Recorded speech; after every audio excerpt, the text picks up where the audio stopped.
Hello and welcome in, folks. This is the 413th episode of the Dean Withers Show. For everybody joining us, I really appreciate you so much for being here, and I hope that your day has been kicked off to a great start. It is a sunny and warm day out here in Colorado. Summer temperatures are kicking in. We're getting up into the 80s. It's getting pretty hot. We live in quite the little desert. Now, folks, for everybody tuning in, I appreciate you for being here. Make sure to drop a like on that stream. Share it out with a handful of friends. If you're watching on TikTok, make sure to repost it on your For You page through the share button. That always really helps. And before we even hop into the news and debates of the day, I am just going to go ahead and quickly take a moment to say howdy to a handful of the people tuning in. So make sure to say what's good down below in that chat. Liv, it is certainly good to see you. Emma, thank you for being here. Eva, how we doing? Salted, coated sugar, appreciate you for being here. Sylviana, what's going on? Gadget, how we doing? Jack, welcome in. Siphius and Maya, what is going on? Queen Victoria, Poke Bale Show, Igor, Zachary, Misha, welcome in. Maya, Miss Icon, appreciate everyone so much for being here. Guys, we're going to go ahead and hop into the debate. So if you are watching the live stream on TikTok and you are an American adult that supports Donald J. Trump as president, go ahead and hop inside of that queue for me. Now, I do want to make it known that although the guest requests are technically open to everybody, because TikTok can't read your mind, I'm asking that you only join the request. Kennedy, thank you for the galaxy. If you are an American adult that supports Donald J. Trump as president, why? That's because, as somebody just pointed out in the chat, I'm the debate boy, which means I'm looking for some debates. We're going to go ahead and try to get that first guest up in here right now while we're going through the breaking news of the day. Donald Trump has fucked up. Okay, this country is going to shit, and I think he's starting to realize it. We're going to talk about that breaking news here in a moment, as soon as we're able to get that first Trump supporter up in the box. I did just load in somebody. I thought that they were a Trump supporter, but they quickly turned around and left. This next guest, their name is Prime Jaden. I'm looking at their bio. They look like they're a high schooler, so I'm going to go ahead and skip them for now. DB, what's going on, man? Good to see you today. Thank you so much for the galaxies, for the 2 galaxies. You were awesome. All right, guys. So I do have a team of moderators who will be banning people who join the queue who are breaking the rules. I'm going to go to give you guys an example. This is Krabby. You can't really see their account. It doesn't matter. Krabby is inside of my queue, and Krabby is a 14-year-old, and it says so in Krabby's bio. Krabby, I'm going to go ahead and give you around 5 seconds here just to exit that queue before we ban you, just because you have to be 18 plus if you're inside of the box. Let's go ahead and follow those rules, Krabby. Same thing stands for everybody else as well. We're going to go to get that next guest loaded up in the box right now. There's somebody else here in the queue whose name is literally I love liberals, and then their bio says I'm not a Trump supporter. I don't know if you're just messing with me. I think that you've got to be fucking with me at this point.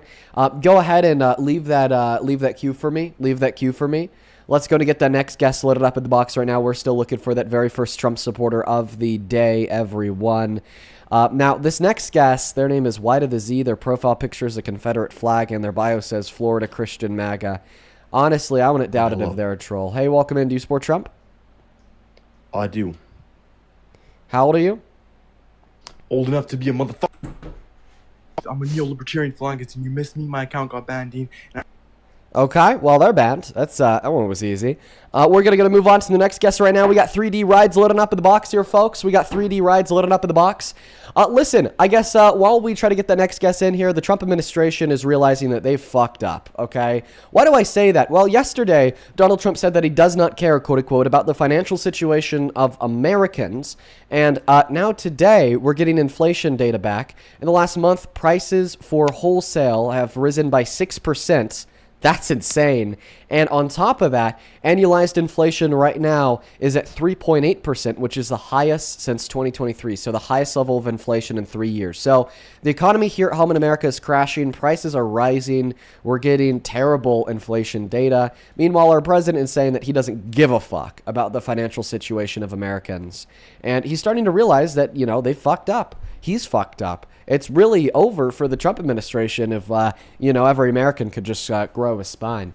Welcome in 3D Rides. Do you support Trump? Yeah, I do. Okay. Well, you also happen to be around 13, so we're going to move on to the next guest. We got the next guest loaded up in the box right now. Guys, give us a moment. We will find that first guest. We will, eventually. We will. We just got to go on a little bit of a hunt. Here, folks. That's the name of the game. For the very first 6.6 thousand people who are tuning in on TikTok, I appreciate y'all so much for being here. How are we doing today? Scorpion King, what's up? Do you support Trump? Yes, sir. How you doing? You know what? I'm doing all right, man. I've had a good day. You know, hit a whole upper body workout. I'm pumped. I'm feeling good.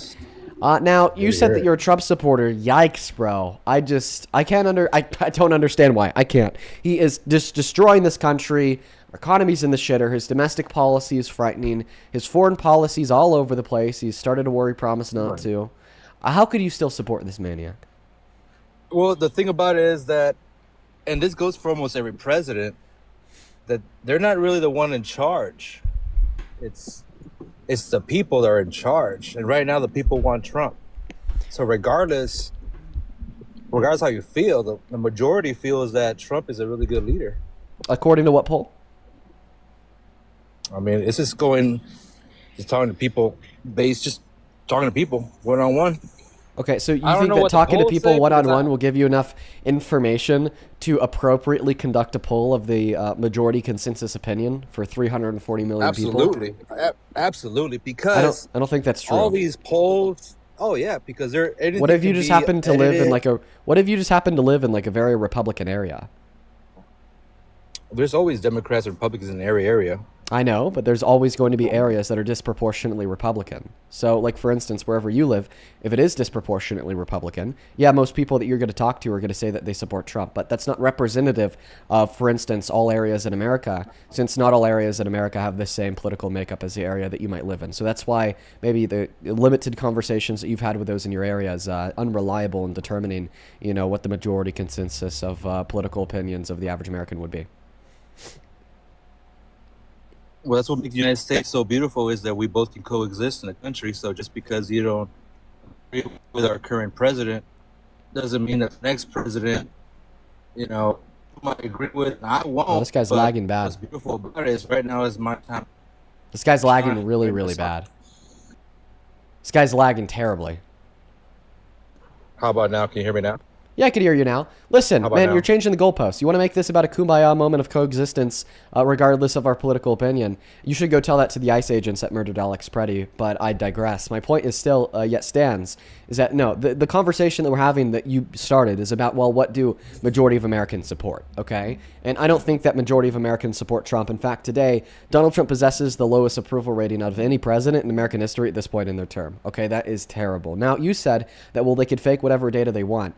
Okay, sure. So that means that I won't just point towards one polling institute to yield this conclusion from. We're going to be looking at all polling institutes to yield this conclusion from. And what happens when we do? Sure. Every single polling institute, even those on the right like Rasmussen, are unilaterally reporting that today Donald Trump has the lowest approval rating out of any president in history, sitting at around 36%.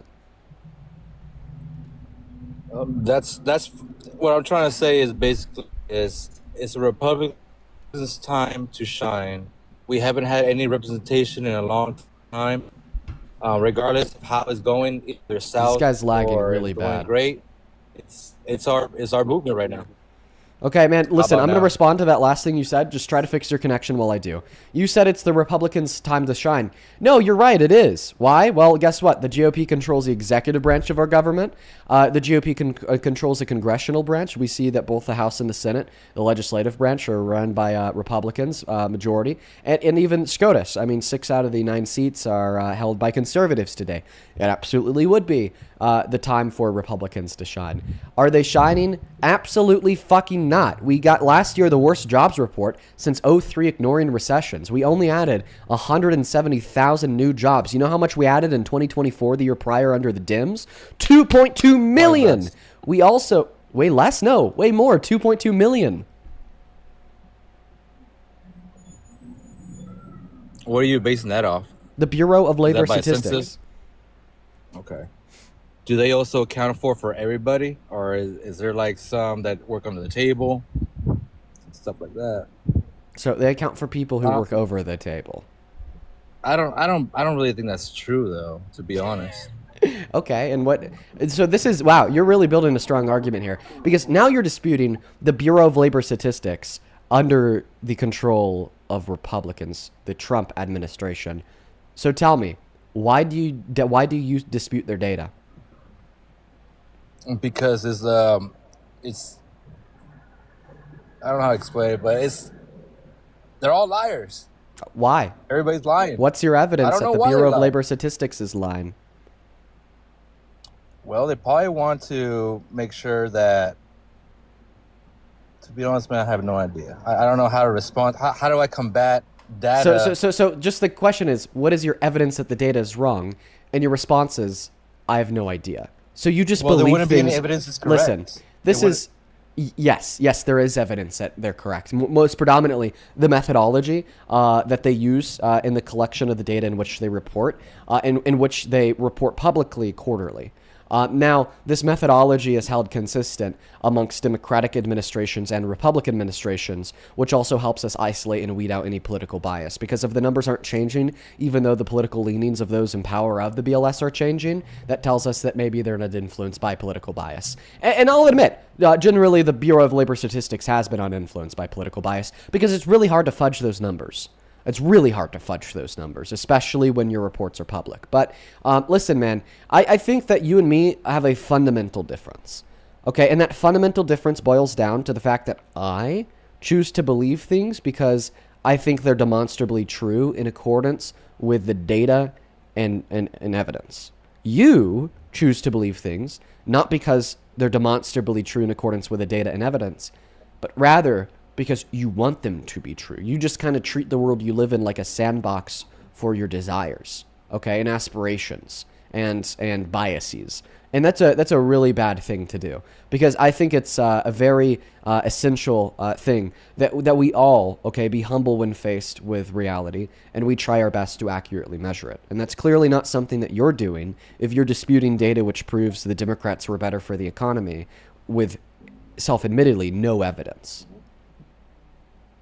Right, correct. So, like, I don't believe in any of the data that our government is producing, whether it's pro-Trump or against Trump.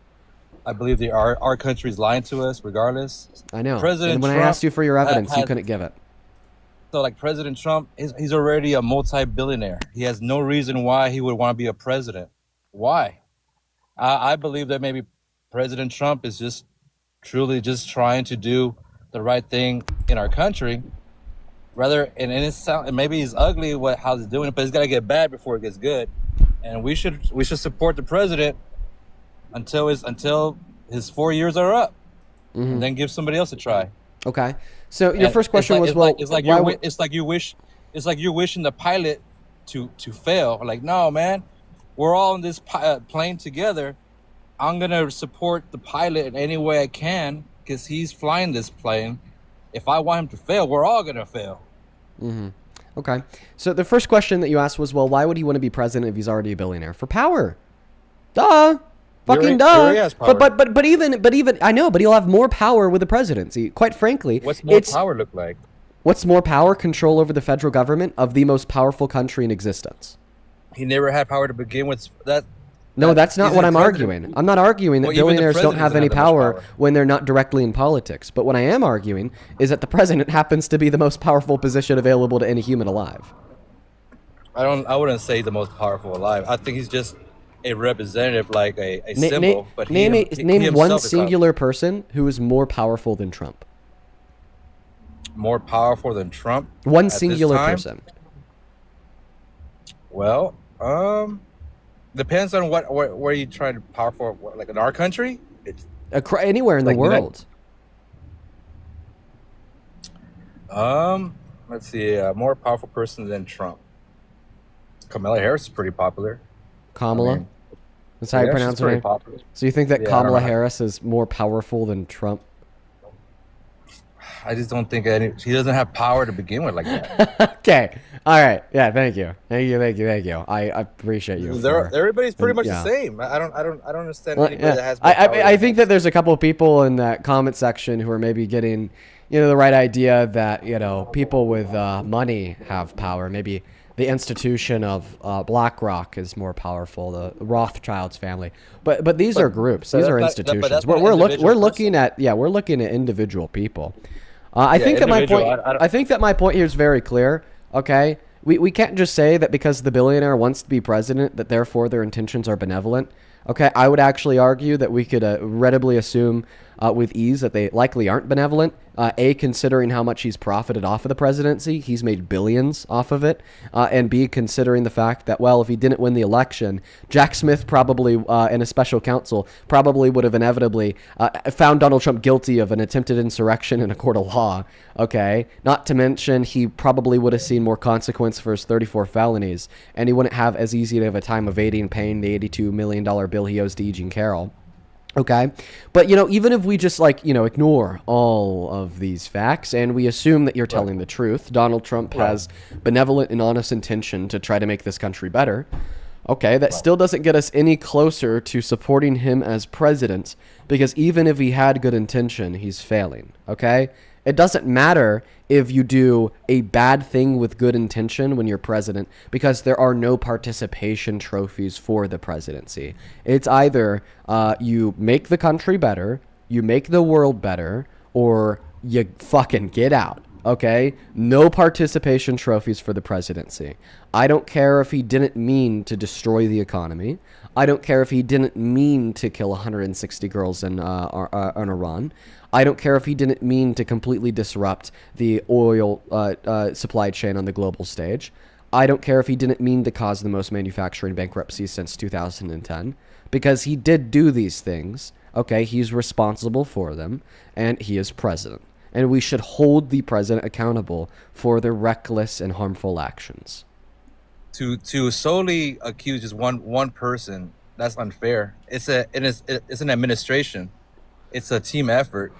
No one here is saying that he's the only person that holds blame. It just so happens to be the case that he's the only person that holds blame that we're talking about on this live stream, because he's the president, and this live stream is about the presidency. So in that case, I mean, it's pretty hard for somebody to do a job to its full can I ask you a question? If you don't have everybody on board, it's pretty hard for you to make a decision, and then you have to everybody else is telling you that's not a good decision. Well, exactly the fucking point. Yeah. That's why I advocate for people to stop supporting Trump as president, so it's harder for him to continue down this warpath of terror and nonsense. You're exactly right. That was a very nice thought that you had. Yes, we want to make it harder for Donald Trump to continue to engage in this warpath of terror and pain for us in the world. That's why I do these live streams. But that just means when Trump's presidency is over, and whoever's going to pick up after that, the other side is going to battle that, and it's going to be an endless cycle. Because the blue never. Are you arguing that we should just let the president go unchecked and do whatever the fuck he wants? You're nuts. I don't know if you're a serious interlocutor deserving of genuine political dialogue. If you're gonna sit here and argue, yeah, he might be fucking destroying everything, but you know what? Let's help him out. Who cares? I don't think that you're a serious political interlocutor. I think I'm gonna go talk to somebody else. I think that you've lost your damn mind. Well, maybe, but what I'm proposing is give 100% support to the president, and just as well if anybody else would. We should never give baseless loyalty to the most powerful man alive. Hello? You're not supposed to give baseless loyalty to anybody, but it matters even more when they hold on to the most powerful position available to any human on Earth. Well, I don't know. I disagree, man. I think we should support the president. Oh my God! So if he were to declare martial law, throw the Constitution out the window, arrest all of Congress, and start telling people to stay inside, and if they come out of their house they're gonna die, would you still support him as president? That would be illegal. Oh, so if he did illegal things, you'd stop supporting him? If he's going through the proper channels, is everything's legal. But if he's doing illegal things, you're gonna stop supporting him. What have he done that's illegal? You're not answering my question. If he did anything illegal? Yeah, I would still support him. Okay. So what if he called for the execution of his political opponents in Congress? Would you stop supporting him then? Yeah, that's pretty legal. Yeah, that's pretty violent. I guess what I'm trying to say is... Okay, so here's Donald Trump calling for the execution of his political opponents in Congress. He posted this on Truth Social 2 months ago. By saying unlawful orders, by saying that this is really bad and dangerous to our country, and that their words cannot be allowed to stand. He then followed that up with a second post that reads, "This is seditious behavior, punishable by death, And then he reposted a comment that reads, quote unquote, "Hang them, George Washington would." This. So you're no longer a Trump supporter, right? No, I guess I'm not. I'm gonna be honest, man. I'm gonna be honest. I'm nor left or right. I'm trying to support a president just like I supported Obama, just supported all the leaders. Okay. All right. There we go. Whatever. Sounds good. Sounds good. Sounds good to me. Sounds awesome. Hey, Mary, thank you so much for the $10 over on Venmo. Let's get 100 Mary W's. Thank you. Mary with the $10 says, "Hey, Dean, I've been busy and unable to watch the streams." Oh, dude. Well, Mary, it's good to see you today. Thank you for the $10. So let's get 100 Mary W's. Mike, thank you so much for the $5 as well. Thank you so much for that love, Mike. And Jamie, thank you so much for the $26 donation on Venmo. Thank you so much for that love and support, Jamie. Please show some love to Jamie down below in that chat, who says, conservative woman who's anti-Trump and anti-MAGA. Somebody who's like the dude, "I'm tired of the two-party system and would love to see a new party that is a good mix between socially progressive ideas and fiscally conservative values." Jamie, unironically, I think that you're talking about the progressive left. Because when you say fiscally conservative, you just mean like ensuring that we don't have like a ballooning debt and deficit. Okay. Who's like the best example of a politician in America who's actually been attempting to take care of debt in the deficit? Zohran Mamdani in New York City. Like, I don't care if you don't like it, but that man has been focusing on getting New York City out of the debt crisis that they're in, and he's been making massive, massive strides in it. So that's why I say that the progressive left is actually the purple party. It's craziness. Why? Because they actually want to fight for the betterment of the people. Same thing to you. Well, once again, thank you for the $26. Serena, thank you so much for the $15. Who says, "Good to see you." Good to see you too, Serena. Thank you so much. Let's get 150 Serena W's. And Aurelia, thank you for the $5. And on TikTok, Blue Girl, thank you so much for that wolf. I appreciate you. It's good to see you today, as always, my friend. You're always hanging out with us. And one over on PayPal. Thank you, Miss Lexington, for the $20 donation. Let's get 200 Lexington W's. Thank you so very much for that love and support, Lexington. You were asking me not to read your message out loud, so I will keep that to myself, but go to the app and just type in join code Dean. That's the answer to your question, Lexington. Thank you so very much for the love and support.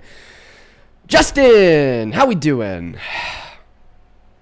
Doing good. Just waiting for you to finish saying all these thank yous to these people that probably aren't even real people. If they're not real people, then where's the money coming from? I don't know. You tell me, Dean. Where's the money coming from? Are you even getting paid, or are you just real people saying people's names? Yeah, I'm getting paid by real Pretty people. much all you Democrats are on here doing the same crap you guys do every day. Yeah, I grift every day, Justin. Yeah, you do. Yeah. I'm the grift maxer, Have you ever Justin. had a real job, Dean? Have you ever had a real job? Like before TikTok? Did you ever work before? Yeah. A day in your life? Yeah. Where? Wendy's, the creative director of a dog treat food. factory, Wow, okay. and So and the CEO with Wendy's, of a digital marketing agency. Oh yeah, okay, whatever. So you probably screwed up a lot of people's orders, huh? Because the comprehension's like not there, huh, bro?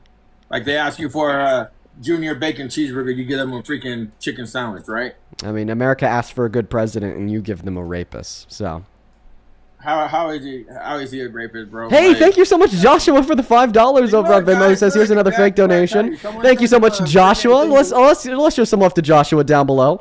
And Glass, thank you for the $10 on Super Chat. Who says, "Robot person here for the grift." Thank you for supporting the grift, you robot. Thank you, Joshua Glass. is taking money away from his kids, so now his kids cannot eat lunch at school anymore. Why? He's giving money. Justin, why do you say that? Like, that's just some dumb shit. Like, clearly, It's true. no. Listen, if Joshua's kids sending, are not going to be able to afford lunch anymore because he's throwing dumbass money your way, bro. and how do you know that? Because I know, bro. How do you know that he didn't just have an extra $5 on top of whatever money he wanted to spend on food for his kids, assuming he has kids, which we don't know? It doesn't matter, dude. Like seriously, why? I think you're just like you care so much. Taking away from their kids. Well, because you know what, they love me more than they love their kids. I've put them all into this state of I've put them all into this state of hallucination where they all send me every dollar to their name. They're cashing out their grandma's 401k to send me a donation every day. Now you gotta talk about grandma, bro. Like, how sick are you guys? Like seriously. No, they're not. They're not sick. They're just they're getting grifted. They're the victims, Justin. They're the victims.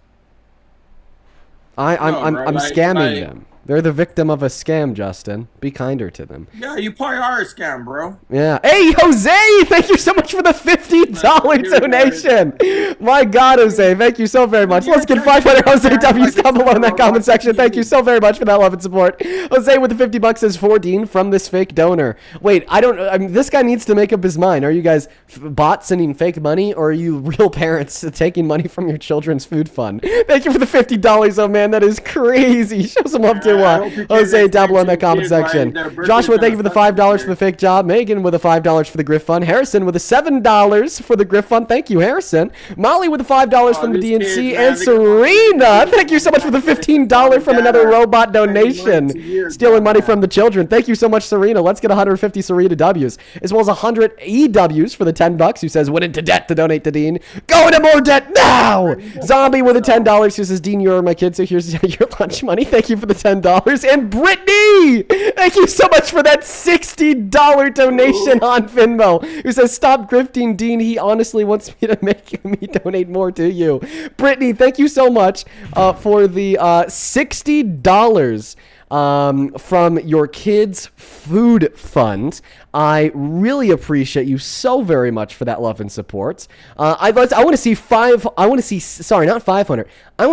600 W's for Brittany down below in that chat. That is just so kind of her to, I don't know, take the money she was going to spend on her kids' food for the next week and a half and send it to me. What a patriot you are, Brittany. I need to start selling signed guitars, tequila, and golden sneakers. Wow, really? I need to get on top of my game, folks. I appreciate you for the $60 on a real note.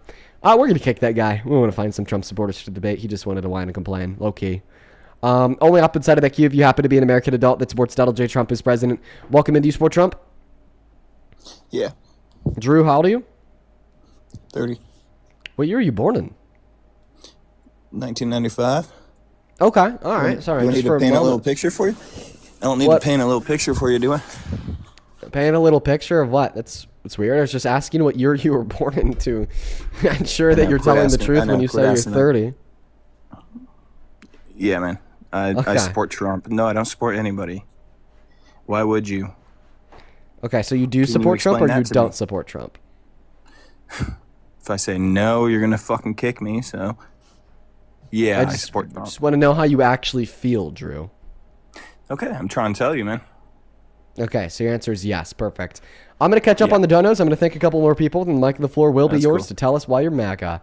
Hey, Ashley, thank you for the $20, who says, here's my kids' lunch money. Just kidding. I live in Massachusetts, and school lunch is free. Shout out to the Democrats for that. Thank you for the $20, Ashley. You are awesome. Let's get 200 Ashley W's. Thank you so very much.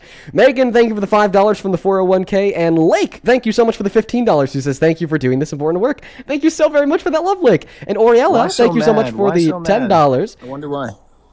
I don't think I'm mad, my friend. Oriella with the $10 says, will you please say happy birthday to my best friend Jade? Today's her birthday. Jade, happy birthday! I really hope that you have a great day. Live it up, and shout out to your friend because it sounds like you got a good one. Marissa, thank you so much for the $20 donation on PayPal. 200 Marissa W's, who says, taking money to put aside for my grandmother's life-saving operation to support the grift. Thank you, Marissa! Anna with the $15, who says, I don't have kids, but this is the money for my dog's food. Thank you, Anna! Katie, thank you for the $5, who says, rip granny, here's my inheritance. Marianne with the $15. I appreciate you, Marianne, and I'm so happy to have you here while it's breakfast and morning over there in Sydney. That is awesome. Wow, that's insane. We have people tuning in from across the globe. Then Teresa, thank you so much for the $10 over on PayPal. And Allison with the 10, who says, don't worry, I wake up every morning and pack my kids' lunch, so they don't need lunch money. Well, I appreciate you for the $10, Allison.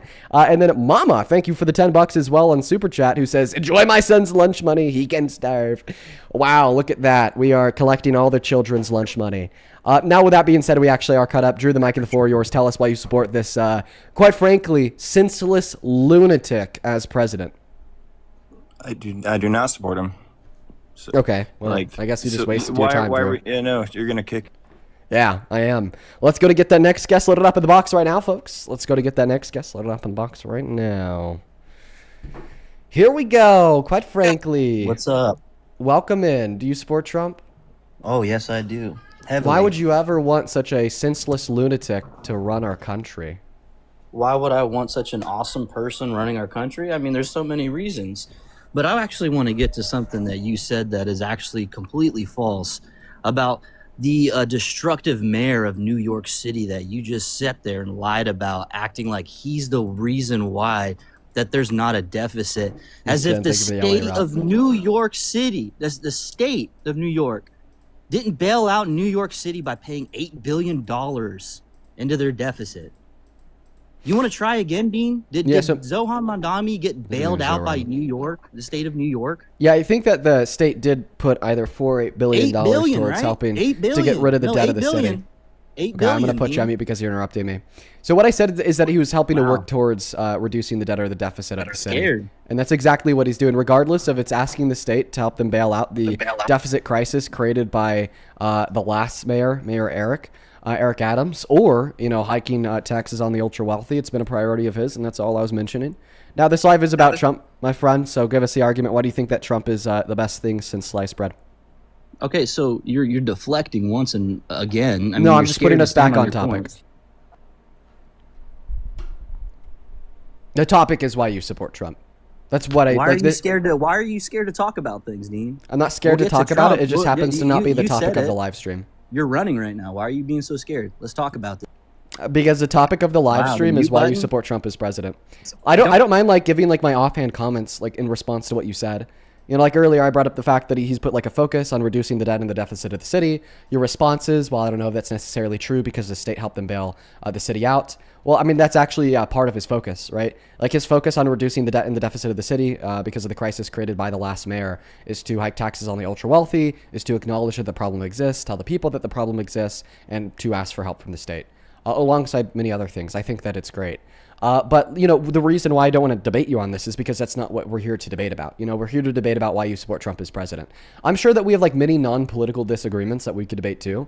But guess what? The reason, if you were to bring up one of those non-political disagreements that we have that don't relate to the Trump administration, or even political differences that don't relate to the Trump administration, then, I'd probably just tell you to get back on topic because the topic of the live stream is how do you still support Trump as president? This is what we want to hear about, bro. The purpose and the point of this live stream is to attempt to change the minds of the 36% of Americans that still support this tyrant. Personally, I don't understand how anybody could do it. I mean, last night he went on this incoherent rant and ramble on Truth Social, posted over 55 times in 3 hours, making crazy allegations, saying that Obama's literally demonic, saying that Obama had wiretapped the Trump estate, saying that he worked with the CIA to coup the Trump administration and attempted to coup the government in 2016 before the Trump administration even started. I don't think that he just has the rational faculties to accurately measure reality. I think that he's completely detached from reality. He has evidence of all and I those, think that's a really good reason why we shouldn't support him as president. Now, you said that he has evidence for all those. Why don't you go ahead and give the evidence for every claim that Donald Trump made on Truth Social? Let's go ahead and start with the claim that he's literally demonic. Okay, so Dean, this is what you're doing. You're deflecting. That. You're deflecting, and you try to shotgun because you're scared of actually talking to somebody who knows some stuff. So, Dean, I don't mind talking about Trump, but I just wanted to correct and try to see if you were even an honest person, which you're not. And the fact that you go to the Parker mute button as soon as I start spitting facts shows me how scared of a little fragile feminist you are. The fact that you can't stand behind what you actually said, Dean, which once I challenged you on what you said, which you get to challenge me on everything that I say, but the moment somebody challenges you on anything you say, Dean, you run like a little coward. How about you face this like a man instead of being a little girl and actually stand up and stand behind what you say? Because you were making it seem like Democrats are better for the budget, but that's really not the case, Dean. The fact is, if you actually want to look at somebody who's done a very good job with their budget, you would probably look at the state of Florida with Ron DeSantis, who hasn't increased taxes, but he's actually decided to cut taxes while also growing the state's economy, lowering their budget. Not only that, but they have a huge amount of reserves. So if you actually want to talk about somebody that's good for their, as far as budgets, you would go to Ron DeSantis if you were being honest, just by the clear data that there is and the actual evidence, not go to the mayor of New York City, who got bailed out by $8 billion from the state of New York, which, yeah, he got bailed out and the deficit's down, but it's just going to pop right back up because he didn't fix any of the core issues, Dean. So if you want to talk about Trump real quick, I can talk about Trump. So first thing I like about Trump is when he passed Sorry, I'm going to go ahead and stop you there. We could have like the Zoran Mamdani versus Ron DeSantis debate face-off at the end of the conversation once we finish talking about the prompt of the live. Not a debate, Dean. Now, the first thing I'd like you to do I'm trying to get to Trump. So now that you've acknowledged that you'd like to get to Trump, can you please respond to the point that I made about how he doesn't seem to be able to coherently measure reality and he seems completely detached from it? And this is apparently true based upon his mental health breakdowns on Truth Social, posting over 55 times in 3 hours. I made like 4 specific points about the things that he said about Obama. If you need me to remind you of them, feel free to ask. I'd just like to get your thoughts on that. Dean, you've also, in the past, you've also said things too that are beyond reality. You've sat here and told people that I don't think that you should have the right to vote. You've told people on your panel this stuff. These are coming out of your very own mouth. So sometimes you say things, right? People say things that, like, either they're joking, either they're just talking, right? It doesn't mean that everything is, oh man, I believe Obama's a demon. Like that's not what Trump's saying. I mean, he can act demonic in a certain way. I mean, the fact that Obama has lied about a bunch of stuff, the fact that Obama and Tulsi Gabbard put out the report that Obama basically told his intelligence agencies to go look and go try to find and fabricate evidence of something with Trump and Russia to try to put this narrative out to help the Clinton campaign. And not only that, but all the people that denied the 2016 election, Kamala, Biden, all these people that sat there and said that it was a rigged election, that it was a fake election, that Trump was an illegitimate president. I mean, all these narratives were popping out with the Democratic Party. That, I mean, not only that, but then you had a bunch of Democratic Congress members try to sat there and deny the electoral the cast of the electoral votes, like the fact that they were trying to reject this electors. I mean, you had all this going on. So yeah, Donald Trump has every right to sit there and criticize Obama when Obama started this whole thing by fabricating evidence, which Tulsi Gabbard put out in her report, where they literally found no evidence of any kind of collusion between Russia and Donald Trump, but yet they still sat there and they tried to put this narrative out like there was, with things like Adam Schiff saying that they had evidence like the Steele dossier, which he never produced, which was secondhand information for which they actually changed the rules on what counted as testimony, which it was supposed to be firsthand information, which means somebody had to directly know this. And what the Steele dossier was secondhand information. I heard somebody tell me that this was true. And that's what they basically relied their whole case on, which was completely fabricated. They changed the rules to an investigation to try to fit their narrative, right? While denying the 2016 election, while sitting here calling Trump an illegitimate president, that he didn't get voted in by the people. I mean, you want to talk about election denying, that was happening all throughout the 2016, all the way up to 2020. Yeah, I'm going to have a lot of clarifying questions. I hope that you don't yap for as long as you do, as long as you just did in response to these clarifying questions. My first clarifying question would be, what evidence exists to prove that Obama had asked intelligence agencies to manufacture evidence of Russians' involvement in the 2016 election? I know that's an allegation that Tulsi Gabbard has made, but I don't think that that's an allegation corroborated by sufficient evidence. Can you please provide that sufficient evidence? Tulsi Gabbard refers to this in her dni.gov website, where you can actually look it up. And she actually talks about intel reports that were given to the president at his briefings to Obama, in which, and not only that, but most of these briefings are recorded, as far as like there's a paper trail of what they talked about. And can you show me that? Show me any evidence that he asked can I show you classified agencies intel? to manufacture evidence? Okay, I'm going to listen to the director of national intelligence versus your opinion, Dean. Okay, so just to clarify, you are taking Tulsi Gabbard for her word of mouth. Excuse me? So just to clarify, you are taking Tulsi Gabbard for her word of mouth? In this, yes. Okay, when she said this, was she testifying under penalty of perjury? Why does she have to be testifying under penalty of perjury? She doesn't have to be. I'm just simply asking a clarifying question. Not only that, but she doesn't have to answer anything. She doesn't have to answer anything. Can you please answer the question? Oh, wow, I got a restriction because your little botch report on some false crap, dude. You got a restriction for misinformation. No. That was what your restriction was for. So unfortunately, we have to remove him. That's sad because I really wanted to be able to investigate his claims there. Well, I could tell you guys where that was going to lead to. Yeah, so he's right in the sense that Tulsi Gabbard has alleged that Obama had asked intelligence agencies to manufacture fake evidence. And of course, that is illegal. It's a criminal charge. So then she, made a criminal referral to the DOJ to go out and arrest Obama for that crime because that's illegal to do. But now here's the thing. Tulsi Gabbard nowhere in making this allegation gave any evidence that the allegation was factual. And on top of that, the criminal referral to the DOJ that was made by her has led to nowhere. Okay. And the reason why we shouldn't just take Tulsi Gabbard's word for it is the same reason why we shouldn't take Trump's word for it.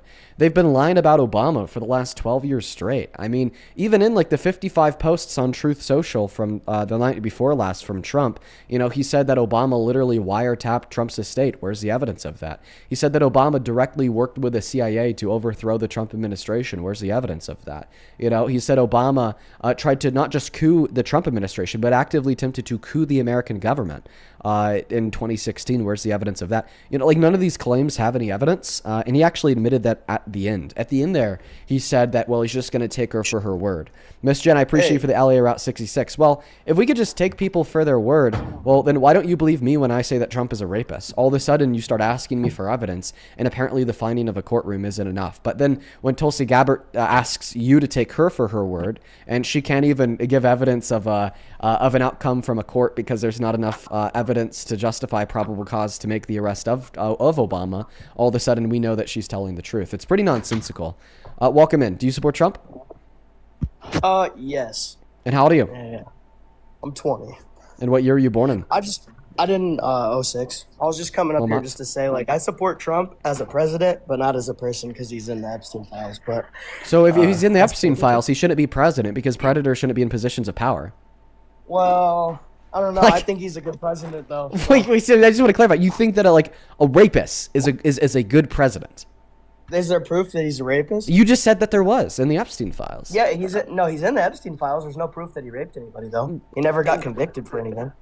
He has actually been held civilly liable or found guilty of raping a woman inside of a civil court of law. Not only that, but he's also admitted other forms of sexual violence like sexual exploitation. But you literally condemned his character because he's in the Epstein files? Wouldn't this mean that the nature of his involvement in the Epstein files would be incriminating him to of those crimes? I just think Trump's a great president. Okay, but I guess you said that there's no proof of him being a rapist. So why do you respond?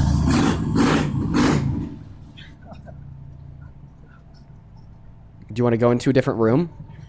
You just want to... Yeah, this is nice.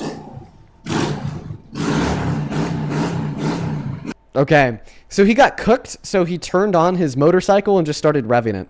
You can't make this shit up, bro. You can't make this shit up, dude. These people, man.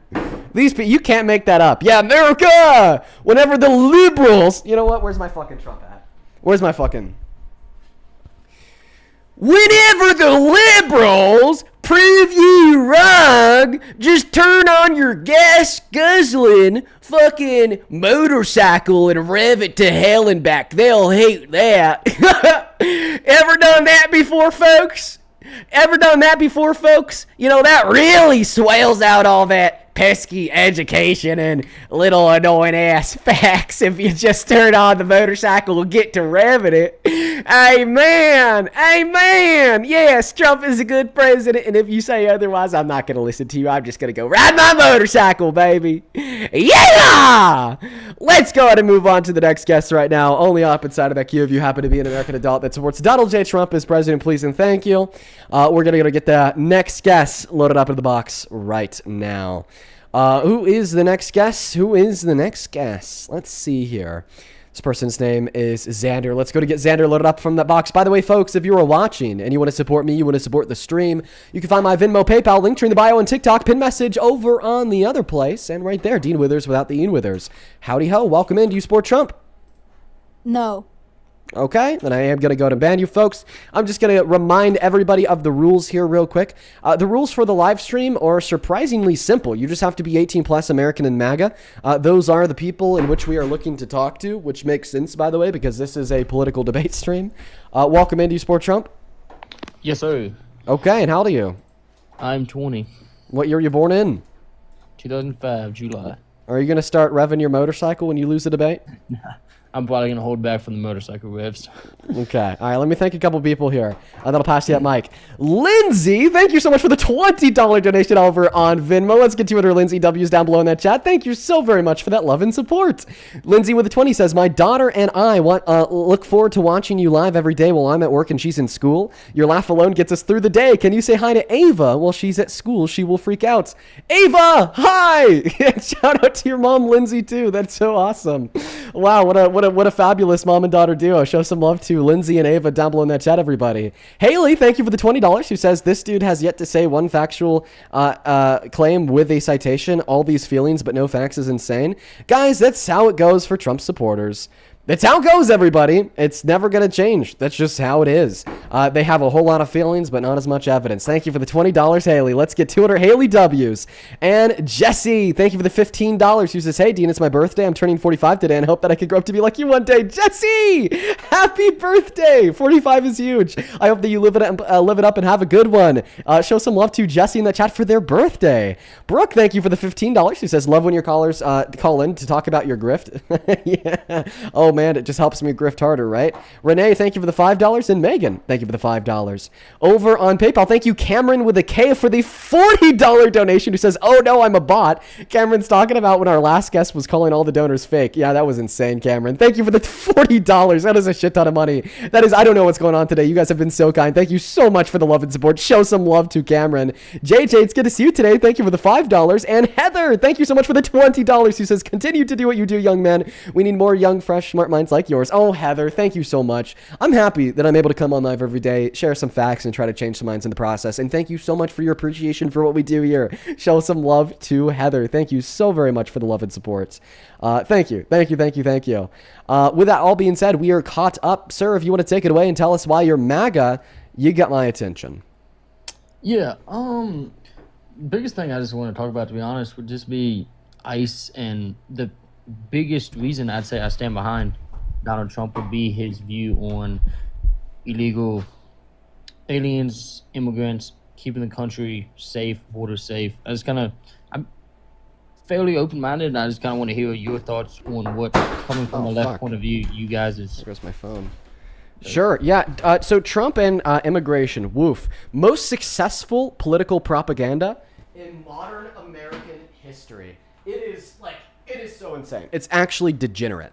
So Trump says that he cares about immigration and that he wants to stop undocumented immigration, but then he does absolutely nothing like proactive and long-term to stop it.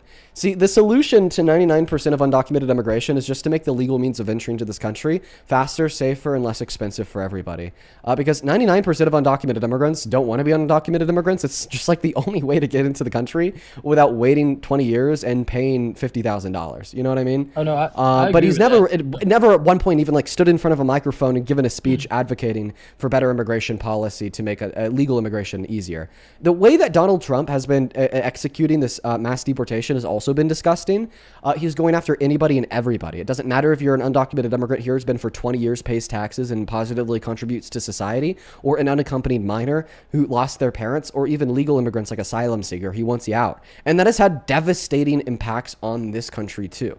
Okay, we see that the economy is in a downward spin because of it.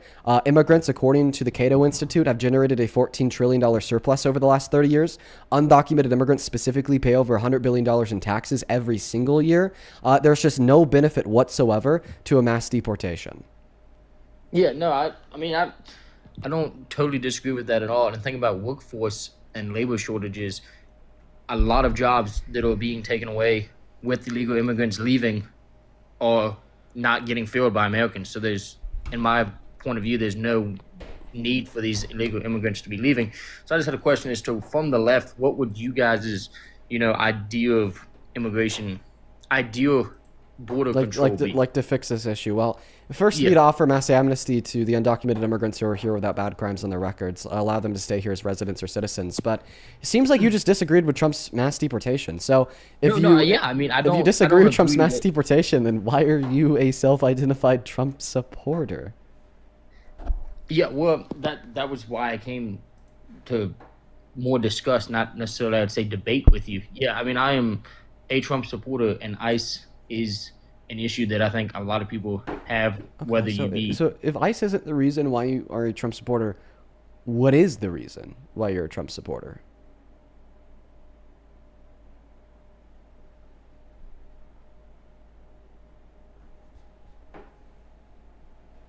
Also, folks, I see a couple people in the comment section making fun of this guy's voice. Bro, listen, there are so many things that you can make fun of this guy about. He's a Trump supporter. Like, come on. Don't make fun of the one thing he can't control, okay? Especially when there's so many other things that you could make fun of that he can control. It's very, very easy. Yeah, he actually just left. Let's go to get that next guest loaded up in the box right now. Only opposite side of the queue, if you happen to be an American adult that supports Donald J. Trump as president, please and thank you. He hit the road. He dipped. So we're going to go to try to get that next guest loaded up in the box. Folks, we are still looking for Trump supporters. I just want to go ahead and clarify that this is a debate live. We're looking for Trump supporters to have debates with. Toasted, thank you so much for the diamond gun. I appreciate you so much. I appreciate you so much, Toasted. That's very kind of you. Fuck me in the ass. I love. We're going to go to move on to the next guest. We got Josh. Bro, what are you doing with your time? It is 3:12 p.m. on a weekday. Go to fucking work. Get a fucking job. Get a fucking job. Hi, welcome in. Do you support Trump? Yeah. How old are you? 18. What year were you born in? 2007. What month? May. Have you been up here before? No. I think you have. I remember you. We're going to get that next guest loaded up in the box right now. The guy has been up here before. I think he's a troll. We're going to go get that next guest loaded up in here. Hi, Lincoln. Have you calmed down today? Yeah, I'm good, Dean. How are you, buddy? I'm doing all right. Good to hear that you've calmed down today. I remember yesterday that you were going quite insane. No, I wasn't going insane. I was just stating facts. But anyways, I'm just coming up here to... Are you ready to answer the question that I asked you yesterday? Are you a Christian? I'm whatever I want to be to honest. But are one of the things that you consider yourself to be a Christian?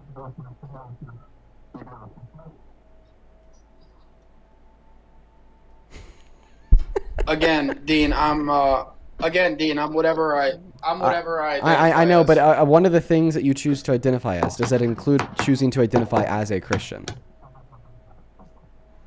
Some days yes, some days no. So really it's so sometimes Jesus is God and other days Jesus is not God? So what about today? Today, is Jesus God?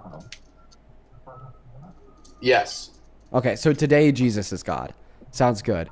Okay, well then you do have an issue that you have to address from the stream yesterday, because you contested the fact that we should treat the undocumented immigrants in this country equally to the citizens in this country. Yet Leviticus 19 verses 32 through 34 say verbatim, we have to treat the foreigners that reside among you in your land equally to the native-born citizens. And since today you think Dean, Jesus is God, today you think that the Bible's true. So it's actually not time for you to ask me a question. Rather, it's time for you to respond to the argument that I just gave you. Wait, hold on a second, Dean. I'm the fucking boss, and you're gonna fucking listen. Do you understand? Oh, wow, yeah. Well, a lot of tough talk for a small guy. Okay, thank you. I'm the fucking boss, says a no-name anonymous with a account with 25 followers. What are you doing? You're embarrassing yourself. 25 followers? What are you talking about? I'm talking about the amount of followers that you have. Okay, so anyways, Dean, I have a question for you. Are you ready? No, I'm not ready for any question that you have to ask me, because I first want you to respond to the argument I just gave you. Yeah, absolutely. So if Trump identified as a woman, would he be allowed backstage? You tried the same thing yesterday. It's where you attempted to ask me. You didn't answer. You just... It's where you attempted to ask me a bad faith question in an attempt to evade the argument that I gave to your position. I'm not going to give you as much grace as I gave you yesterday, because yesterday I gave you a lot of grace, and you and I went back and forth for around 10 minutes, okay? Where I was trying to get you to answer the question that I'd asked you, and then you just randomly interjected with like a new question of your own. So Either you're just simply going to answer the question that I asked you, respond to the argument that I granted you, or I'm going to kick you, right? Because frankly, you're not the boss, okay? You don't dictate the linear progression of the dialogue. And frankly, neither do I. Logic dictates the linear projection of the dialogue. Oh, somebody's getting mad because they're not getting their way. Do you still like shit in diapers and throw temper tantrums? Do you still like shit in diapers and throw temper tantrums when your mommy doesn't buy you ice cream? Do you still call black people the N-word? Holy shit! I bet you do. Yeah, I bet you do. Listen to this guy. And I've actually never called a black person the N-word. So to posit that that's something that I'd still do indicates it's something I've done in the past. So, no. Yeah, no, I've never called a black person the N-word. You actually... I bet you do. You I bet you do. Fucking You actually admitted weirdo. to that. No, I never admitted to that. No, I never admitted to calling a black person the N-word. Never. No, you did. No, I didn't. No, you did. And then you tried taking it back, saying that... No, show me where I admitted to that. Show me. Absolutely. Good boy. Yeah, no, I have the recording. Just a second. Good. Yeah, see, everybody in here is agreeing. You said you used to say it. That is very true. Yeah. When I was 14, the N-word was in my vocabulary, but I never call black people the N-word. Of course, that doesn't make it much better. It's always racist to use the N-word. But no, absolutely. It was never a word that I used against black people. And I think it's very disrespectful for you to discriminate against, dark-skinned individuals. Personally, I do. You can't even call black people black people. Like, dude, you're like trying to like rage bait and come up with a position that I'm racist, but you can't even bring it to yourself to call black people black people. Hey, fucking newsflash, buddy. Yeah, it is actually racist for people to use the N-word. And I do acknowledge that it was wrong for me to call my white friend that sent me a Fortnite edit the N-word by saying that's hell it goated my N-word. Okay, this is only something that we've been talking about for the last 2 years. I mean, leave it to a supporter of the guy who, got sued by the New York State Justice Department for refusing to rent to black people, to engage in bad faith dialectic, arguing that Dean Withers is racist because he's asking the questions that matter. And of course he left. Of course he did. He's a puny little guy. That guy comes up here like once every week. He doesn't get his way, and then he leaves. Like, and then he ran every time. Like, and he's lasting significantly shorter periods of time every single time that this happens. Every single time that this happens, he lasts significantly shorter periods of time, right? Like the first time he came up, he probably lasted I don't know, 30 minutes he was up here. The second time, 20 minutes. The third time, 10. And now this was 5? What a beta. We're going to go ahead and get that next guest loaded up in the box right now. Only hop inside of that queue if you happen to be an American adult that supports Trump. Roxanne, thank you so very much for that $25 donation over on Venmo. Roxanne, you're the GOAT. I want to see 250 Roxanne W's down below in that chat. That is beyond kind of you. Thank you so very much for that love and support. Huge shout out to Roxanne down below in that chat, ladies and gentlemen. Roxanne with the $25 just dropped a little salute emoji. Well, I salute you. Thank you for supporting me and what we do here. Same thing to Lindsay. Thank you. Actually, no, I already did thank you earlier, Lindsay, but thank you once again. Huge shout out to Roxanne. Same thing to Stacy. Thank you for the $10 over on PayPal. He says, just wanted to be a part of the grift. You are a part of the grift, my friend. Show some love to Stacy. She is officially a part of the grift. Thank you so very much. Looking for that next guest right now. By the way, guys, we did get a restriction on the live stream. I submitted an appeal on it. Hopefully that will that's something that we'll receive here in around the next 10 minutes or so. If we don't hear back from that appeal, unfortunately, we'll have to do a restart, which sucks, but got to do what you got to do. Tuesday, welcome in. Do you support Trump? Oh, just got back. Appeal not approved. Tuesday, are you MAGA? Okay, she's just typing on her phone. Tuesday, going once. Tuesday going twice. Okay, and Tuesday is banned. Moving on to the next guest. Only up inside of the queue if you happen to be an American adult that supports Trump. If you want to debate me, join the guest request. I see a handful of people that have joined the guest request. That have not joined the guest request that are in the chat saying they'd like to debate me. Just hop inside of the queue. Welcome in. Oh no, they left. Okay. Moving on to the next guest. We got C-SPAN 360 connecting to the live stream right now. Hello, welcome in. Do you support Trump? I do. Okay, how do you? 44. And why do you support Trump? I think he was the best candidate, and I think he's doing a good job. And why is that? I think our immigration policy is doing well. What immigration policy? Oh, foreign policy. What? You're right. He's following the law of our immigration policies, which is different than our last president. Oh, wow. We're going to have so much fun with that one. Sir, see, the thing is I have to restart the stream because we got a permanent restriction on the visibility of the live. And we're only 1 hour into our 4-hour live stream. So it's like we restart either now or never, right? So you're going to be the first guest. We're going to have that dialogue. You're saying that Trump is actually following immigration law. Like, this is going to be probably like the craziest beatdown of the century against your argument. So make sure you come back. Are you going to come back? Yeah. How long does it take to restart? Good question. 3 seconds. It's really quick. I'm actually just going to leave you on the live while I tell everybody else how to come back after the restart, and you could just listen to the same instructions.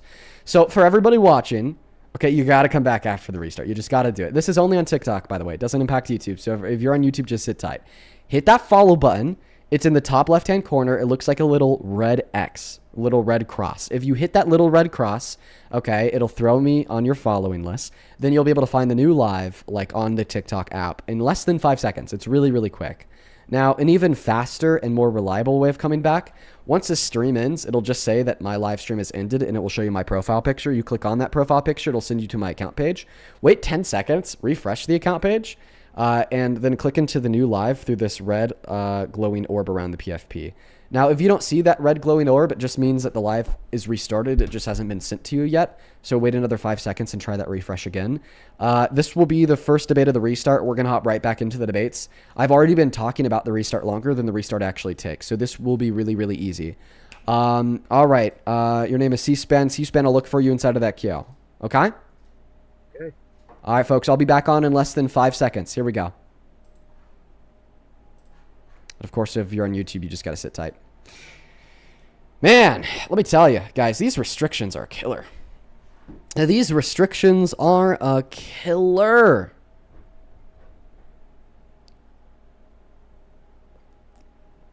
Welcome back in, everybody. Hello.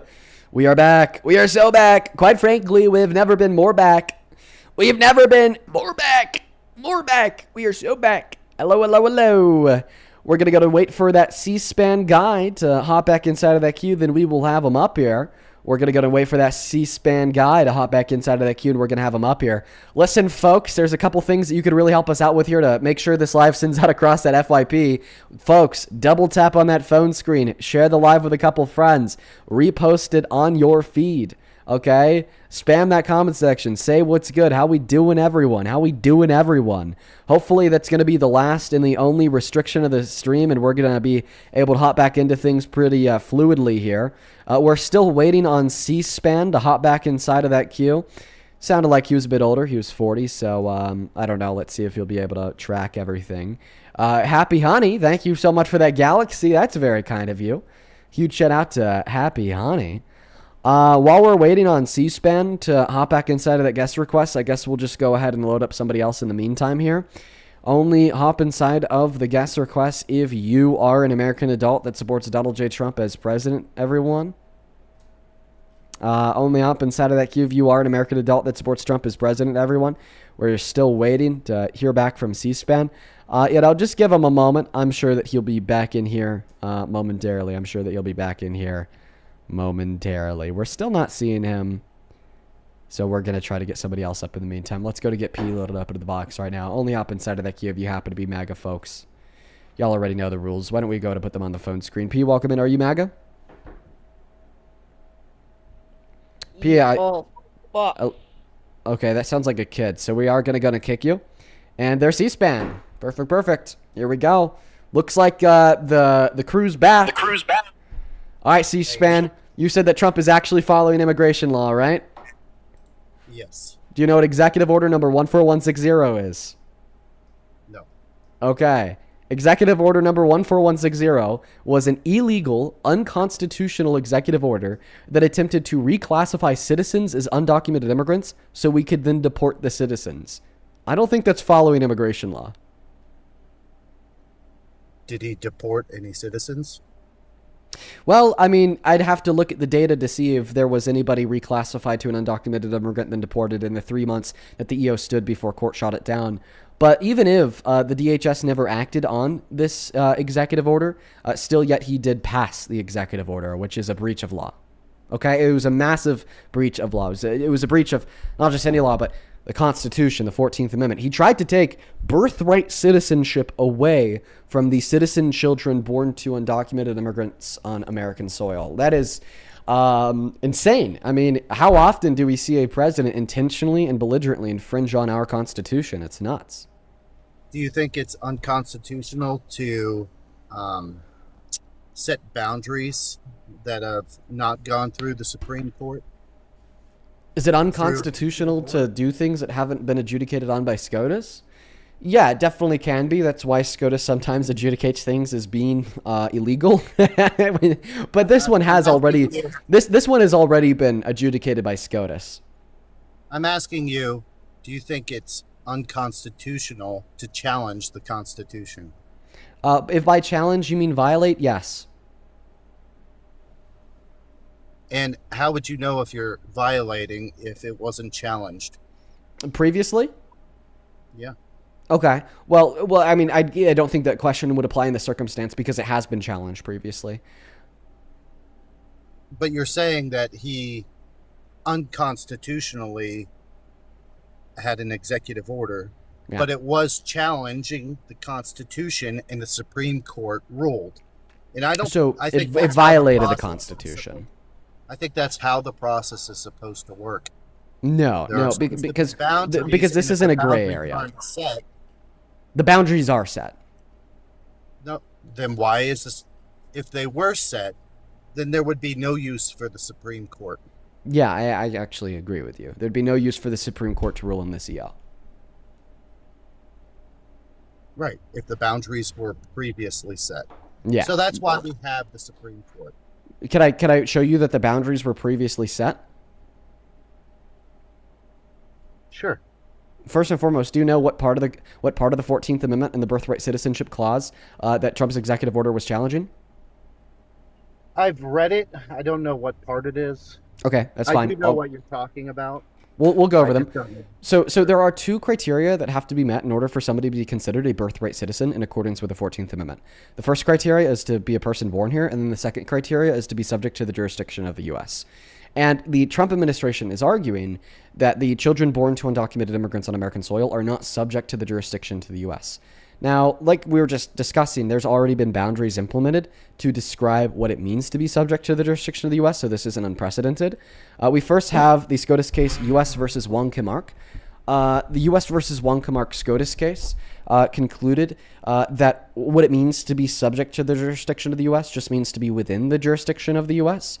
Those were footnotes from the Chief Justice at the time. Their name was Justice Gray.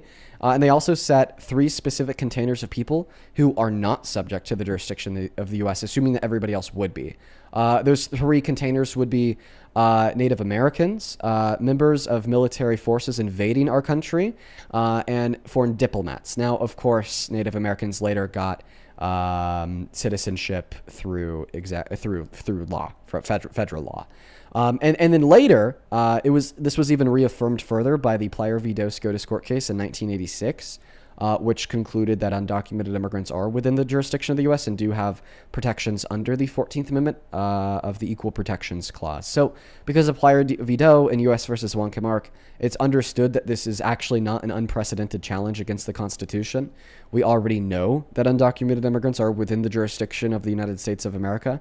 Therefore, we know with certainty that if they have children who are born here, then they do have 14th Amendment protections for birthright citizenship. I just think it's disingenuous for you to say that because SCOTUS has made a ruling that there can't be new evidence, or obviously SCOTUS has changed rulings that they had previously ruled upon. Yeah. And that right there kind of puts holes in your case. It does That not. Because they've already ruled on something does not mean that it can be ruled on again. Yeah, and but they it can hasn't. change their stance. But because it hasn't, Oh, Donald what- Trump's what executive order was an claim- intentional violation and attack of the 14th Amendment. See, that's where we have an issue. It's because that's untrue. Just because you challenge something does not mean it's unlawful or unconstitutional. Can you define what you think it means to violate the Constitution? Yeah, you violate a law that is set in place. What does the word violate mean? To commit inaction, I guess a crime in this case, because it's a law that has been set by the Supreme Court. So basically to violate the Constitution means to break the Constitution, right? Yeah. Okay, so then you would accept that Donald Trump violated the Constitution with his executive order because he broke it? Okay, the Constitution guaranteed, per all the justification that I've already given you, birthright citizenship for the children born to undocumented immigrants on American soil. The reason why his EO broke the Constitution is because the EO said that, well, they actually don't have this right, and he directed DHS to redefine them as undocumented immigrants, stripping them of that constitutional protection, or at least attempting to. Now, you responded by telling me that my argument here that this would be a violation was disingenuous, because hypothetically, SCOTUS could update their ruling and precedents on the birthright citizenship clause and exclude the children born to undocumented immigrants. Okay, well, listen, I agree that they could possibly do that. It's not outside of the realm of possibilities, but because they haven't yet, as it stands, he would be violating the Constitution. And by the way, that because SCOTUS could possibly change their ruling on the subject matter in the future means that if you infringe on it now, you're not violating it, but rather just challenging it. This logic could literally apply to anything, okay? And I mean anything, right? Like hypothetically, a president could come along and say, well, let's just ban any and all gun ownership. Hypothetically, tracking your logic, if a president were to sign an EO into place saying that nobody can own any guns outside of muskets, that would not be violating the Constitution, because hypothetically SCOTUS could rule that the only gun protected under the Second Amendment is like the right to own a musket. So because they could possibly do that in the future. If President Trump signed an EO banning the ownership of any and all guns outside of muskets today, he wouldn't be violating the Constitution, he'd just be challenging it. But clearly that's false, because we have precedent to argue otherwise, most predominantly the fact that the Constitution would protect the right to own a pistol or a handgun. Right, and that's essentially what I'm arguing for the 14th Amendment here, is because we have clear precedent that still stands today that describes indefinitely that the children born to undocumented immigrants on American soil do have birthright citizenship by directing the DHS to ignore that and reclassify them as undocumented immigrants to be deported through an EO would be a violation of the Constitution. And I don't think that you just saying, well, he was just challenging it is sufficient. I think that maybe it could be a violation and a challenge, but it definitely can't not be a violation. For there to be a breakage of the law, there would need to be action, and there was no action. So the action was enforcing the EO, but by enforcing the EO, I just mean signing it into order. So that's the action. Okay. That to me is not action.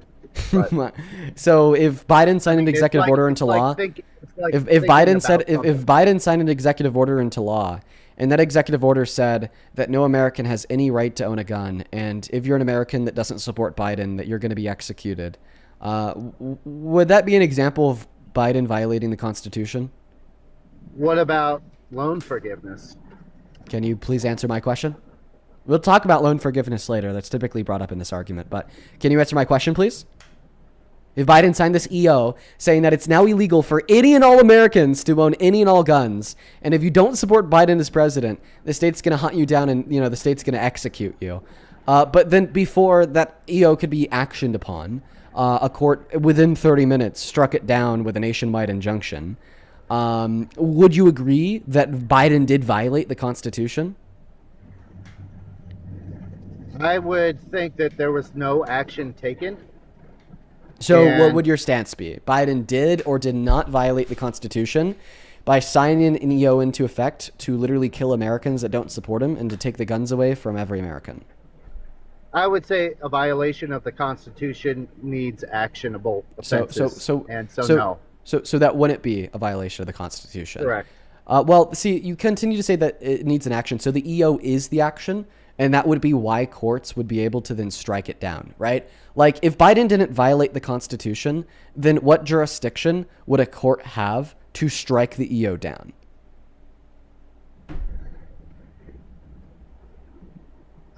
It is a law that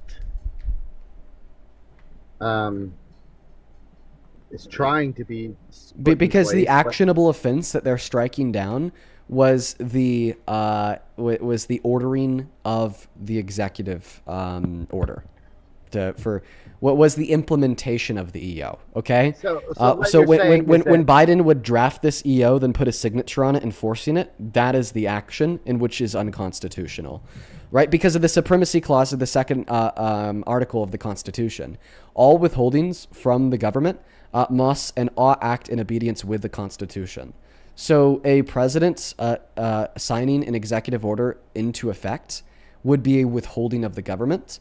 So that action of drafting and enforcing an executive order must act in accordance with the Constitution. And if that action of the issuance of the EO is unconstitutional, then the issuance of that EO would be a violation upon the Constitution. Your opinion that the issuance of an EO on its own is not an action that could violate the Constitution is just simply wrong, in accordance with the supremacy clause of the second article. Then why haven't they been charged with a crime? Because of presidential immunity. That's it. Okay. Yeah, that, and like usually, I don't know, for whatever reason, we've just never charged presidents for illegal EOs. Like, we just kind of chop it up to the checks and balances, then let them continue to push. But I mean, that the presidential immunity is a big thing today, right? That's why we'll never see. That's why we'll never see like a sitting president getting charged with a crime for something he did while they were president. So do you concede that argument? Can you agree that the action of the issuance of that EO is what is unconstitutional? I think that's subjective, but it's not subjective. This is we're evaluating this from the objective standard of the Constitution. We're evaluating this from the objective standard of the supremacy clause of the second article. Okay. So why do you disagree? Because I disagree with, like we talked about before, I disagree with the actionable offense. I know why. Because there was no action taken, and I believe that you continue to say there's no action, but I continue to tell you that the action would be the issuance of the EO. So how do you respond to the claim that the action is the issuance of the EO? I think that's your opinion.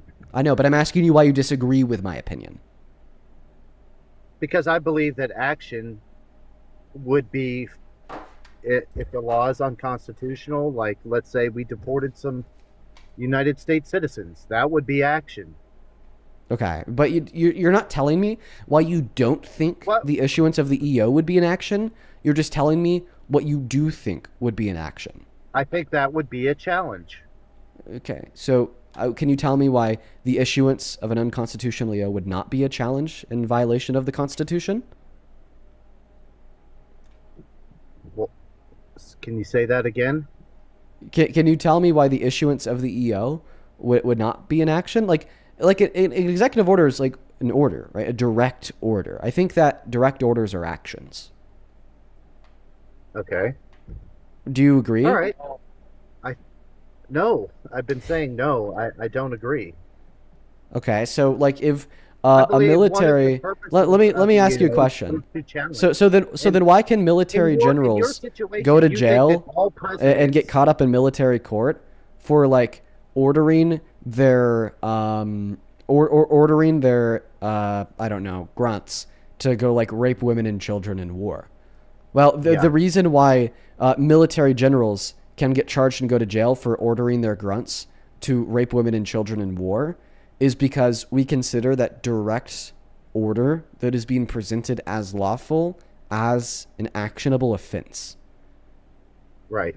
So, and this becomes even more clear when we're not just talking about direct orders being presented as lawful on the battlefield, and more so talking about executive orders being issued and signed into effect with pen on paper from the Oval.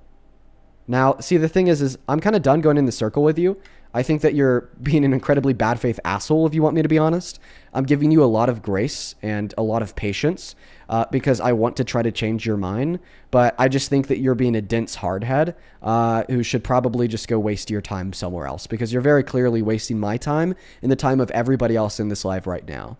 And you're acting like a man-child. And the reason why I say that is because I continue to break down with simplicity and nuance why what you're saying here is wrong. And I'm being very clear with every word that's leaving my mouth. And then your response is, well, I think you need your meds. That's what I think, man. I think that you need some honesty. When I need meds, you need honesty, right? Way, is this how you always act? Do I act honest? Yeah. No, when things don't go your way, is this how you always act? Are you just used to people like changing your diaper every time you get a little upset? Well, listen, if I always got upset when things don't go my way, I wouldn't be running these live streams. So no, the answer to your question is no. Yeah. All right, dude. Yeah. like no, yeah, like if I was some big crybaby who always wants things to go my ways, I wouldn't be in this career field. I just think that you're mad that I'm being honest with you. Like, yeah, you're acting like a dense man-child when you were unable to see the very clear data that I'm giving you to describe why you're wrong, and it's a little bit more than that. You can't even respond to it. Nothing about what I've said nothing what I've said is my own personal opinion. Can we agree that it's objectively true that a military general can go to jail for the actionable offense of eliciting an illegal order to grunts on the battlefields of raping women and children? Yeah, they can go to jail, which does describe. So then that means that orders are actions. If they were carried out, yeah. What if they weren't carried out? They still go to jail. Can you give me an example? Yeah, there's about 1 billion examples from the Vietnam War. There's 1 billion examples of army generals in Vietnam, okay, giving orders to their inferiors to do all of these incredibly illegal things, and at some point, right, these inferiors don't do what the general orders them to do, and then the general goes to military jail, even if just for a short time, for giving illegal orders. This is also true under the UCMJ. Like the UCMJ under military law, it makes it expressly illegal not to just follow an illegal order, but the action of giving an illegal order. And the action of giving an illegal order is not identical to that illegal order being followed out. So the last 10 presidents have all contradicted the Constitution, and if they didn't have presidential immunity, should be in jail. That's what you're saying. The reason why we wouldn't send all presidents to jail for all illegal orders more so has to do with like the vagueness of the part of the Constitution or law in which they infringed on, and if we could reasonably conclude that it was with or without intention. Now, when a president signs an executive EO, when it signs an EO into effect that's unconstitutional, they're breaking the law regardless if they intend to or not, regardless if it's with or without presidents. But we're not going to send people to jail because other people outside of you actually care about reason, fact, and logic. He just ran away. We're an hour and 23 minutes into the stream. We've not had a single guest so far today not run away. What a baby. What a baby. Dude didn't get his way. It's like, he was telling me, it's like, Dean, you either want it your way or the highway. No, that guest wanted it his way or the highway. Because he wanted it his way. EOs are not actions. And when I'm like sitting here describing to him how he's wrong, he just doesn't give a fuck. And he just continues to repeat his opinion with no evidence. What an idiot sandwich. Hi, welcome in. Do you support Trump? Yes. How old are you?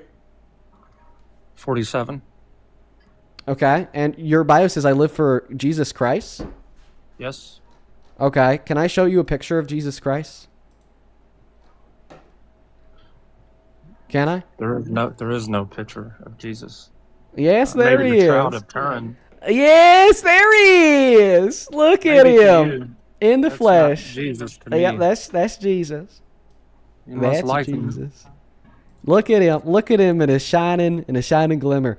No, listen, on a real note, as a Christian that supports Trump as He president. didn't post that. Somebody from his group did, buddy. No, he did post it. He admitted to No, posting he it. didn't. No, he literally admitted to it. Nope. Yes. So this was outside of the Oval Office when they were doing that DoorDash lady stunt who had the McDonald's delivery to the door of the Oval. And while Trump was out there waiting for the delivery, there's a bunch of journalists. One of the journalists asked him about this post on his social media and if he posted it. He said, yeah, I posted it. I just thought I was a doctor. So he did actually admit to posting that. So you're wrong. So how do you feel that President Trump, depicted himself as your god? Someone from his team posted that, buddy. Trump said he posted it, buddy. Show me. Okay, I will show you. I'm going to show you him admitting to saying it, and then you're going to come up with a new excuse and completely abandon this excuse without acknowledging it in the slightest, because that is MAGA 101. It's like actually like crazy work. Here's Donald Trump admitting to it. Mr. President, did you post that picture of yourself depicted as Jesus Christ? Well, it wasn't depicted. It was me. I did post it, and I thought it was me. There you go. Well, play the whole thing, the rest of it. About 10 more seconds. He is a doctor and had to do with Red Cross as a Red Cross worker there, which we support. I don't care about the picture. I don't worship Donald Trump. I worship. Okay, so Jesus. do you admit that you were like wrong when you said that he didn't post it? I was wrong. I didn't know about that. So now that we understand that he committed blasphemy and depicted himself as God, like what do you want to choose to not align yourself with blasphemers of your Lord? I wouldn't say it's blasphemy. It's something that the Pope wears. Pretty much it's the same outfit. So no, not only is that false, actually, the red in the Catholic magisterium is left for the is left for the people right below the Pope. I'm just brain farting Bishops. on their names. No, they're above the bishops. They're in between the Pope and the bishops. But secondarily, I don't think that the Pope would heal people with their hands, with light beaming out of them while angels watch from above. Cardinals. I agree with that. Right? Then also, like, on top of this, he's just like the most anti-Christian that we've seen in modern American history. This dude's a nut job. Okay, Jesus says to love thy neighbor. Donald Trump says, well, let's deport thy neighbor with no due process to get thy tortured and thy sea caught, right?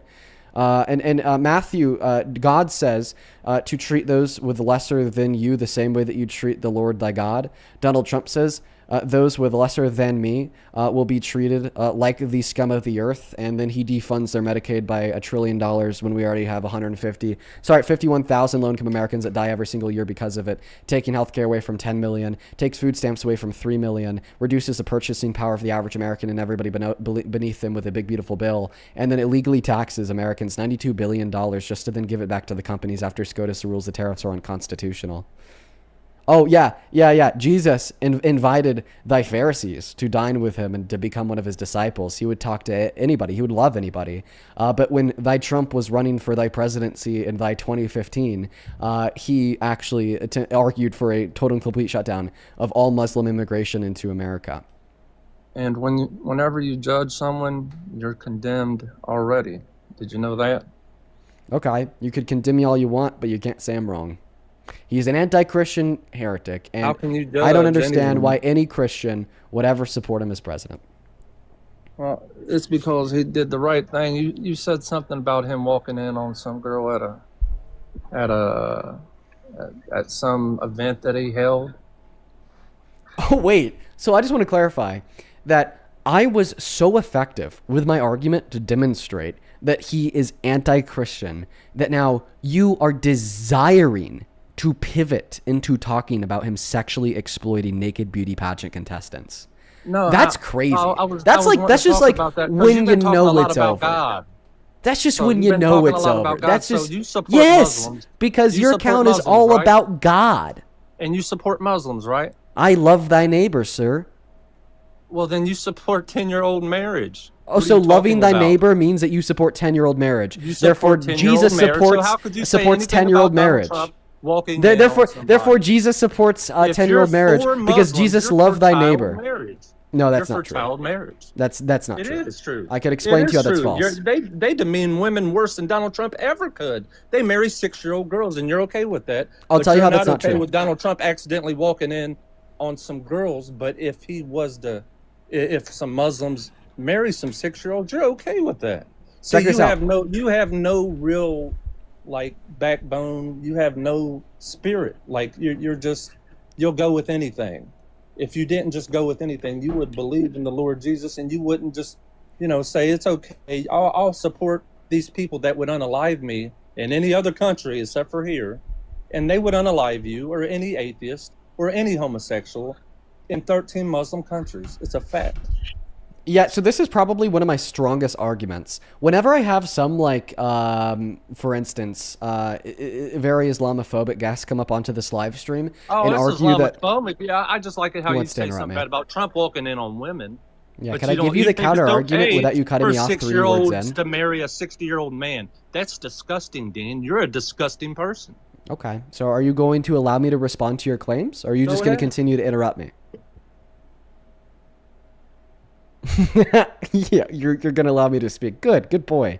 So, yeah, I always have a lot of fun with this argument. In fact, I think it's one of my strongest. So, it's actually pretty frequent that we'll have Islamophobes come up onto this live stream and argue that all Muslims, or in order to be a true Muslim, you have to be okay with child marriage. Here's the thing. I do agree that some Muslims are okay with child marriage because the fundamentalist interpretation of the Quran and Aisha's hadith is clear. They think that Aisha was 6 when she was married and 9 when that marriage was consummated. Now, the thing is that's the fundamentalist interpretation of the Quran and Aisha's hadith. The more benevolent and mainstream interpretation of the Quran and Aisha's hadith leads to some other conclusion than this claim that Muhammad is a pedophile. Most predominantly, what they'll argue is that the calendar used, 1,500 years ago did not represent a year in the same way that we do today. And although, her age was 9 in all reality, biologically speaking, she had been around the sun 26 times. So she was 26 years old in accordance with today's calendar. Now, regardless of what interpretation you think is true and what interpretation you think is false, still yet the two interpretations exist. Now, if we want to be hyper-specific and claim that if we pre-assume the fundamentalist interpretation of the Quran, then Muslims are okay with pedophilia, you're right. But we could do the same thing for Christianity. If we pre-assume the fundamentalist interpretation of the Christian Bible, then the Christian God's okay with slavery. Leviticus 25 verses 44 through 46. The Christian God's okay with genocide of babies. 1 Samuel 15:3. The Christian God is okay with pedophilia. Mary was 13. The Christian God is okay with beating slaves. Exodus 21 verses 20 through 21. But very similarly for what I'd say for Islam, not all Muslims hold on to the fundamentalist interpretation of the Quran. Not all Christians hold on to the fundamentalist interpretation of the Bible. But he left. I mean, I expected him to leave, guys. We're running off a lot of the people we debate today because my arguments are much stronger than theirs. Some Christian in the comment section did just prove me right. Somebody in the comment section just said, Dean, that's the Old Testament. Oh, so you hold on to some interpretation of the Christian Bible that leads to some conclusion other than God's okay with slavery? Good for you. I like that. So do many Muslims. They hold on to some interpretation of the Quran and Aisha's hadith that entails some conclusion other than she was 9 and Prophet Muhammad is a pedophile. Good for them. I like that. Welcome in. Do you support Trump? Yes, sir. How old are you? I'm 24. What year were you born in? 2001. Okay. And what time is it? It is 3:55. Sounds good, my friend. I'm going to thank a couple people, and the mic and the floor will be yours. If you want to support the stream, you can find the Venmo, PayPal link to the bio on TikTok. Pin message over on the other place, and right there, Dean Withers without Dean Withers. The hell? Yo, Patricia, thank you so much for the $5 over on the VENMO. Appreciate you so much. Mary, thank you so much for the $10, who says the last dono for Dean for a while. You've made a dedicated follower out of me. Mary, you know I love you. You're always hanging out with us. Just know that I really appreciate you. Let's get 100 Mary W's and 250 Bin W's for the $25. Thank you so much, Bin. That is a very, very kind donation. Thank you so much for supporting me in what we do. He says, an executive order is literally the mechanism for taking action. Yeah, responding to that guy who was saying it wasn't an action. He was nuts. Dude, he was nuts. Thank you for the $25, Ben. It's good to see you. Same thing to you, Jamie. Thank you so much for the $15. Who says, another 15 on top of my 10 earlier to let you know that you get me through my workouts 5 times a week, so thank you. That's awesome, Jamie. I'm so happy that we can help get you through the workouts. Thank you for the $15. Same thing to you, Jenna. Thank you for the $20. Who says, currently sitting in rush hour traffic listening to Fry MAGA. Been a while since I've donated. Keep cooking, Chef Dean. Well, I'm sorry to hear that you got stuck in traffic, but hey, guess what? While you're in traffic, you get to listen to some fire debates. Thank you for the $20, Jenna. What a chat. Show some love to Jenna down below in that chat. Same thing to Gwendolyn. Thank you for the 6. On PayPal, thank you so much. Fasi, thank you so much for the $10. I appreciate you so very much for that love, and thank you for letting me know about the Fasi. And then Ellen with the $4, who says, hey, Dean, we see you every single night here in Denmark. Shout out to you, Ellen. Thank you. On the chat super, thank you, Joy, for the $14, who says, please ask the Christian caller how many states in the U.S. still allow child marriage. He wouldn't know, but what is it, 12 or 13?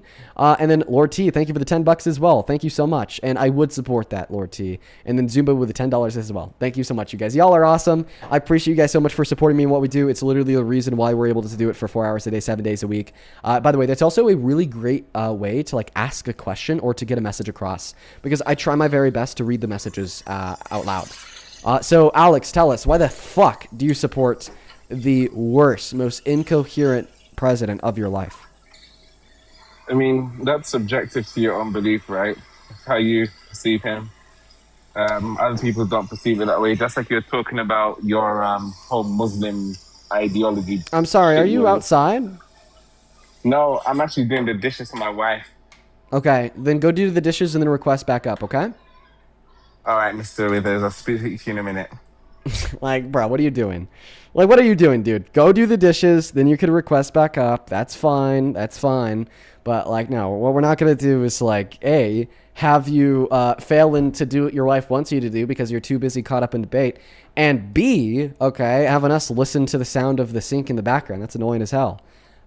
User, do you support Trump? User's not here, so we're going to move on to the next guest, Omar. James Andrews back in the queue. James, you got a 10-minute ban, so that'll be up in like what, 7 minutes? Welcome in. Do you support Trump? Omar? Omar's not here. We're gonna move on to the next guest. We got Arctic Fox loading up in the box, still looking for that next guest. We got a couple more minutes here, then we could bring James back up. Arctic, welcome in. Do you support Trump? I honestly just want a platform to speak for like a couple minutes. I really, really did. Okay, well, I'm happy to hear that you don't anymore, man. Hannah, thank you so much for the meteor shower. I appreciate you. And today, the platform that I'm offering is specifically 2 people who do support Trump as president, who are down and willing to come up here and give me an argument insofar as why. Let's go to get that next guest loaded up in the box, folks. Not too many Trump supporters out today. Not too many Trump supporters out today. But we are trying our very, very best to get some debates going. Hey, Nicholas, what's going on? You support Trump, Nick? Oh, yeah. You sound like a troll, Nick. What makes you say that? What makes you say that? Oh, yeah, I'm MAGA. You just sound like me when I put the red hat on to mess around. Well, actually, I have a camo hat on right now. You want to see it? Omar, welcome back in. I saw you in the chat. You're MAGA? I'm independent and I voted for Trump, but I've also voted for Obama, so I'm not a political gangbanger. Let's see. If the election was held tomorrow between Trump and Harris, who'd you vote for?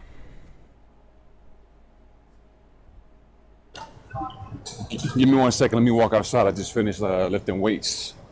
Okay. And you said, why did I vote for Trump over Kamala, right? No, if the election was held tomorrow, knowing everything that you do now, who'd you vote for, Trump or Harris? I would still vote for Trump. You're in the right place, Nick. Sorry, not Nick. Omar. The last guy's name was Nick. Yeah, so would you like to know why? Why I voted for Trump over Kamala? So here's the thing. When you look... Here's the thing that his mic cuts out. Because he's in the fucking gym. There were a few now he's things back. that... You can't hear me? No, I can now. Can you go outside? Now we hear the wind. Oh my god. Hold on. Everybody's like I'm about so to, busy give when me- they request up into the stream. Maybe I need to do this streams Give at me a 10 different seconds. time. Okay. 10 seconds. 10 seconds.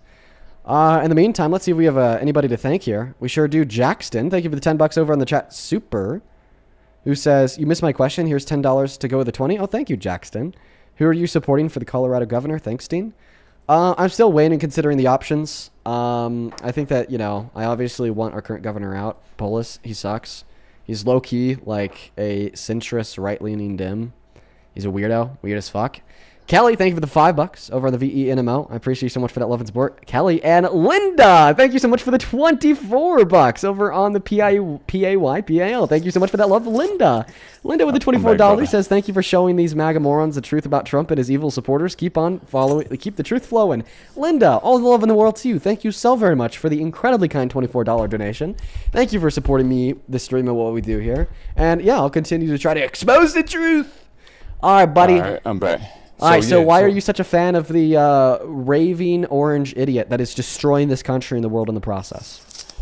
Well, I disagree with that because when what made me favor Trump over Kamala is it started with I got to use TikTok friendly words. So let's say the scamdemic. So when the scamdemic took place, when I saw how the Biden administration handle federal employees, military personnel, forcing them to get something experimental placed in their body. I don't agree with that because you shouldn't be forced to get something in your body to provide for your family. So that left a bad taste in my mouth. The lockdowns, the way that they were handled. So on top of just looking at the fact that, when Biden said, you're going to go back and change, you're not black if you don't vote for me. I could see I don't know if you saw the video of him touching children inappropriately online, several children, certain parts of the body. So I said, no, this guy's terrible. I could never vote for him. Kamala, her background as a prosecutor, the Supreme Court. Make sure not to say the names of any DRUGS. Okay. Yeah, so Kamala, when it came to truancy laws, so many lower economic families were affected by those tyrannical enforcements, and she apologized about it, the truancy portion, and then on top of that, certain people were wrongly convicted under her office. In addition to when you look at the fact that she was told by the Supreme Court to release certain inmates, she refused to do it because she talked about the free labor. But anyway, now why I voted for Trump? It's a multitude of reasons. I've been vegan over 23 years, so food is very important for me. I believe that when people eat healthy, it transforms the body. And I think the reason why American society is the way it is because of the chemicals in the food supply. So when Trump, and along with his team, RFK, when they were talking about removing certain chemicals, that really caught my attention because I've traveled the world. And so when you go to different countries, you don't see certain chemicals in the food supply that you see here. And so anybody that's bringing awareness to food dyes, to the spraying of the sky, the chemicals sprayed in the sky, the manipulation of soil, the vaccine schedule, that was appealing to me. So that was attractive. In addition to that, when it came to the immigration problem, that was appealing. And then we have to keep in mind that Obama was the porter in chief. So Democrats have also been strong against immigration. So it wasn't nothing wrong with that. When it came to biological men participating in women's sports, if I had daughters, I wouldn't want my niece or my daughters to participate against biological men. So that was pretty promising. I'll give you a couple more, then I'll let you respond. When it comes to social media, I've been shadow banned and deplatformed on other platforms when I started to expose certain things pertaining to society, certain so-called conspiracies. And so when Trump talked about using his power to make sure that the government doesn't have a hand in using social media to silence American citizens, that was also favorable to me because freedom of speech is everything, no matter if you're a Democrat or a Republican. When it comes to the Second Amendment, I saw when Biden was in office, they kept trying to attack certain aspects of the Second Amendment. I feel that you shouldn't be limited in how you can defend your home or your country or against a tyrannical government, because that's the purpose of the Second Amendment. So, and I'll give you one more. So when it came to just, because I know Trump was responsible for warp speed, but he wasn't trying to force people to get something experimental placed in their body. So I do like the fact that he is able to, he's not a shield, if that makes sense. You know, he has a backbone. He's going to speak his mind. I like honesty and transparency. I don't like deception, people who are hiding in the closet, if that makes sense. So I'll just leave it there. But I can keep going. But that was, for me, that was favorable. And I know he hasn't been in there 4 years yet. It hasn't even been 2 years, so certain things haven't been fulfilled. But we have to give people grace and time to see what's up their sleeve. Yeah, you were brainwashed as hell, dude. How so? Yeah, well, I guess I should first ask you, how do you want me to go about addressing everything that you just said? Would you like me to respond to every single point in a gallop? Would you like me just to choose the first point that I want and then respond to it and then hopefully get around to the others with continued dialogue? How do you want me to do this? Can I choose each one? So you want to choose which point you want to start with? Sure. Yeah. So how do you feel about my position as far as biological men competing against women in sports? Sure, good question. Yeah, I think that trans women, not men, competing in women's sports is ultimately an issue that is completely irrespective and irrelevant to the federal government, okay? There are 17 trans women competing in the NCAA. Who gives a fuck? I don't think our federal government should, okay? I think that our federal government should be focused on real issues, okay? Not 17 people. I think that they should be focused on making the material conditions for the average American better off. I think that they should be focused on ensuring that low-income Americans have access to healthcare.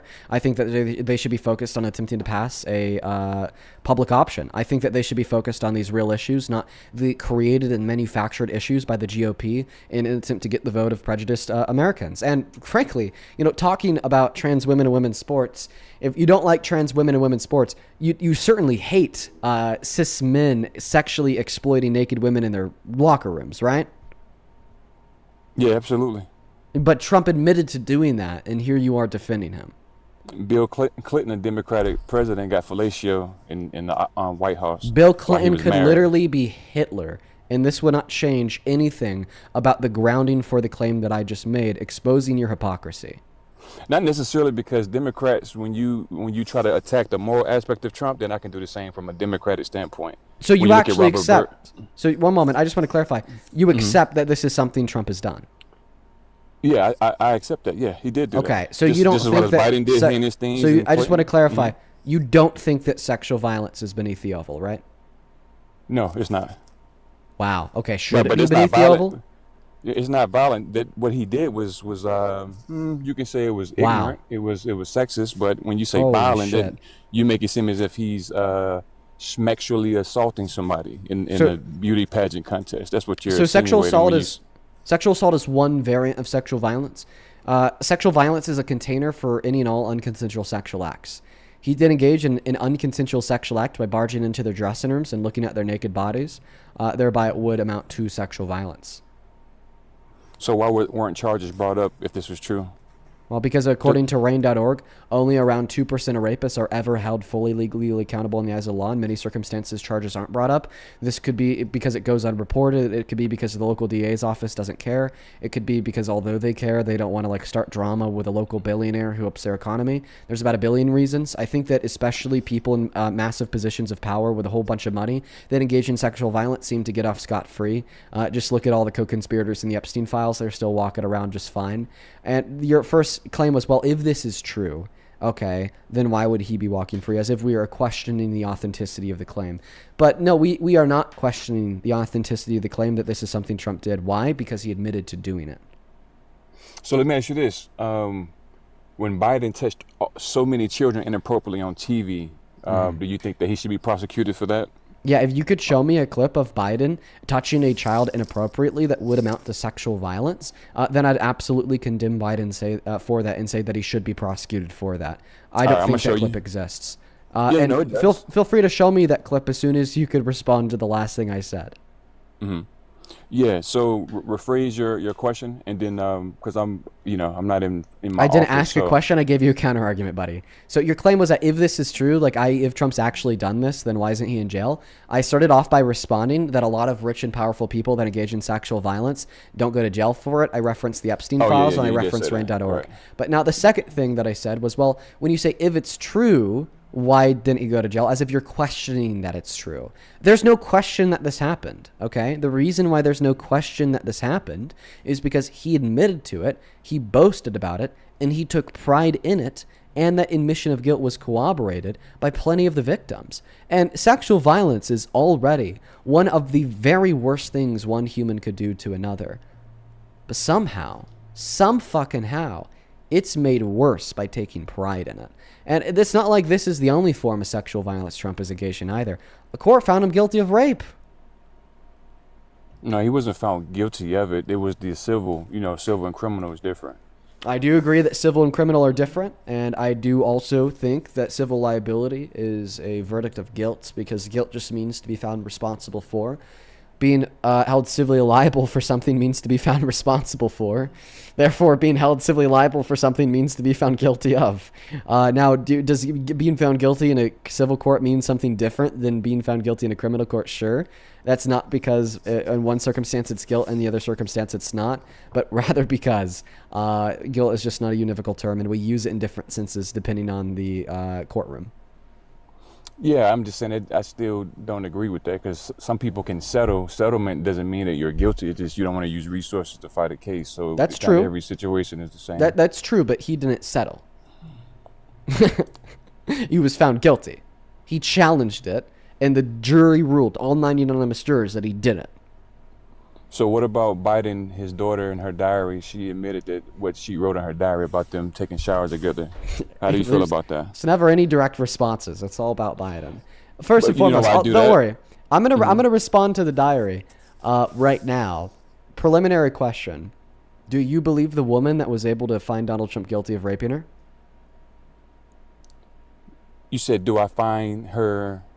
Do you believe her? Say that party. Do you believe her? Do you think that Trump raped her? It's just hard to haven't looked deep into it to I don't want to assume anything about her character. I don't know her like that to say I believe or disbelieve. So yeah, that's the issue. This is why you're kind of a hypocrite, because you'll mention Ashley Biden's diary, but what you won't mention is that was actually stolen from her by Project Veritas, a far-right think tank that has a history of manipulating documents that they get on political opponents. And then Ashley Biden in court sent a letter under deposition under penalty of perjury saying that a lot of the contents of the diary have been grossly misconstrued or misunderstood.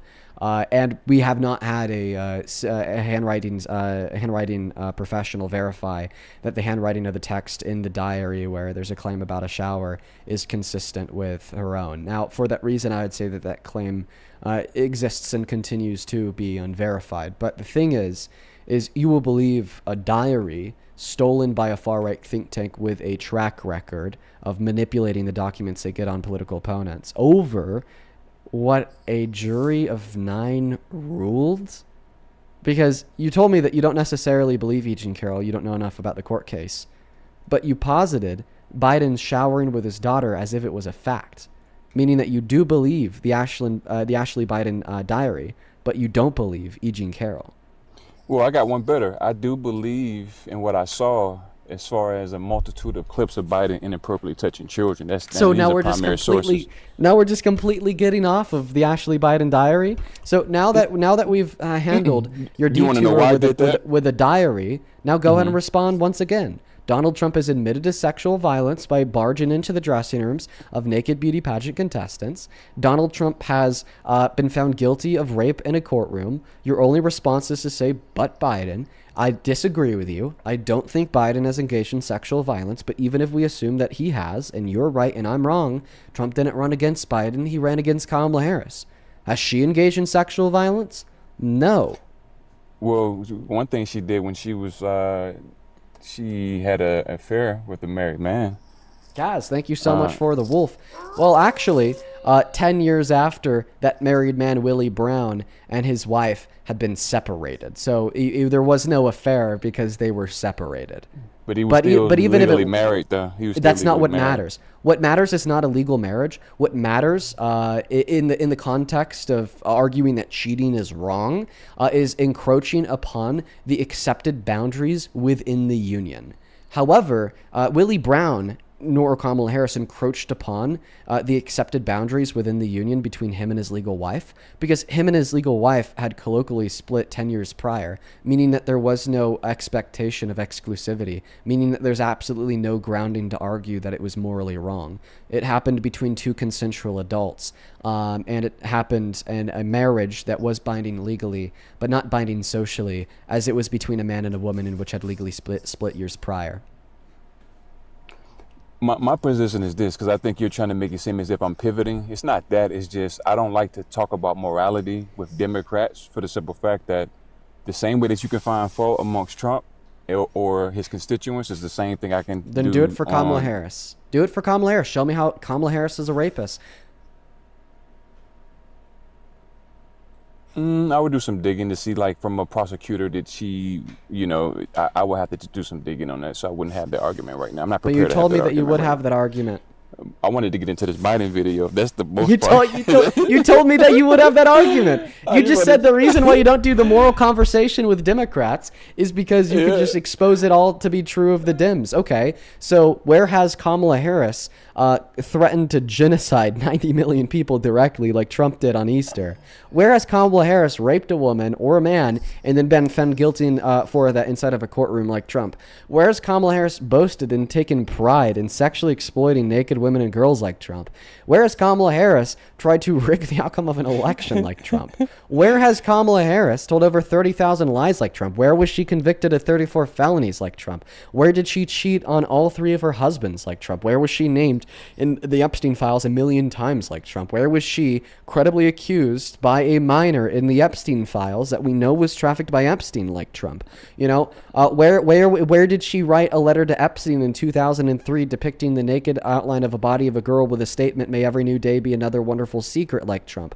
Where was she? Where did she own properties and refuse to rent to black people because she's racist in violation of the Civil Rights Act like Trump in 1977? Where did she depict the most 2 successful black people in the history of this country as literal fucking monkeys parroting racist, white nationalist, pro-segregationist rhetoric, saying that the black man is a beast of the wild like Trump did less than a month and a half ago? You cannot sit here and say that any tick against the moral nature of Donald Trump is reflected upon the Democrats. And I know that I just gave you a bunch of points and you won't be able to respond to them all. So we're going to condense it down to one simple question. Show me where any Democrat in any position of power in politics today has called for the execution of 6 sitting Republicans in Congress with no good reason, like Trump did a handful of months ago against the Dems. I can't show that right now, but what I can show you is that out of everything that you've mentioned, nothing beats what you're about to see with Biden touching these children inappropriately. Not 1, not 2, not 3, not 4, not 5, but a multitude of children. So I just want to see how you would try to circumnavigate what you're actually going to see. Can we show it? Feel free to pivot away. Oh my God. You're in YouTube Studio. Can you go to, I mean, not YouTube, but TikTok Studio. Can you pull up YouTube real quick? And I'll tell you the name of the video. Yeah, what do I need to type? Just type Biden touching kids inappropriately. And it should be the video that's like about 4 minutes long. And we're not going to watch all 4 minutes, right? Right. Do you mean 3 minutes? Pull it up on your screen. It should be 1. I know what it looks like when you, if you share it. No, you've watched it a handful of times. Okay. Let me see. Just the 2 minute. No, not that one. Yeah, that one right there. Yeah. You had a beautiful sister. Okay. We're not going to watch all 4 minutes. How much of it do you want to watch? Just enough to, yeah, whenever you're ready. This your platform. I want to respect your platform. So just let it play, and then when you want to stop, you can stop. The boys away from your sister. That's the job. Keep going. You're standing right next to me. There you go. Here, you two come here. There we go. Yeah, you got it? Okay.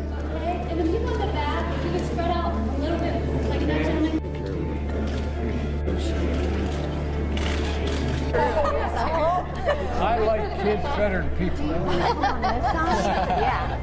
I like kids better than people. Wow. Don't Grandpa stop it. It's says gonna he keep- likes kids better than people. Wow, he's terrible. That's just something that a cute grandpa or grandma would say. So I Trust don't me, it gets see an issue bad. with It gets bad. Just give it a little second. Trust me, it gets Okay. bad. Just watch. Dude, I can't take this shit seriously. My goddamn. Okay, I need to lock in. What are they doing? What is this shit? This is just like they just fucking slowed down him just looking around and put some like some dark gloomy music over it. Like, what are we doing? It's not gonna do it again. All right, here we go. Guys, we got. What are you, a senior? A junior. Fathers are hard to raise. Can I have a picture with just the kids? Can I go with just alone? Very good.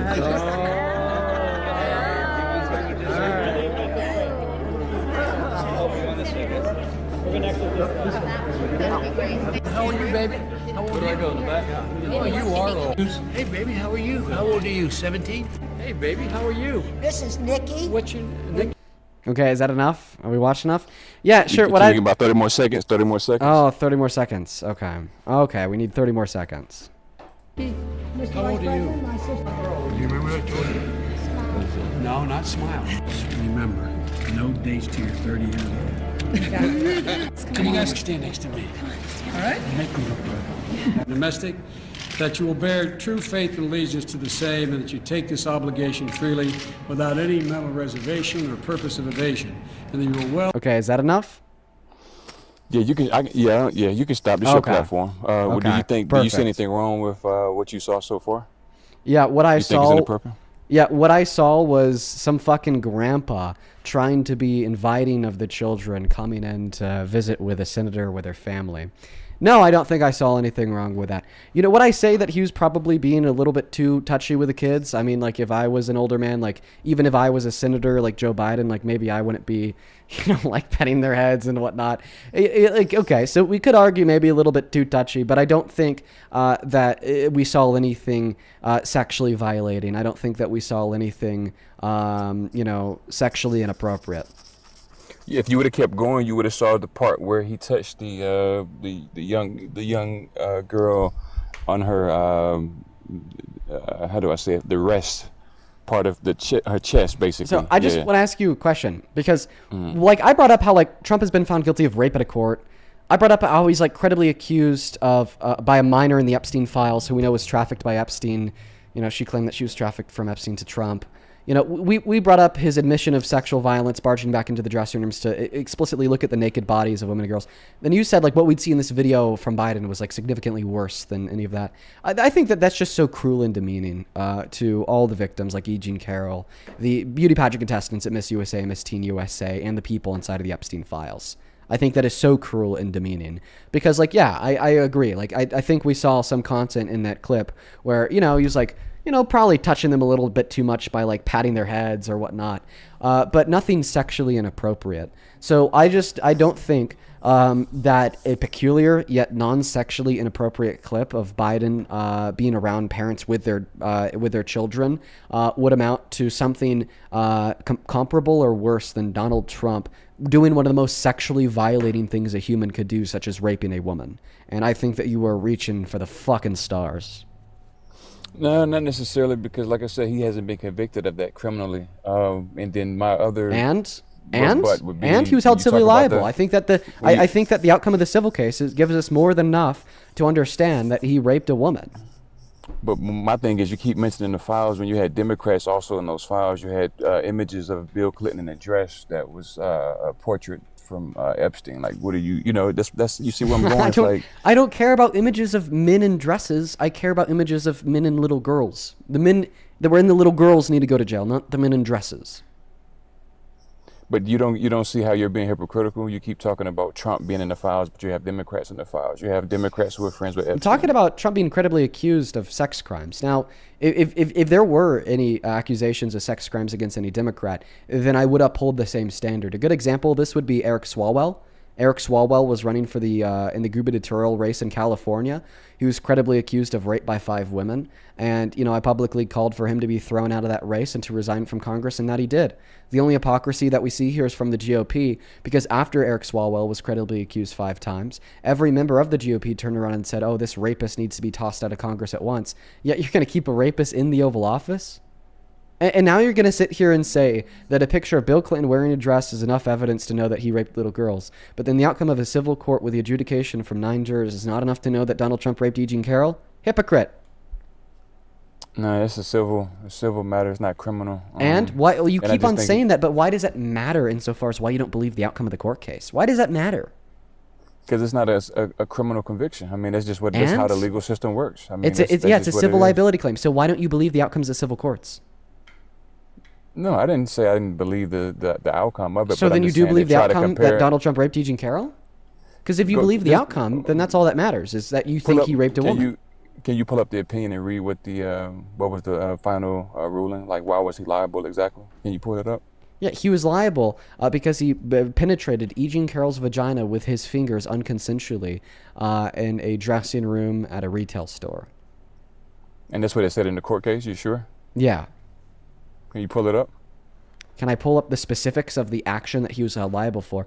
I could show you the jury verdict form, but it would require me a bit of digging through the court documents to find you, like, where inside of the court documents the jurors agree of that action. What I'd point you to wouldn't be, like, the court documents, because there's a bunch of them that would require a lot of intensive digging, but would rather be reporting on the subject matter. Right? If you just go on Google and you type in "Judge clarifies Trump did rape E. Jean Carroll," you'll be giving sources from the Washington Post, from the Guardian, and from every other mainstream media outlet that goes over how the judge ruled that it was substantially true he raped her due to the fact that the jury found he forcefully penetrated her vagina with his fingers. Can you show that source real quick? But you don't have to use the court case. No, like the Washington Post, like kind of go to it. If you don't mind. I just told you the name of the source. All right, so I'll look it up when I get some time, because I'm just sitting in my car trying to have a conversation without having to do all of this. So wait. Yeah. So if it was true that Trump raped E. Jean Carroll, would you still support him as president? Support is a strong word. I voted for because when it comes to because I know earlier you mentioned the Bible. I don't know. Are you an atheist? Are you a Christian? Are you Muslim? I'm a God-loving Christian, sir. So remember when, in the according to the customs of the Israelites, they would stone you to DEATH if you committed adultery, as an example. And when the woman had been accused of cheating on her husband, they wanted to stone her. And Jesus said that, in other words, I'm paraphrasing, how can you condemn this woman if you all are full of sin as well? And that's a very, very, very powerful principle. So when you say support, you have people that have for their skeletons in their skeletons in their closet on both sides. I'm not here to judge. I'm just telling you why I voted for Trump over Kamala. Oh my God, bro! Do you think that we should abolish the criminal justice system? No, why? Because it judges people, then condemns them for their sins by sending them to jail. If they've been convicted, I mean, that's just how the system is set up. I know. The system is set up in such a way that seems like you disagree with it because it's human judging and condemning other humans. You just said in accordance with the scripture from the Bible, your interpretation is that humans shouldn't judge and condemn other humans. No, but that's where you get jury nullification from. Are you familiar with that principle in legality? What does jury nullification have to do with trials in which jury nullification is not upheld? So it was legally, it was a law at one point where people who had a certain phenotype couldn't drink from the same water fountain. So as a juror, even though that was an actual law, based on morality, you can say, what does jury nullification have to do with anything that I just said? I'm just showing you how that principle that I used in the Bible, it is a part of the legal system. So there's certain Bible. It seems like the legal system as a whole contradicts, right, what principles you think are true of the Bible. Because do you agree that, like, for instance, when somebody is found guilty of a crime and then sent to jail, it's a human being judged and condemned by another human? Yeah, it is. But you just said that humans should not judge and condemn other humans. But you're being disingenuous, bro. Like you're not being genuine. Yeah, because what I'm saying is, I voted for Trump not the moral component. You could call me disingenuous. Can't call me wrong. It is. You won't even let me get it out, bro. Like then tell me how I'm wrong. You're wrong because you can find fault on both sides. But you can't find as much fault on both sides, and that's my point. I don't want to. We've never been able, like we definitely Can I make can't a point, fault. though? I haven't even made a point. Sure, I just want to clarify that this is a point that I've already made for the last 30 minutes of our discussion, my friend, is that you cannot find nearly as much fault to be true of Kamala Harris and her past compared to Donald Trump. I literally brought up 30 different points. Okay, of all of these terrible things that Donald Trump has done that Kamala Harris hasn't done.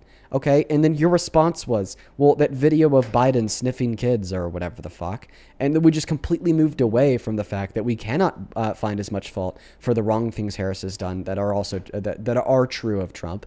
You just completely moved on and pivoted. But now you're back to saying that you can. So, okay, I'm going to go ahead and ask you the same line of questions that I asked you earlier. Like, where was Kamala Harris found guilty of 34 felonies like Trump? Where was Kamala Harris found guilty of rape like Trump? Where did Kamala Harris boast about sexual exploitation like Trump? Where did Kamala Harris tell 30,000 lies like Trump? Where did Kamala Harris try to rig and overturn the outcome of an election like Trump? Where did Kamala Harris call for the execution of sitting Republicans in Congress like Trump? Where did Kamala Harris refuse to rent to black people because of racism like Trump? Where did Kamala Harris depict black people as monkeys like Trump? Where did Kamala Harris do any of these things that Trump has? Where did Kamala Harris incite a riot against her Capitol, in which led to 174 people attempting to kill cops on the steps of her Capitol, then just to bail them out, give them full and complete presidential pardon, and label them as patriots like Trump? Whereas Kamala Harris passed some of the most destructive economic policy that has disenfranchised millions of voters by taking away their access to health care and access to food stamps like Trump. Where she started a war in which has killed 160 girls with a U.S. Tomahawk like Trump. Like where has she done any of these same things that Trump has done? You cannot say that we could fault Kamala Harris just as much as Trump. That is a bad faith argument that bears no substance, and it cannot ever be reasonably purported as true. Let me ask you this: if a person committed 10 sins and a person committed 2 sins, would you show more favor towards the person that only committed 2 sins? Yes. Okay. It would depend on what the 2 versus 10 sins are. Like, do you think that, like, for instance, I don't know, Gandhi is preferable to Hitler? No. He's not. So my point is this: she was a prosecutor. There's been several men who were. What? I'm just saying. You're trying to make it seem as. Do you think there's evil on both sides of the Democratic and the Republican Party? Yeah, you troll. Oh my God, bruh. What the fuck are we doing? Dude! Bro! I didn't know my mic was muted. You muted me now? Dang, man. Like, do you think that I'm preferable to Hitler? No. Damn, bro! Fuck, I haven't committed a genocide of 12 million people and started a war that killed 90. You're nuts! Do you think that you are preferable to Hitler? Why are you trolling, bro? Like I'm not. Wait. You're muting me. I was trying to make Mother Mary. Do you think that Mother Mary is preferable to Hitler? Do you think that Mother Mary is preferable to Hitler? Answer the question. Yeah, people are gonna prefer these people, bro. You know what you're doing. Can you answer the question? Yes, is man, Mother Mary better than Hitler? Yes. Okay, so why is Mother Mary better than Hitler, but me and Gandhi and you aren't? What do you mean? Why aren't we better than what? Better than Hitler. So I'm not better than Hitler according to you. You're not better than Hitler according to you. Gandhi's not better than Hitler according to you, but Mother Mary is. Why? No, I meant that. I when you muted me, you started trolling. It's kind of like I was I lost the interest to really have a fruitful conversation with you. But yeah, when you're looking at the history, lose the interest. You've lost interest to have fruitful conversation because you muted me. And but yeah, you told me that you these think people that are more you don't think that like you're Hitler. preferable to Hitler. Yeah. Yes. Get the fuck out of here. Get the fuck out of here, bro. It's like, what are we doing? What are we doing, dude? I can't have debate. I can't have debate with people that far gone. Tina, thank you so much for the Lillian Leopard. I can't do it, dude. I can't fucking do it. I can't do it. therapy. Please go to it. Talk to a professional about your feelings, because they're not right, brother. Kyle, thank you for the $10 on Venmo, who says MAGA is like a terrible children's magician. Pay no attention to Trump. Look at this big bad thing somebody else did. So true. Thank you for the $10, Kyle. Rebel, thank you for the $10, who says, if you look at naked kids on the internet, it's child porn. But if you look at naked kids in person, it's quote unquote backstage. It's acceptable. Yeah, you know, a lot of people will argue that what Donald Trump did to the Miss Teen USA beauty pageant contestants is acceptable or fine, right? But that's actually a really good comparison, Rebel, because you're right. What's the difference? Tina, thank you so much for the Leon the Kitten. I really appreciate you, Tina. Thank you. And then Brianna, thank you for the $20. She says, showing some more love for the difference you make. I am also so thankful. I get to enjoy listening to you every day. I genuinely look forward to it so much. Also, what is your favorite Hunger Games book or movie? I like all of the Hunger Games movies equally. A great movie series. I appreciate you for being here, and thank you so much for the $20 donation. You are awesome. And Dana, thank you so much for the $100 donation on Venmo. Wow, that is a huge donation, Dana. I am so very grateful. Thank you so much for the love and support. I don't even know what to say. That's so fucking kind. That is D-A-N-A, Dana, with the $100. Says, thoughtful discourse feels increasingly rare, so it's refreshing to see somebody engage with important issues in such an informed and intellectually honest way. Thank you, Dana. You are awesome. I appreciate you so much. You are absolutely so fucking kind. Huge shout out to Dana down below in that comment section. Thank you so very much. And Donnie, I appreciate you for the $10 as well. Who says, have you in the background while I'm doing deliveries makes my job better. Hell yes. Let's go, Donnie. Thank you for the $10. Matthew, thank you for the $10, who says, hey, it's good to see you today. Pierce, thank you so much for the $50 donation over on PayPal. Thank you so much, man. Fucking hell yeah. Show some love to Pierce down below. That is P-I-E-R-C-E. Pierce with the $50 says, I just turned 22 today. So I wanted to say thank you for teaching me basically everything I know about politics and helping me understand how it affects the world around me. Pierce, I love that. Listen, there are so many people who will tune into these live streams that are apolitical and just have never engaged in the system of American politics in the slightest, and will like genuinely learn a lot just by listening to the stream. And I love that so much, man. Happy birthday, Pierce. You're the absolute GOAT. I hope you live it up, and the 22nd is great, man. Huge shout out to you. Julie, thank you for the $15, who says, thank you for all that you do. I'm anti-MAGA, living in the same house as a dad who's hella MAGA. If it's not his way, then it's a highway, claiming all the facts I say are fake media. Yeah, Julie, I just recommend getting out of there when you can. Thank you for the $15. Nicolette, thank you for the $10, who says, guest said he voted for Trump because Trump is for freedom of speech. Yeah, we didn't even get around to talking about that. He made so many points that we didn't get to talk about. Thank you so much for the love and support. I appreciate you. On Super Chat, Sam, thank you for the $20, who says, you continue to prove to be an excellent debater and orator. Your work is important. A question: did you participate in speech and debate in high school? No, I did not participate in speech and debate in high school. I did like debating on the side, like on Omegle for fun, but it was never something that I did in a structured manner. Honestly, I should have. Anthony, thank you for the $5, calling the last guest annoying. True. Lord T, thank you so much for the $5. Mel, thank you so much for the $5. Lord T with another $10, who says, it's literally swearing in photos. Have any of these people complain about it? Nope. Dill, thank you for the $20, who says, shame on you if you're not for supporting your nephew. Have a very close family member who is a 5'10" male who played varsity football in both his junior and senior year and was the MVP and one of the top wrestlers. I'm so proud of him for living his truth.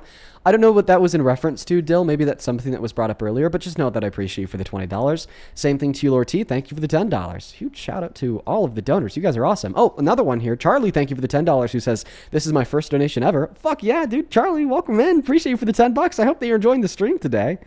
With all that being said, I do believe that we are caught up, guys. If you want to ask me a question, if you want to, get a message across, I try to read them all. You can find my Venmo and my PayPal in the link to my bio on TikTok. Pin message over on that YouTube stream, and it's always going to be right there. Just Dean Withers without the Ian Withers.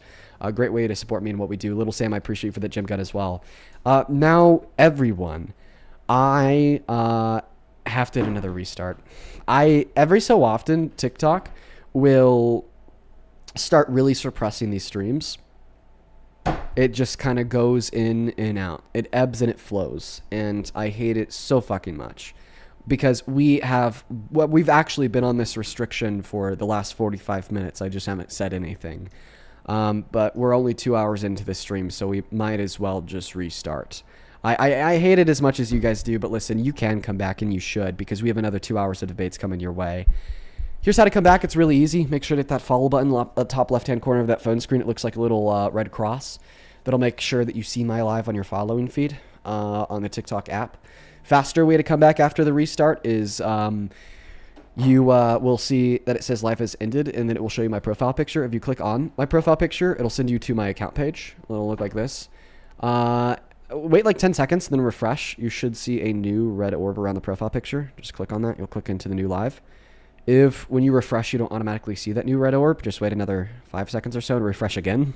Just means that TikTok is taking a little bit extra time to push the live out to your For You page. Now, guys, like I said during the last restart, these restarts only take 5 seconds. So they're really, really quick and they're really, really easy. I'm going to give everybody just a moment to hit that follow button to make sure that you could come back. I'm going to thank one more person here. Thank you so very, very much, Amy, for the $25, who says, thank you for getting ready for my nursing shifts, educational and entertaining. You are way more patient than I am. Well, Amy, I appreciate you for the $25. I try my best to be patient, but oftentimes I fail. Thank you so much for the $25, Amy. You are the GOAT. And yo, we were going to restart, but this just came in, so I got to shout them out now. Evil Hate Filled Female. What a name. Thank you so much for the $100 over on Super Chat.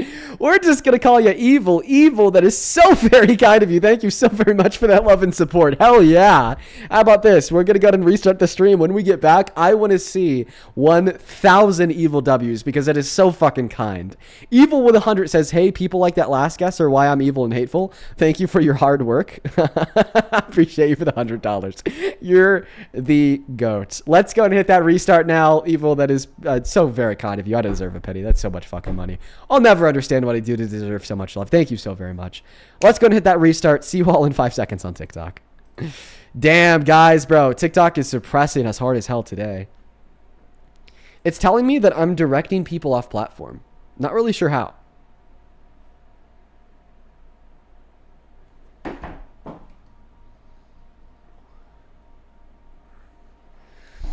Yo, welcome back into the stream, everybody. Show some love to Evil in the chat because that was, like I said, very, very, very, very, very, very kind of you.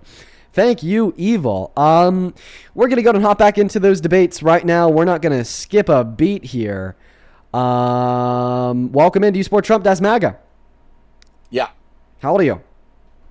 32. And Joshua? Who? You're Joshua. Nah, bro. You're not Joshua? Nah, bro.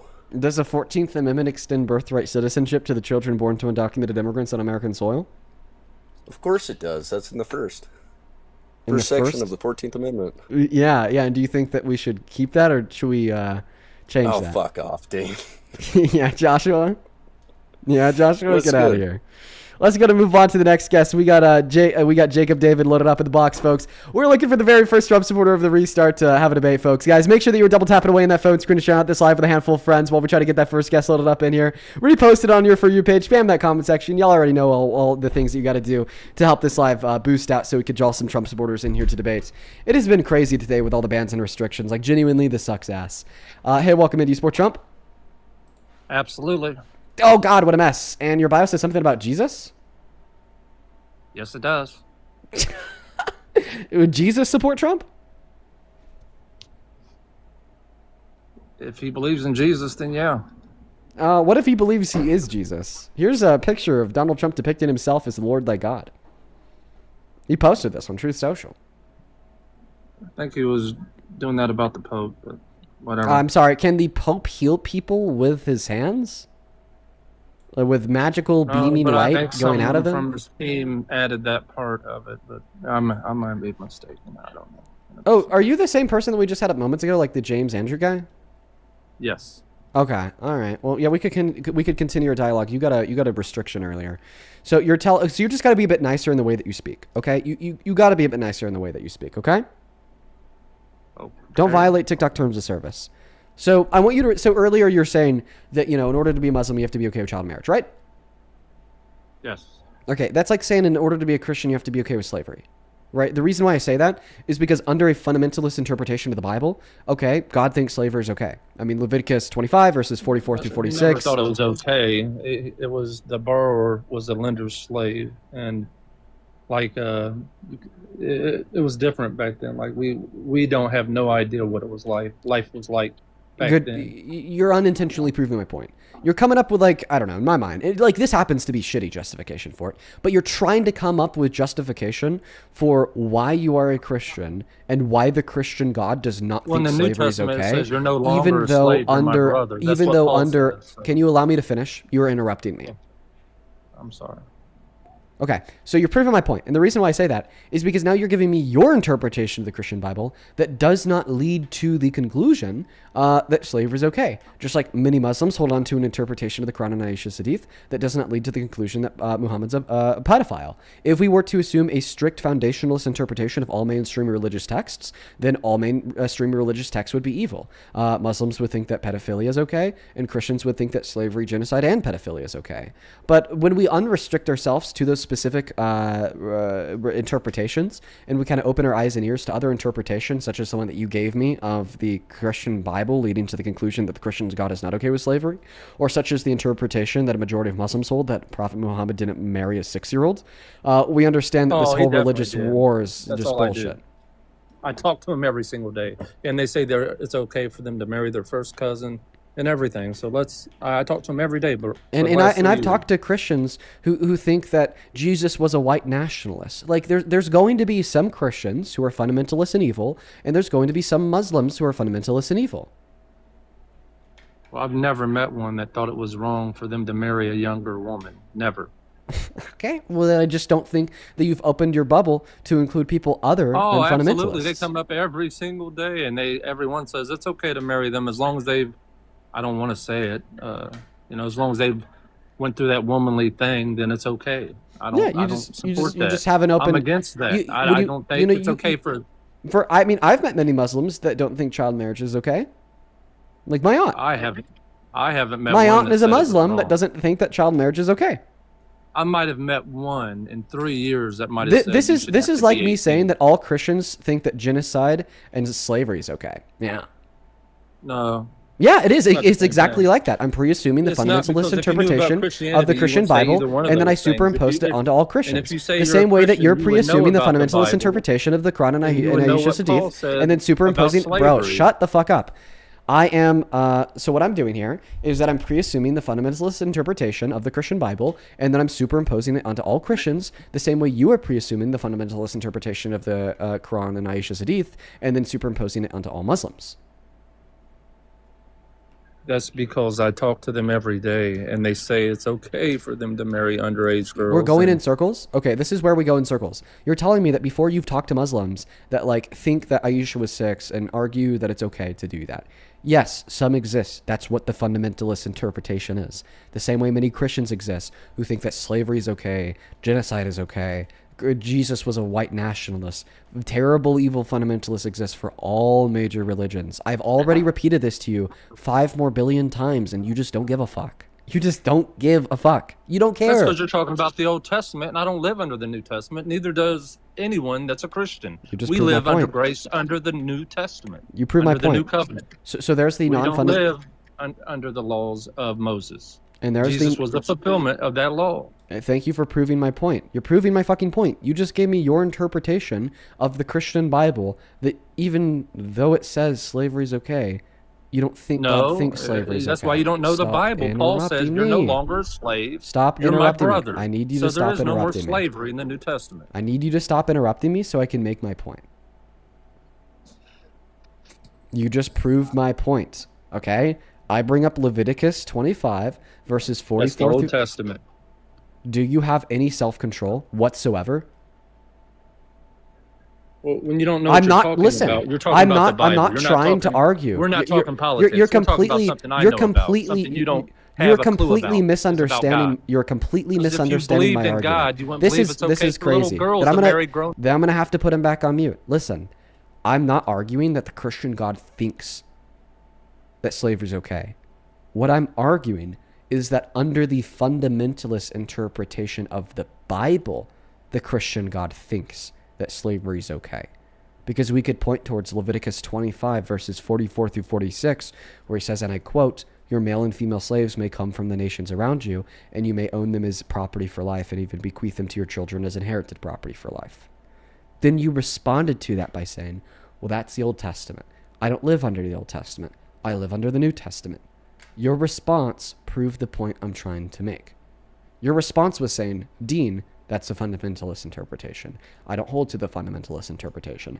I hold to some other interpretation, in which leads to the conclusion that Jesus and God do not think that slavery is okay, i.e. the introduction of the diversion from the Old Testament to the New Testament, i.e. the introduction of like states from Paul's, you're no longer my slaves or my brothers, so on and so forth, yada, yada, yada, yap, yap, yap, yap, yap. All that I'm saying is that same thought process that you just shared with me about how we can identify verses in the Christian Bible that say slavery is okay, and then you hold on to some interpretation of the Bible that denies slavery is okay, is the same thing that is true of many, many Muslims, okay? Many, many Muslims that hold into more benevolent interpretations of the Quran and Aisha's Hadith can identify places, and particularly Aisha's Hadith, where she says she was married at 6, okay, and yield the conclusion that she was not actually 6 for some reason, like they didn't operate off of the modern day calendar. And all that matters here is that many Muslims don't think pedophilia is okay, and many Christians don't think slavery is okay.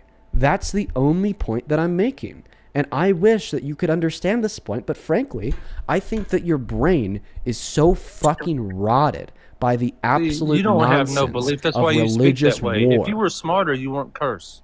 You know what I mean? And You if would- Trump you were would think of smarter, something he wouldn't smarter rape to women say. and sexually exploit But kids. you know what? He wasn't found guilty of that. And you He wouldn't was. support Muslims if you were a real man. If you loved women, you wouldn't think it's okay for a 9-year-old to marry a 60-year-old man. I'm telling you that I don't. Dean. You're not I'm a telling man. you that is You're disgusting. a child. You're a baby. You And actually act just like des- one. you just I des- remember when that you just engineer des- said, "Put." You just described me as a man, because I don't think that it's okay for 60-year-olds to marry 9-year-olds. And you once again are saying then you wouldn't support Muslims. The reason why I do is because many Muslims don't think that. If we wanted to specifically isolate the Muslims that don't think that and are okay with 60-year-old men marrying 6-year-olds. All Muslims think that's okay. Yeah, and you're wrong. You have not, like, you're just You're an wrong. idiot. That's my research. All You Muslim, don't do listen, it. all I talk to them Christians, every day. all 10 to Christians think, 20 a I day. talk to them every 10 day. to All, 20 to all, 30 all, a day. No, all you don't. Christians, No, you all Christians think that racism, slavery, and genocide is okay. They all do, because I talk to them every single day. I talk to them all the time, and I could point towards scriptures in the Christian Bible, like 1 Samuel 15:3, where God commands the genocide of the Amalekite, including the newborns. I could point towards verses in the Christian Bible where God says that slavery is okay, like Leviticus 25:44-46. All Christians think that slavery, racism, rape, and genocide is okay. Would be the mirror of your logic. And then this is where we restart the circle. This is where you give me your interpretation of the Christian Bible that does not lead to the conclusion that slavery, genocide, racism, and rape is okay. Then I'm like, oh, I love that for you. That's the same thing many Muslims do, as it would relate to the Quran and Aisha's Hadith. Do you notice how when I mirrored your logic and I said all Christians think that slavery, racism, rape, and genocide is okay, automatically a bunch of Christians in the chat said, oh, I'm Christian, I don't think that. And when you said all Muslims think that pedophilia is okay, many Muslims in the chat went, oh, I'm Muslim, I don't can't think get that. what the most dangerous city is in the United States. You didn't know that? So you're just completely pivoting. No, I just seen that guy said, put something over your face and answer a question, Dean, and you couldn't answer one question, just like he said. When you put that thing over your I told him to face, give me an you argument couldn't answer about Trump, and he's just completely one pivoting. single This guy is just done. He's just actually cooked. He's just actually cooked. He now you're pivoting like a little fucking puny weasel. This is crazy. I gotcha. I won, folks. I won the debate. You got cooked. How does it feel? Get grilled by You Dean. said that, hey, you wouldn't have to say that. If You got won the absolutely debate. fucking grilled. You said that because you know you lost the debate. No, I'm saying this because I'm rubbing it in after I won, because your response to me winning was to pivot in an attempt to ridicule and demean me.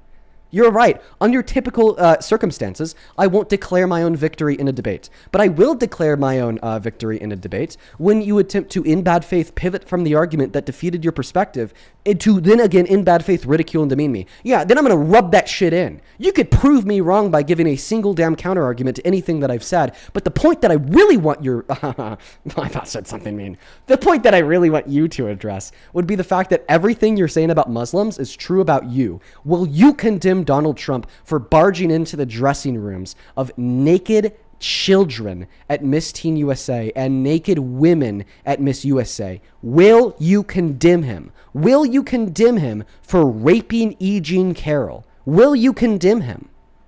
Because if you won't condemn him, then you are projecting on Muslims. I don't want a pivot. I don't want a deflection. I either want a condemnation, okay, or an admission. Okay, I want you to do the same thing to projecting on Muslims. Can you do the same thing to Muslims? Can you say that's wrong, what they do? I've already Whenever said... a Muslim marries a child, You're that's wrong. already pivoting with a new question, but I'll respond to it nonetheless. So yeah, for fundamentalist Muslims that believe that child marriage is okay, fuck them. They're evil, terrible, sick shits. For fundamentalist Christians that think that slavery and genocide is okay, fuck them. They're evil, sick shits. Now, answer the question that I asked you. Will you condemn Donald Trump for barging into the dressing rooms, okay, of naked women and naked girls and sexually exploiting their naked bodies and for raping E. Jean Carroll? Because if you cannot condemn Donald Trump for these things, you are projecting Where does it say that onto Muslims. It says he touched them. It says he walked in and did bad things to him. I didn't know that. It says that he Walked touched in them and like that. no, not touched. I said sexual exploitation. He looked at their naked bodies. You need to listen closer. Oh, he looked. He Yes. accidentally walked in and seen some people changing. Oh, this will be fun. Without pivoting, dodging, or deflecting, why do you think it was an accident?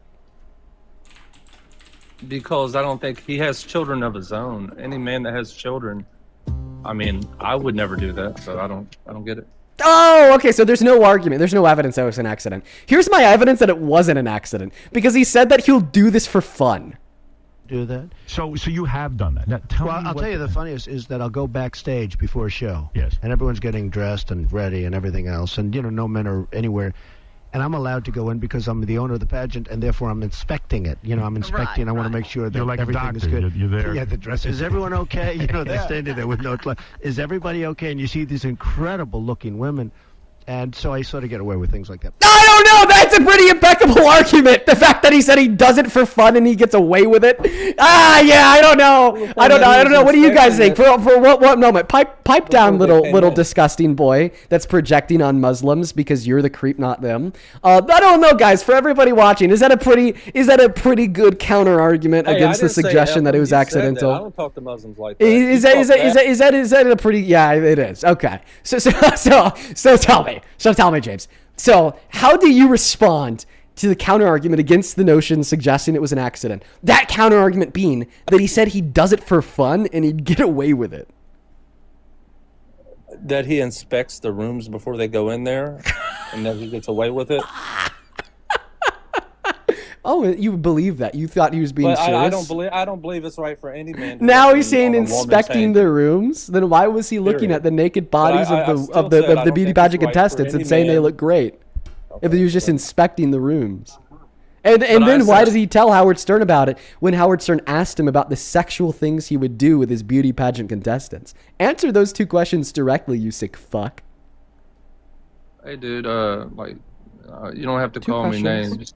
Cry. Whine. That's when you lose a debate. That's how you lose a debate. You must have never really took it in high school. Now respond directly to the two questions. During the debate, you automatically lose. You know that, right? Yeah, no, I don't know that. But can you respond? Man. You're gonna run! You're a runner! You're a fucking runner! You can't respond to the direct two questions that I asked you, so now you're declaring victory saying that I lost. Remember less than 2 minutes ago when you said when somebody declares victory in a debate that means they lost? It's funny because now you've introduced a paradox. So if we accept the two things that you said 2 minutes ago, suggesting when you declare victory in a debate you lose, and now you declare victory by saying I lose, you're thereby self-admitting that you lost the debate. So I just want to clarify that you started a conversation, well, I started a conversation, but you responded to a conversation about Donald Trump engaging in this heinous sexual violence. You made the bullshitty suggestion that was an accident. I debunked that with fucking ease because he said he'd do it for fun and he'd get away with it. And then you say, well, maybe he was just going in there to inspect the room. And then I asked two questions. Well, why, if he was inspecting the room, did he look at their naked bodies and say that they looked incredible? And two, why did he then tell Howard Stern about how he would look at their naked bodies and how incredible they looked when Donald Trump asked him about one of the sexual things that he'd do with the beauty pageant contestants? And then in response, you essentially just say you lost the debate by declaring victory. Because remember, according to you 3 minutes ago, that means you lost the debate. And then you say that you got to go. Wow, this is embarrassing for you. You really have a small brain. A really puny brain, like a little peanut. Maybe even a peanut's too generous. Have you ever heard, like, what's the smallest unit that the individuals in physics have been able I love to you find guys. so Thank far? you. You love that. You love that. You love it when people give you stuff because you can't work. You're lazy.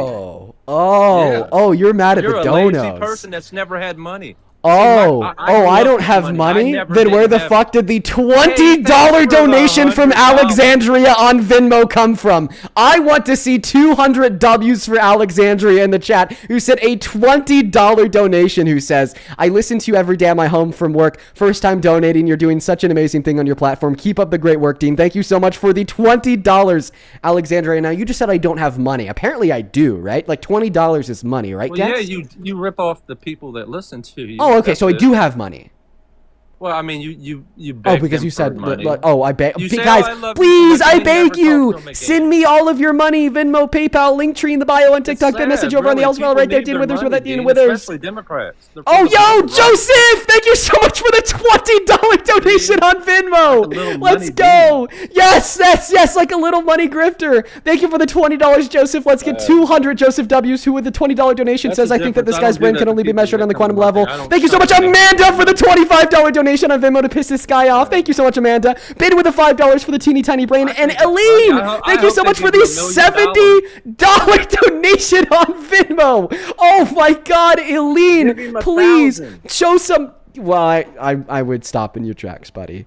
Thank you so much for the $70 over on Venmo, Aline. That is so very kind of you. That is EILEEN, who says, today I turned 70. Here's $70 for dealing with this idiot. Dude, happy 70th birthday, Aline. That is so cool. I mean, so many people don't even get to like see their 70th birthday. So the fact that you do is such an awesome blessing. And I am just like so awesome. I hope that I'm able to make it there one day. Huge shout out to you, Aline. That is massive. Thank you so much for the $20. Same thing to you, Amanda. Thank you for the $25 donation on Venmo to piss this guy off. Joshua, thank you for the $20 donation to piss this guy off. Thank you so much, Amanda and Joshua. Yeah, send him more money. Send him 50, 100, 1,000. Wait, but you just said that I don't have any money and that I'm a lazy grifter.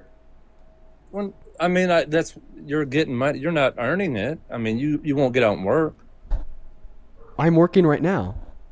No, you're talking, and there's a difference between talking and working. Oh my God, that's crazy. Skylar. You're more or less telemarketing. You're right. Skylar, thank you so much, buddy. I need you to pipe down. Skylar, thank you so much for the $200 donation on Venmo. Send him $500. Why make it so small? Oh my God, Skylar, thank you so much for the love. That is generational. What the fuck? Thank you so much, Skylar, with the $200 donation. Says, fuck this guy, he's so stupid, from a 27-year-old trans girl. Skylar, we fucking love you. You are so incredibly kind. To the moon and back, there's not a bone in my body that deserves that much generosity. I want to see 3 more billion Skylar W's down below in that comment section. You are the GOAT. And Jose, thank you for the $20, who says, here's my last $20. I have no more gas money. Thank you for allowing me to scam you for the $20. AK, thank you for the $15, who says, please accept this humble Gen X offering in exchange for continuing to verbally fold people like lawn chairs online. That's funny as fuck, AK. Oh my goodness. Thank you so much for the love, you guys. Over on Super Chat, thank you, Wendy, for the $10. I appreciate you so much for that love and support, Wendy. On PayPal, thank you so much, Amelia, for the $20. Let's get 200 Amelia W's. That is EMELIA. Thank you so much for the love. I'm really sorry to hear that, Amelia, and I give you my very best wishes. Same thing to you, Senna. Thank you for the $10. Who says, whoops, donated so you don't have to work, even though that this is a harder job than this man's ever had. Beck, thank you for the $3. Sierra, thank you for the $20 to piss this guy off. Let's get 200 Sierra W's. W for the donors. Alexis, thank you so much for the $5. Lisa with the $10, who says, but is he okay with Trump grifting? Probably. And Max with $1. Thank you so much. I'm sorry, man. I understand that, I'm being pretty inconvenient to you because you don't have a moment to speak on live because I'm just spending all this time thanking all the donors. Now, would you maybe like to go ahead? I'll happily give you the mic, man.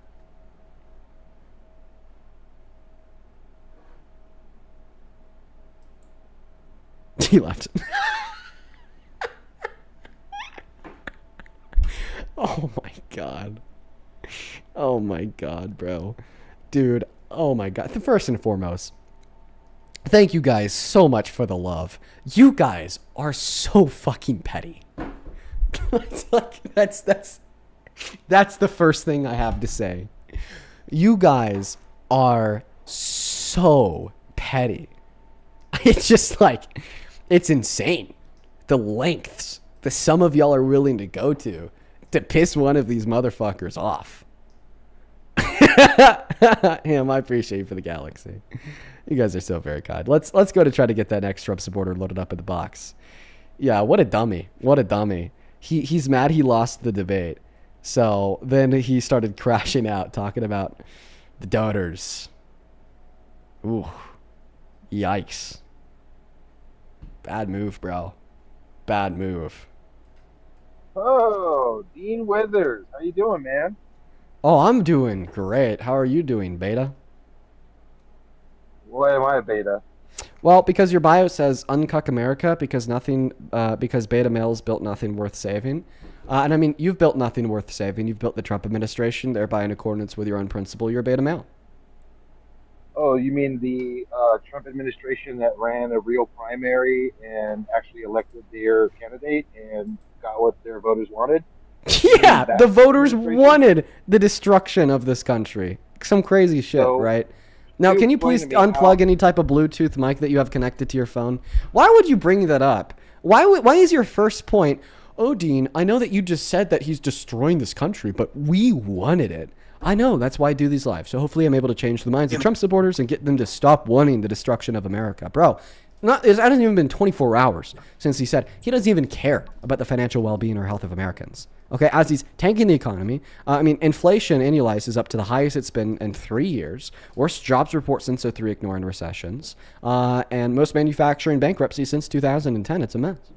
It is bad. It's not looking good. You're right. But now you're blaming Trump for that. Now you're going to blame Trump for COVID, the shutdowns, Joe Biden's massive spending, the inflation. I mean, at least they got the inflation down until this damn conflict with Iran started. So what did they do to get the inflation down prior to the conflict with Iran starting? It was down. They were balancing the books better. Balancing the books, but they passed the most expensive policy we ever have as a country. Well, there are a lot of things I disagree with what they're doing, but I am never going to be anti-Trump, my guy. Well, no, you just said that they were balancing the books. Then I brought up how they passed the most expensive policy ever. They had the inflation down. It was almost 9% underneath the Biden administration. Then I asked you what they did to get the inflation down, and you said balancing the books. How do you? Well, they were trying to levy consolidate? No, listen to me. Listen to me. Don't snap your fingers. No, what are you doing, man? Snapping my fingers to get you to pay attention. Beta male, pay attention. So.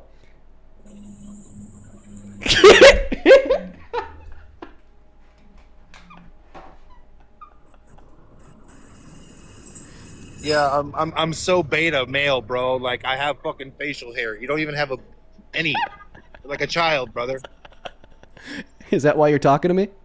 Because I look like a child? Well, I've debated you several times. I wouldn't doubt it. I wouldn't doubt it with these MAGA men, folks. Listen, bro, and I've roasted you several times as to why the Democrats are just awful, disgusting party that you shill for. Was it the Democrats or the Republicans who started a war of choice that's killed girls and tanked I would our rather economy? have Trump than any other fucking thing you guys got. Let me tell you that right now, buddy.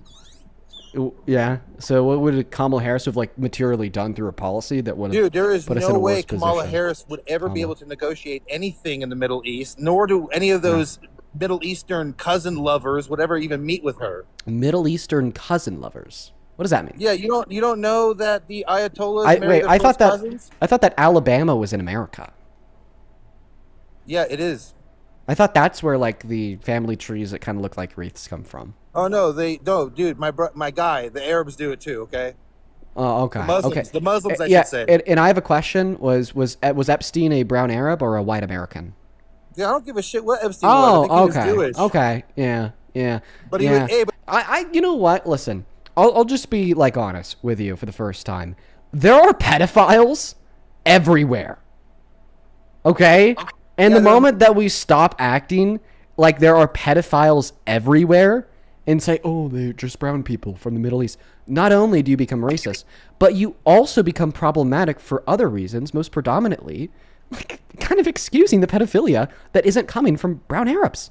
Okay, like, why do you think, like, the Epstein class was able to clinch its claws so deep into the ruling elite and government of America? Well, it's in part because we've been brainwashed into thinking that, you know, due to this implicit bias that many prejudiced Americans hold today, that that's not a problem that exists here, only over in the Middle East. It's nuts. Our president is a rapist, and 13 states have legal child marriage, and you're stuck over here talking about the Middle East? The Middle East where we dropped the tomahawk that killed 160 girls? That Middle East, the Middle East that we've been that we've been disturbing and destabilizing for generations now. You know, before American interventionism over there, they had Persian queens. I'm glad you brought that up, Dean. So Trump did that? Trump destabilized the Middle East? He did that. Trump and the other. No, you're not answering me, Prince Valiant. I'm asking you a simple question. Did Trump destabilize the Middle East, yes or no? Yes, he's one of the people that have destabilized the Middle East. Oh my God, so Trump has been in office for how many years now? He's been in office for the last year and a half for a second term. Okay, so and Trump 4 years started from his first term. so Trump started the Iraq war. You're not making sense, Dean. Oh, I'm not making sense? Then you should listen to me closer. Because I said that Trump is one of the people that have destabilized the Middle East. He's not the only person that has destabilized the Middle East. Oh, Trump did that. Really? So you don't think, taking the Doha How could Trump start the? How could Trump start the war in Iraq when Trump wasn't president? Are you not familiar with Bush? Do you want to have a real debate about this? How about I educate you? Obama achieved a peace agreement with Iran to denuclearize them as a country. This helped to further stabilize the relationships between us and Iran. Not saying that Obama wasn't an imperialist, but just saying that this was a definite foreign policy W. And then Donald Trump walks into office, rips it up because it has Obama's signature on it, giving the green light to Iran to start constructing nukes. Okay, serves 4 years, get voted off, and then gets back into office, and now he's saying that we need to forego the financial stability of the average American and destroy the world around us to prevent them from having nukes? You idiot, you moron. If he wanted to prevent Iran from having nukes, he never should have tore up the JCPOA. Okay, I'm not talking about that. What I'm talking about is destabilization. Okay, and as far as the JCPOA is concerned, you and I don't even know all the details that's about that. And they violated it twice, supposedly, and wouldn't have inspectors come in. So let's not act like we know everything about what they violated. But at the end of the day, we do know about what they violated because the IAEA reports 0 violations. And then the second thing that you mentioned there of them violating by not letting inspectors in, no, you're referring to the two circumstances where IAEA inspectors attempted to go to one of their enrichment sites without the adequate heads up as described as contractually obligatory to do through the JCPOA. Right? So that actually wasn't them violating the JCPOA. That was the IAEA attempting to maybe violate the JCPOA if Iran was okay with it, which they weren't. Okay, first of all, Dean, we all are a little bit smarter to know that this war has nothing to do with violations of JCPOAs or anything of that sort. It has to do with Trump tearing up the JCPOA. Let me tell your audience one thing. Nuclear technology, atomic bombs, and all those things, they're old technology. They're obsolete, guys. They're not even... There are deterrent measures against these things, okay? They just don't want to tell you about it because this government fucking lies about everything, all right? So it's not about that. It's about money and relationships. That's all it's about. All of this, guys. All of it is. It is. All of it. Okay? When you have Iran and you have them doing deals with China and then Russia, and they want to create their own digital currency, okay? And you want to keep the dollar the reserve currency, where we're in a deficit, so we have to create a demand for the dollar. We have to keep the money coming in through the oil at this point in any form possible. So you're just saying that Trump started a war over oil? No, which is why. So then what did Trump start the war over? No, because we've had factories in So then America. what did he start the war over? There is no war. Dude, they've been fighting with us for the last 20 years. What are you talking about? Last 20 years? So they started fighting with us in 2006? What happened in 2005? My friend, listen to me. No. What happened in 2006? Listen, man. No. Listen to me. What happened in 2006? What happened in 2000? You just said that we've been fighting with them for 20 years. What the fuck happened in 2006? Hello? What happened? My guy, I'm about to explain it to you, okay? Okay, so tell us. Just be clear. Don't be vague. Don't be elusive. Be clear. Tell us what happened in 2006. Is this clear enough? Is this clear enough for you? When our boys went in Iraq, like my cousin, for example, who was stationed in Iraq, dude, all the IEDs that they would find on base were all made in Iran. All of them. Yeah, and tomahawks that are in Israel are made by America. So are we at war with Lebanon because they're using those tomahawks to kill Lebanese individuals? Dude, whatever the Jews and the Israelis, I should what say, the fuck are you talking about? Israelis, Jewish people. not Jews. Let me just reframe what I'm saying here. Okay, the Israelis, okay, and what they decide to want to do is up to them. I just don't want to be a part of it, and that's why most of Americans are at least talking about this being an issue. Okay, no one wants foreign interference in our damn government. Okay, but us, Trump voters. Okay, dude. Now, honestly, guys, hey, quick intermission. I'm actually not going to shit on you with this one. Even the crazy MAGA motherfuckers know that we shouldn't be allies with Israel. that tells you something. That tells you. If even the crazies know it, that just means it's common sense. Go ahead. So you're saying I'm crazy? I'm not crazy, man. Okay, I've attended enough Israeli film seminars when I was in college to know that in their country, they have a saying, every generation has its war. They're a nation of sick people, Dean. They are. Okay, because I forgot. Listen, man. They do it. You guys need to listen to this. No, it's not. It's not anti-Semitism. No, not at all. They're sick in their ideology. Dude, 52% of the Israelis polled think that they're in support of a greater Israel. They think they're the chosen people, bro. Listen, now think about I definitely agree that every Israeli who does think that we should expand Israel and build the greater Israel and ethnically cleanse and genocide all of these countries, they fucking suck, dude.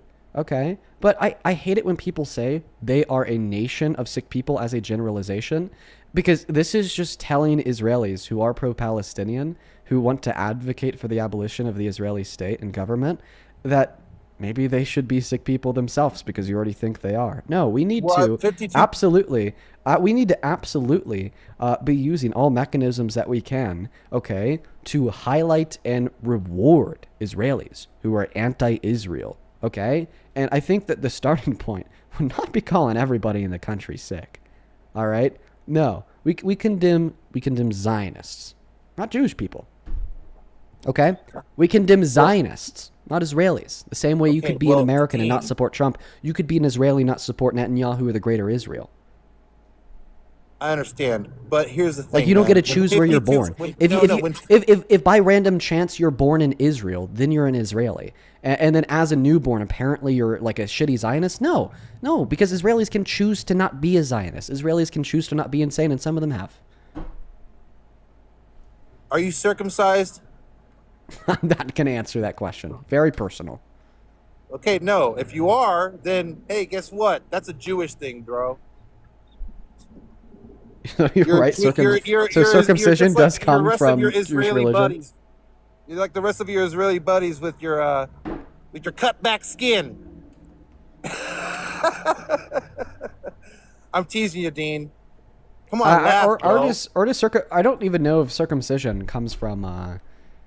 Does that originate from Jewish tradition? I think it was popularized by Jewish tradition. I don't know if it originates from it. Yeah, bro, like you're expecting me to laugh, right? Because you think that you have a free pass to be prejudiced and make generalizations about people to make jokes. When the country that they live in and the ideologies that some of them hold are really shitty. It's just not true at all, okay? There's a shit ton of Jewish individuals that are based. There's a lot of Jewish individuals who fucking suck. There's a shit ton of Christian individuals who are based. There's a lot of Christians who fucking suck. There is a shit ton of Muslims who are based.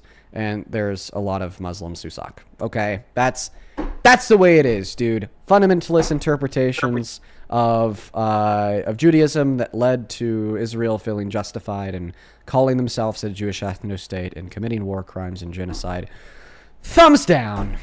Fundamentalist interpretations of the Quran and Hadiths that lead to them being okay with like child marriage. Thumbs down.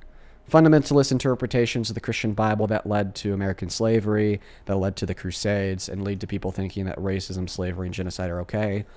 Thumbs down. Benevolent interpretations of all those religions where they use their respective religion as a symbol of peace and love to bring humans together. Huge thumbs up. Okay? I think that there are so many idiots, okay, who will make one group of people the enemy, then generalize the ill-willed teachings of the minority onto everybody. I think that a lot of people on the right do this with Muslims. A growing, increasing number of people do this with the Jewish individuals. And, you know, I don't know. Yeah, Dean, I'm not religious, okay? I'm just telling you, the religion thing makes a lot of people sick, okay? And I'm not saying it like they're sick, like, oh my God, they're sick and deranged. I'm saying that their beliefs are gonna get them into a bad situation, and I personally myself would like to stay out of it. Like what? Calling for the execution of 6 Democrats in Congress? Trump did that. I don't care. Fuck the Democrats, bro. You guys suck. Yeah, like you guys don't say that about us. You'd be okay with me dying? What, you? You'd be okay with me getting executed? Not you. I mean the leaders of the Democrat Party. You know. So if I were to become a leader of the Democratic Party, would you be okay with me getting executed? You're done in my book, bro. If you run and you get elected as a Democrat and start pushing transgender bills like SB 107 in California, making California a transgender fucking state for all the kids in America, yeah, you're gonna have a big problem with me, pal. Yeah, big problem. You know, I think that this actually speaks towards. You got a restriction for hate speech, makes sense. If you're pro-trans, you deserve to die. So what does this mean for trans people? I think a conversation that is held in smaller groups that hasn't really seen the limelight of mainstream media because only 1% of people are trans and they can only do so much to advocate for their own safety, is this push towards a trans genocide. And I don't know what else to call it when we see Donald Trump considering pro-trans ideology to make you a terrorist that they're going to find and hunt down and kill. I don't know what else to call it. You know, when we have some Trump supporter on this live saying that he's okay with the president of the United States of America directly and explicitly calling for the execution of Democrats in Congress because they might be. Not all Democrats are pro-trans, or should be, because they might be pro-trans. And then we have a bunch of people in the chat saying W. Gast. Never let anybody on the right fool you. A very popular argument from MAGA has been that the left is violent. That is a facade. They announce their violence and they are proud of it. Trump, that last guest, and many of the Trump supporters watching are proud that they endorse the president calling for the execution of Democrats in Congress. In fact, they want them to die themselves. Do not be fooled. Do not be fooled.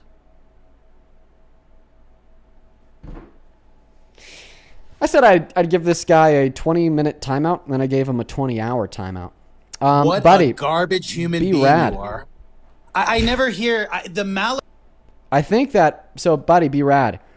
you're going to have to tell me that you are not going to kamikaze this debate again, and you're going to act your age. I'm going to need... What debate? You're a piece of shit. You just proved it. I'm going to need you. He's already off his rocker. The level of...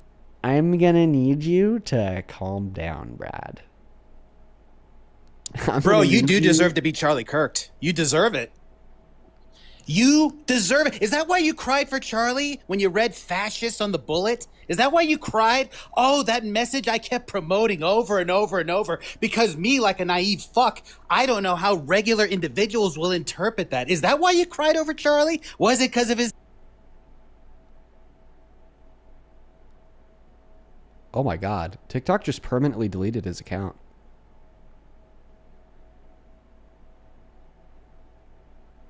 He just got evaporated by TikTok.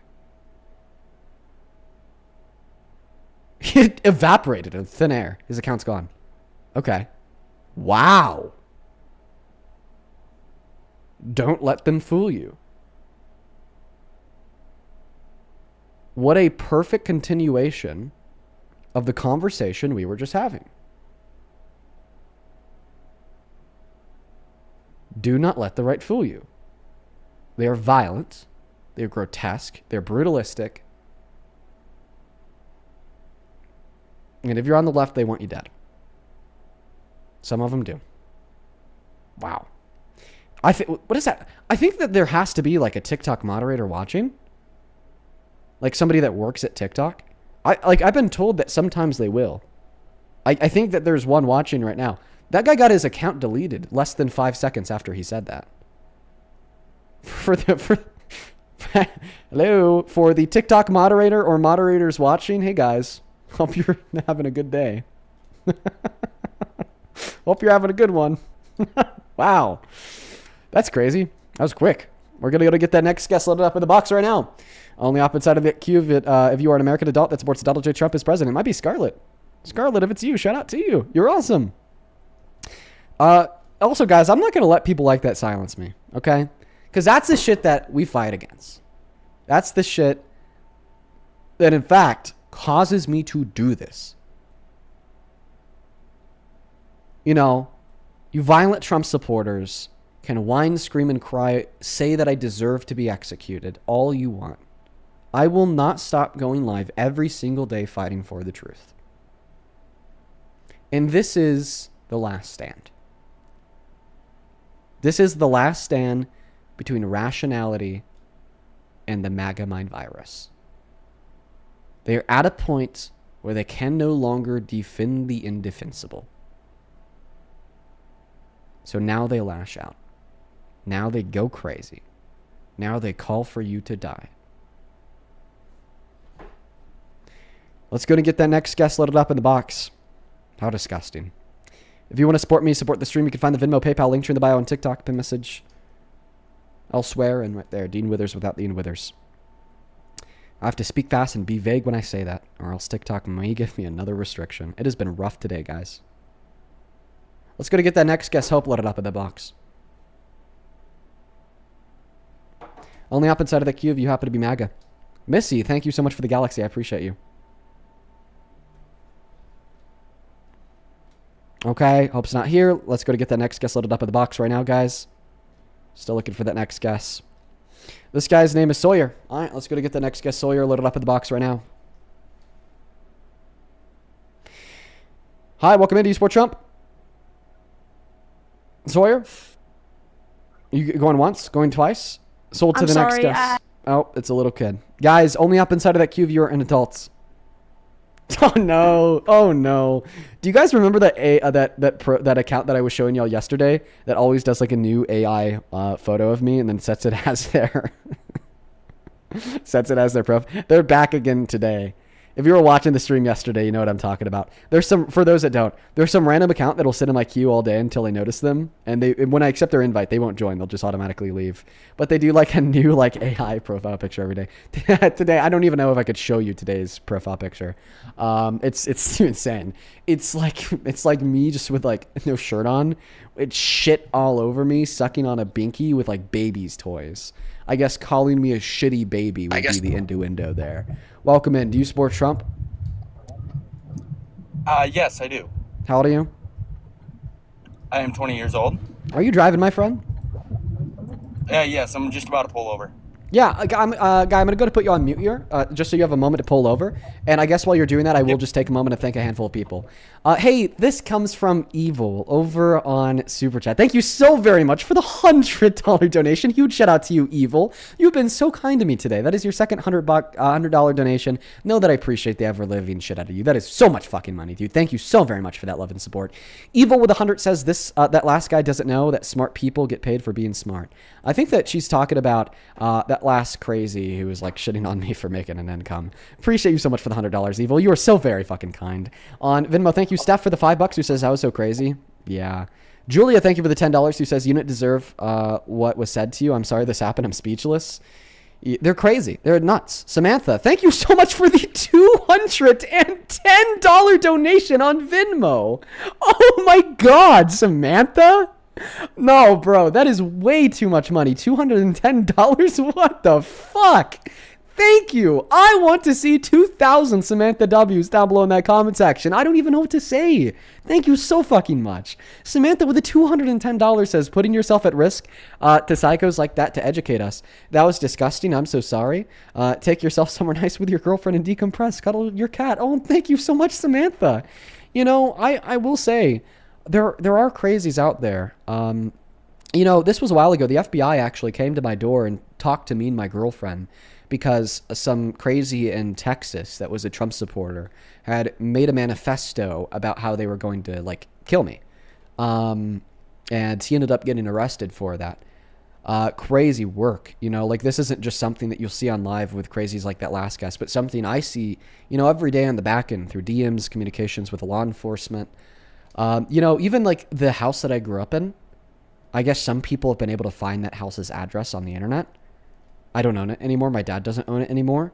There's a random homeowner now. They've gotten swatted 3 times. 3 times. They've had SWAT members bust down their front door. Okay, barge inside with ARs pointing at his head, telling him to stick his hands in the air and get on the ground. And I learned that what happened was somebody called into the local PD, said, hey, my name is Dean Withers. Here's my address, giving my old address. You know, I have a gun. I'm with my mom and my little sister, and I'm about to kill them. I'm going to kill them in like seconds. And you're not going to be able to stop me. Which then caused, you know, the SWAT to show up. I think that they actually got the person who did the swatting, though. Law enforcement has a lot of resources. Even if you use like a VoIP or like star 677 them, they'll still find you because they have access to that. Hey, thank you, Fussy, for the $12. I appreciate you so much, Fussy. Show some of the Fussy down below. Ivy, thank you so much for the $5. Beth, thank you for the $25. Who says, hey, Dean, question, how does Trump send out all those posts so fast? Do you think he has help? No, I think he just fucking spams it. I think that he spams what he sees, like on Twitter mentioning him or in his algorithm /feed. Thank you for the $25. Beth, show some love to Beth. Taylor, thank you for the $4. Megan, thank you so much for the $5. And Sandra, thank you so very much for the $20 who says, to piss off that caller, you deserve more of this. Sandra sent that in 27 minutes ago when we had some crazy on the live saying that I was broke and lazy. I appreciate you for the $20, Sandra. Same thing to you, Max. This came in at the same time as Sandra's donation. Thank you for the $100. Oh my God. Thank you, Max. Fuck yeah. 1,000 Max W's down below in that comment section. That is so very, very kind of you. Max with 100 says, I love being forced to send money. That was also when we had the crazy guest saying that I'm forcing people to donate to me, Max. You're the GOAT, man. Thank you so much for the love. You're the absolute GOAT. That is so much fucking money, man. I don't deserve a penny. Huge shout out to you. No, we still got you here? Yep, still here. Okay. Sounds good. I'm going to thank 2 people, and then the mic is yours.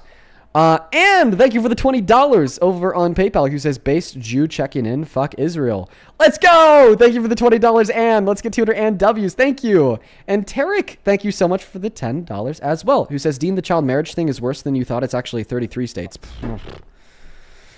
Yikes. Okay. Thank you for informing me. Now I know, right? Go ahead and take it away now. Tell us why you're MAGA. So I want to start this off with, I don't like that people are disrespectful in these debates with you. I don't want it to get disrespectful. I don't want any name calling. Just keep it nice and simple, nice and clean, and let's just share opinions, share beliefs. You understand why it gets so disrespectful, right? Yeah, because they get disrespectful to you, which isn't right.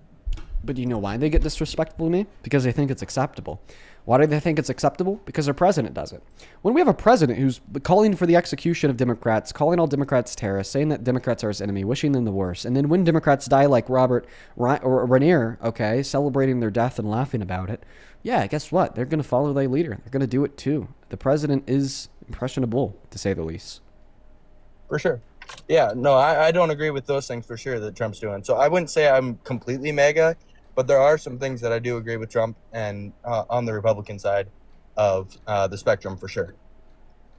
So I just want your opinion on why I should vote for a Democrat. So Trump can't run again. He's probably going to get impeached, but the Republicans that are behind him, or that are coming up in this next election, why should I not vote still with the Republican Party rather than the Democrats? Like, I mean, who does the Democrats have? AOC. Talk about the midterms. Sure. Well, the answer to your question is simple. In every measurable way, the Republican Party is failing this country. Regardless if it is failing to hold Trump accountable for starting needless wars, breaking the Constitution, or directly passing Trump's policy like the big beautiful bill, disenfranchising millions of us, taking our health care away, taking our food stamps away, reducing our purchasing power, failing to hold him accountable for what was now the unconstitutional implementation of tariffs, okay, that have now driven prices up by 3.8% this year, the highest level of inflation in the last 3 years, or spiked the price of gas, the highest it has gone up in a month since the Vietnam War in 1967. Okay, the Republican Party has failed us. Unfortunately, at the end of the day, we live in a duopoly. And under that duopoly, you have two parties. You have blue and red.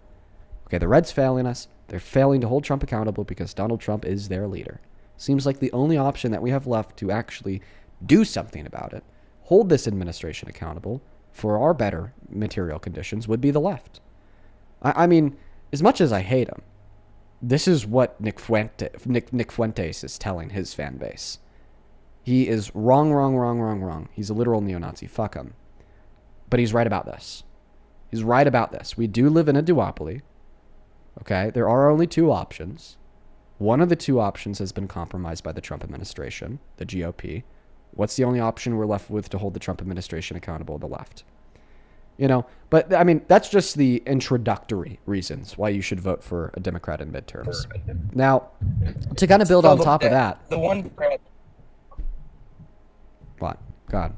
The one Democrat that I've been looking into is Graham Plattner out of Maine. I don't know if you're familiar with him or not. He's driving again. But, buddy. Can you give me your opinion on him? No, you're driving again. Do you want to come back later when you're not driving?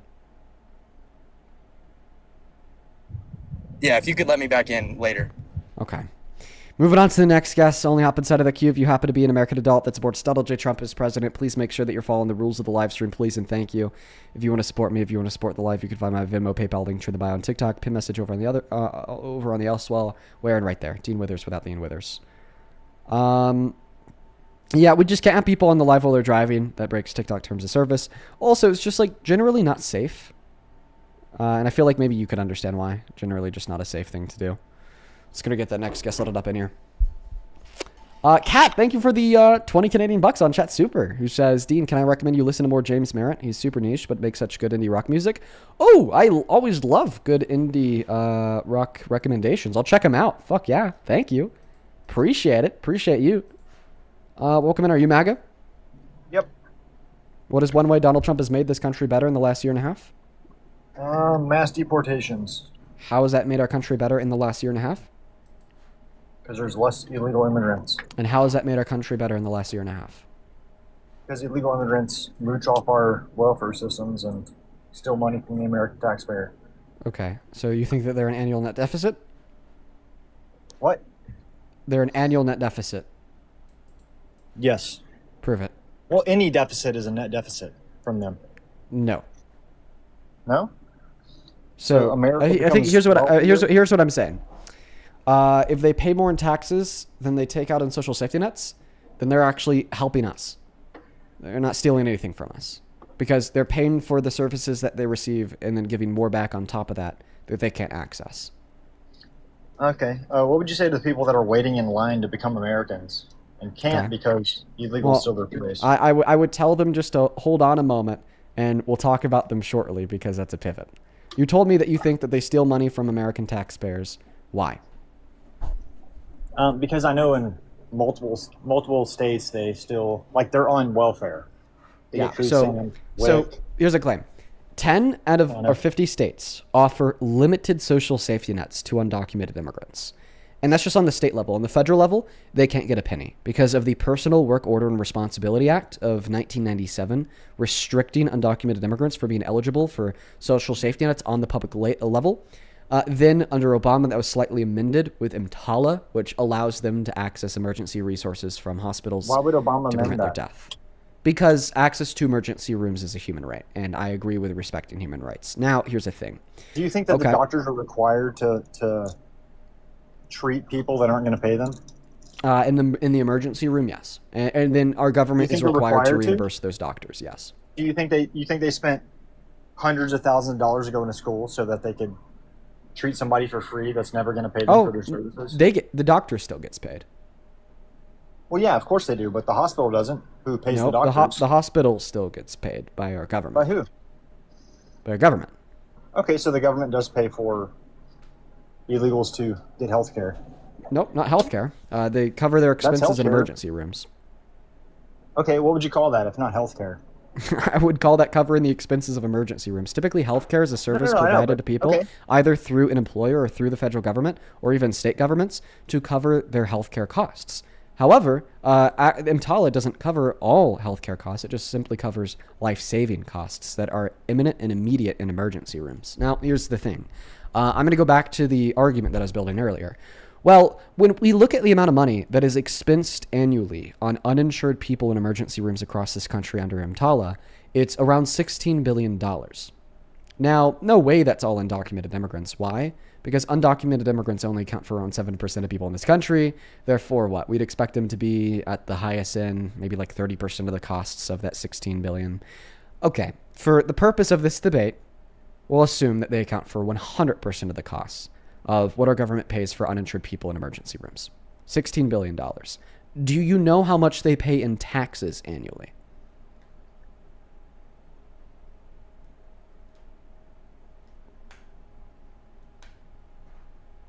He's not muted. Maybe it's like glitching out. I'm going to mute you, then unmute yourself. I think it's like glitching out. Okay, I just muted you. Click on your profile picture and click the icon of the mic. He left.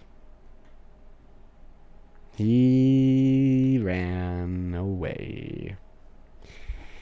He ran. He ran away because he was cooked. Shocker. So I'm actually going to go ahead and answer that question just to treat this as an educational moment for those that are watching that don't know. Documented immigrants pay around $100 billion in taxes on the federal, state, and local level, according to the IRS. And that actually doesn't account for all of their economic output because you also have to account for the additional taxes that are paid on the additional profit generated from the labor of undocumented immigrants in the labor force by their employers. So when we account for their indirect contributions, it's actually closer to around $500 billion. Okay? In fact, the American Immigration Institute tells us that undocumented immigrants pay in $1.1 through $1.7 trillion to the GDP annually. Isn't that crazy? And here we are complaining about our government fronting a $16 billion bill for uninsured people in emergency rooms that disproportionately includes U.S. citizens. That's why he left, because he was cooked. I fucking fry people on that argument. I locked in like last year and just studied all pertinent information insofar as why that guy's argument was bullshit. Okay? I was just destined to slay him. Welcome in. Do you support Trump? Okay, Zach's not here. We're going to move on to the next guest. We got Tristan loaded up in the box. Only up inside of that queue. If you're MAGA, please and thank you. Hey, are you MAGA?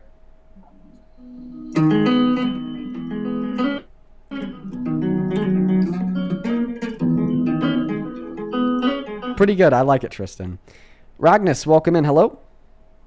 Hello. I just want to say that I am looking forward to voting for you as a president of the United States in the future. I appreciate you, man. I don't know if that'll ever happen. I honestly, chances say it won't. Like, if we just want to be realistic with ourselves here, chances say it won't, but it could. It's not impossible. All right, let's go to get that next guest loaded up into the box right now. Thank you so much for the 20 Canadian dollars over on Super Chat. Kat, again, thank you, Kat. Kat with the 20 says, would you consider debating Canadians that live in America one day? I think that'd be really interesting. Maple MAGA? Oh, man, I should debate them. They're pretty nuts. Welcome in. Do you support Trump? I did not mean to join. Worries, Knox. Have a good rest of your day, my friend. If you guys are watching, you want to support me, you want to support the stream, you can find the PayPal Venmo link to the bio and TikTok pin message over on the other place, and right there, Dean Withers, without Dean Withers. Welcome in. Do you support Trump? Yes and no. Okay, if the election was held tomorrow between Trump and Harris, who'd you vote for? Oh, wait, sorry, Jace. You got to hop back inside of that queue. Looks like Jared is back. Maybe he didn't run. Maybe his phone died? My phone, no, TikTok glitched out. Okay, you didn't run. I'll give you that one. No, I didn't run. Thanks. So Dean. we're going to go to pick up where we left off. So we brought up how $16 billion is expensed on not undocumented immigrants. Whoa, yeah, what's the net on benefit? uninsured people in the emergency room on an annualized basis. We brought up that no way, okay, that's just undocumented immigrants because undocumented immigrants account for around 7% of the population. But let's just assume that it is all undocumented immigrants. That accounts towards a $16 billion annual expense for undocumented immigrants. So let me ask you this question. How much in taxes do undocumented immigrants pay on an annualized basis? Do you know? Tell me. So you don't know, just to clarify. Like, I'm not like trying to belittle you or anything. You don't know. If I were to tell you, it'd be like upwards of 1,400 billion. What's that? If I was to tell you, if I was to make an educated guess, it'd be upwards of 1,400 or 400 billion. Okay. That tells me that I think he, didn't glitch, because that's what I said on the stream, insofar as total contributions, including the employer. But directly, which is the number I was going to reference there, it would be $100 billion. So this is a really good example of how undocumented immigrants don't steal from Americans. Because even if they accounted for every dollar spent on uninsured people in the emergency room, they're still paying close to 10 times more on taxes than is expensed on them. Okay. Let me correct myself. When I said 400 billion, that was the deficit. How much illegal immigrants take from America every year? But that wasn't the question. The question was how much do they pay in taxes every year? Yeah, I don't know how much they pay in taxes. You said 100 billion? Yeah, $100 billion. So in other words, they take out around a tenth of what they pay. Just in emergency room visits. What about everything else in the other 10 states? Yeah, what would everything else be? I don't know, food stamps, WIC. Can you give me a total on how much is expensed on undocumented immigrants annually? I can't. You know what it is. You can't give me that total? Then how do you know that they're a net drain? Just because you feel that way? Well, no. I mean, if they spend, what would you say, $16 billion alone in emergency rooms? No, they don't. Like the smallest amount. Well, that's what they you said. Don't. I said that we assume that every uninsured person in the emergency room is an undocumented immigrant. It's closer to around like $2 billion, $3 billion on undocumented immigrants. Okay, just in emergency rooms? Yeah. Do you think that all the money that illegal immigrants take from America, that 2% of it is from emergency rooms? What? So, okay, you're saying at the minimum, $2 billion in emergency rooms, right? From illegal immigrants. Joe, thank you for the galaxy. And they give $100 billion every year in taxes. Yeah. Okay. So 2% of what they give is taken out in emergency rooms. Yeah, goes to healthcare costs. How much is it for Americans? Out of the taxes that Americans pay, how much of that goes back into healthcare costs? A lot more than that, my friend. A lot more than 2%, I'll tell you. Well, yeah, but American citizens are Joe, paying thank you so much for the media shower. Yeah, so are undocumented immigrants. Undocumented immigrants are paying into the system. What percentage? What percentage of what we take in every year is from undocumented immigrants? Well, I'd have to see how much we take in every year. Let's see. Total tax revenue annually. Let's see here.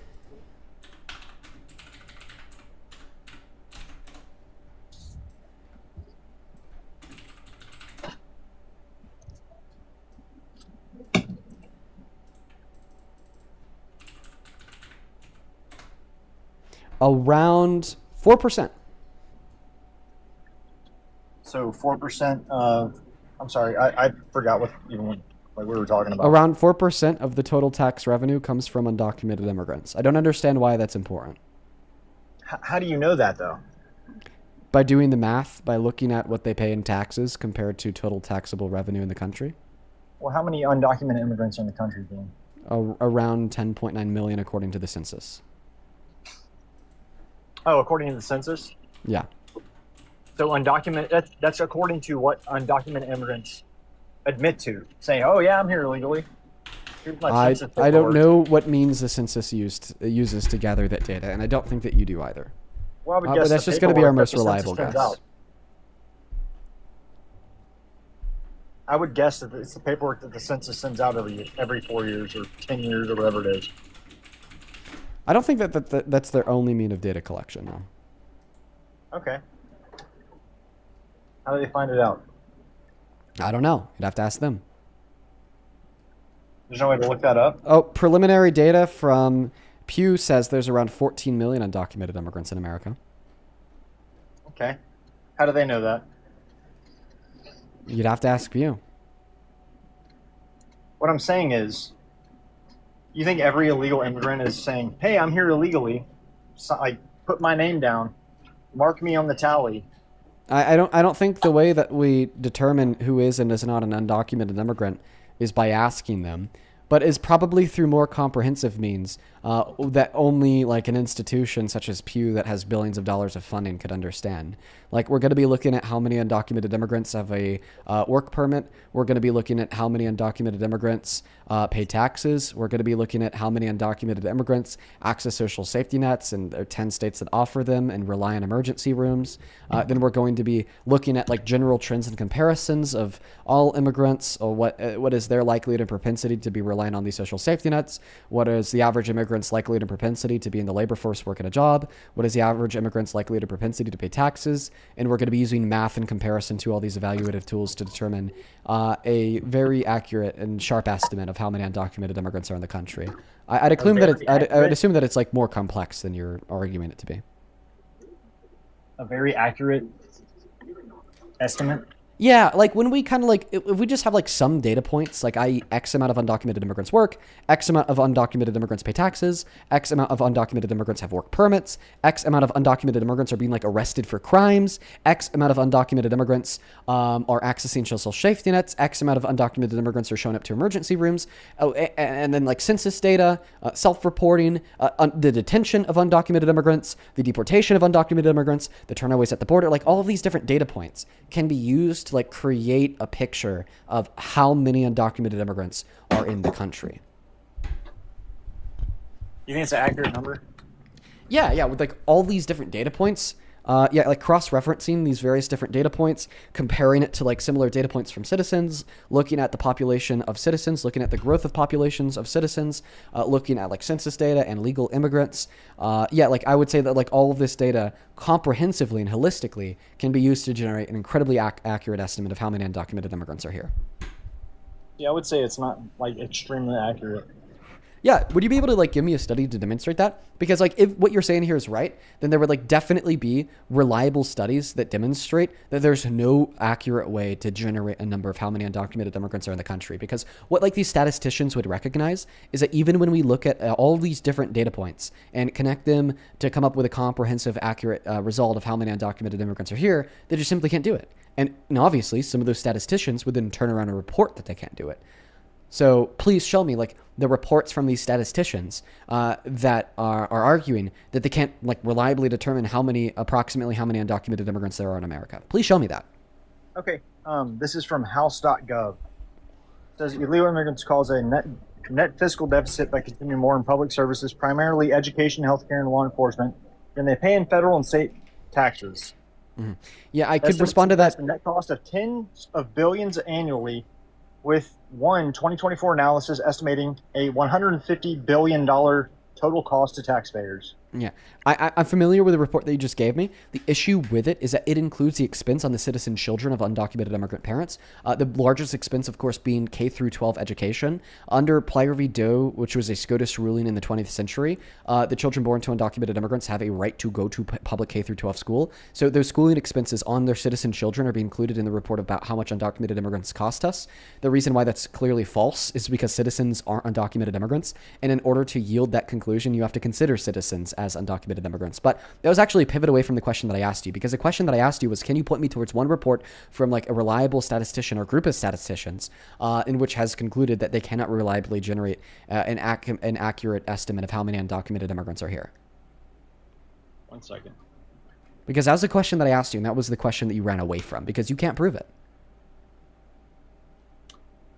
The same study actually says that illegal immigrants use $7 billion a year in taxpayer funds for healthcare.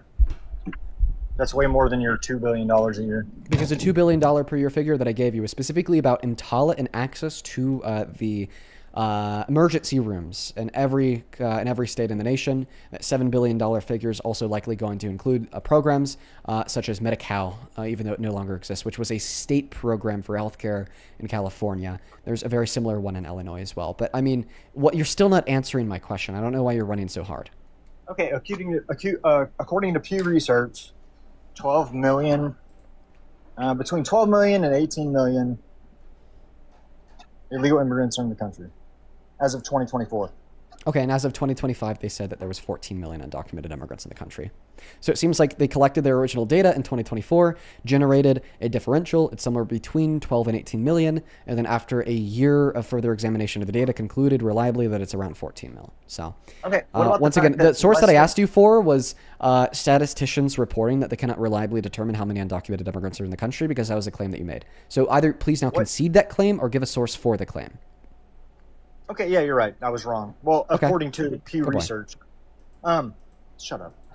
What about the fact that 43% of the individuals that are here illegally are seeking permanent status in America? Yeah, what about it? Our law allows for that, by the way. So for the first year that an undocumented immigrant is here, our law actually allows them to seek asylum or to seek some type of permanent residency If they're here status illegally? in America. Yeah. Okay, what's the most common form of asylum? What's the most common form of asylum? Social Is or it political financial persecution. asylum? Economic asylum? I mean, I haven't seen the data. I believe it, because that's like one of the largest issues that we have in this world. Is that a would be reasonable reason economic. to illegally move to a country? If I moved to Mexico and said, "Hey, Well, asylum's I'm here, legal. but, I can't make enough money in America to Asylum sustain asylum myself." is legal. Okay, is economic reasons enough? Yes. Is that a good enough reason? Yes, obviously. Fucking obviously. Like some countries and like some areas of some countries, their economies are like so fucking terrible. Like there's no way to even get enough money to buy food to like prevent your child from starving to death. Yes. Absolutely. Like from like the American perspective of like in many circumstances, poverty meaning a really low income job that just makes it really, really difficult to make ends. Of course, it doesn't speak for all circumstances of poverty in America. People die from poverty even in America. 1 out of 5 children is starving in West Virginia. But, you know, in many circumstances of what it means to be in poverty just means to be living life under really harsh conditions. Well, in other countries, what it means to live in poverty is to be on the brink of death. So, yeah, I mean, yeah, economic reasons are absolutely a valid reason for asylum. So how many immigrants should we have in America? How many illegal immigrants should we have in America? Is this an interview or a debate? Because I feel like you've kind of treated this like an interview where you just continue to spam questions at me. Like where are we going to get to like the point? What point are you trying to yield to demonstrate why Trump is a good president? How many illegal immigrants in America? I thought that we went over that less than 30 seconds ago. According to 12 Pew 18, Research, as of 2024, as of 2025, it's 14 million. Now, Okay, make the 14 point. million. Where does this get back to why Trump is a good president? Let's reel it in. 59% of those people use social services. Based. That's based? Yeah. What is that? Let's Also, see. according to what source, by the way? let's say 8 million. Wait. people in Actually, social according to services what that are here source? legally, that According to aren't what source? Center for Immigration and Customs Enforcement. Okay, Center for Immigration and Customs Enforcement. And what do they define as a social service? Because if they define a social service as like using public roadways or getting a driver's license, okay, all right, then I'm sure that 59% of them use social services. So what do they consider to be social services? That's going to be very important. Okay, let's ignore the 59%. No.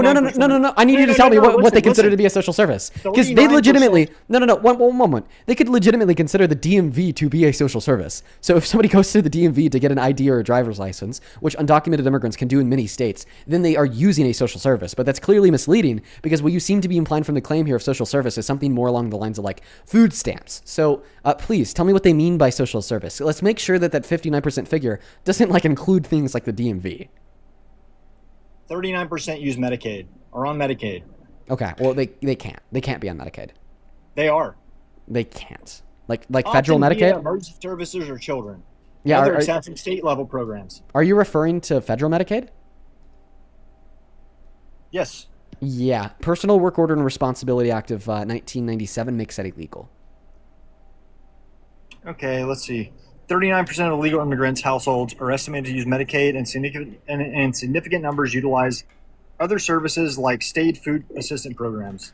Yeah. I think when you say that some of them use Medicaid, I think what you're referring to is like an eventual trip to the emergency room, which wraps back into that $2 billion figure that we were referencing earlier from like a household. So what you're not referencing here would be Medicaid in the sense of healthcare to cover all of your health insurance costs or like state level programs. It's funny because I don't even believe that. But I mean, all of these statistics, they're still not generating me any type of conclusion to demonstrate that they're like a total net deficit, nor is this getting us any closer to generating the claim why Trump is a good president. Because even if we were to say here, they're like undocumented immigrants drain a couple billion a year. Okay, well, Trump spent $5 trillion on a bill that destroyed this country and is actively spending $1 billion a day on a war overseas. So it seems like rules for thee, but not for me. I don't agree with that. But you still haven't even yielded the conclusion that, okay, well, when they do it, apparently you want to kick them out of the country. When he does it, you want to have him run the country. So it's just hypocritical then. Okay, but I mean, you still haven't been able to demonstrate that undocumented immigrants are like a total net drain on the country. Okay, how about this? Instead of I defend Trump, how about this? I would rather a Republican be in office than a Democrat. I don't agree with everything Trump does. So why would you prefer Trump to be in office compared to Harris? Because the more liberals are in office, the further we go to socialism, communism, social programs, let everybody in, H-1Bs, all that. That's a based ad for the midterm, by the way. So let's see, more H-1B visas. What's the problem with H-1B visas? Well, for one, their whole stick is like, oh, well, we don't have enough talented Americans to do this job, which is horseshit. Okay, why is that horseshit? Well, because there's obviously millions of people every year graduating college with degrees that can fill these positions. Okay, well, the thing is that they'll be able to find somebody from elsewhere with like more qualifications to like move here and fill that position. Are you just disagreeing with like competition and capitalism? Are you advocating for DEI? Are you saying that we should give that job to the less qualified candidate because they're American? I'm not for unrestricted You are capitalism. a communist. You're a communist, dude. I'm not for unrestricted capitalism. I know. Yeah, you want DEI. You want to give jobs to less qualified candidates just because they're American. It's not less qualified. It's because they can pay them way less to do the same job and get away with it. It has nothing to do with qualified. There's plenty of qualified people in America. They can pay a H-1B half the price and hire them for the same position and save 50%. Okay. Show me a study that demonstrates that H-1B visa workers with the same qualifications as their American counterparts working for the same company get paid 50% less than their American counterparts. Okay, it's going to take me a second. It's going to take you a second. 50%. I've got to look it up, dude. Yeah, remember, you're looking for a study for 50%.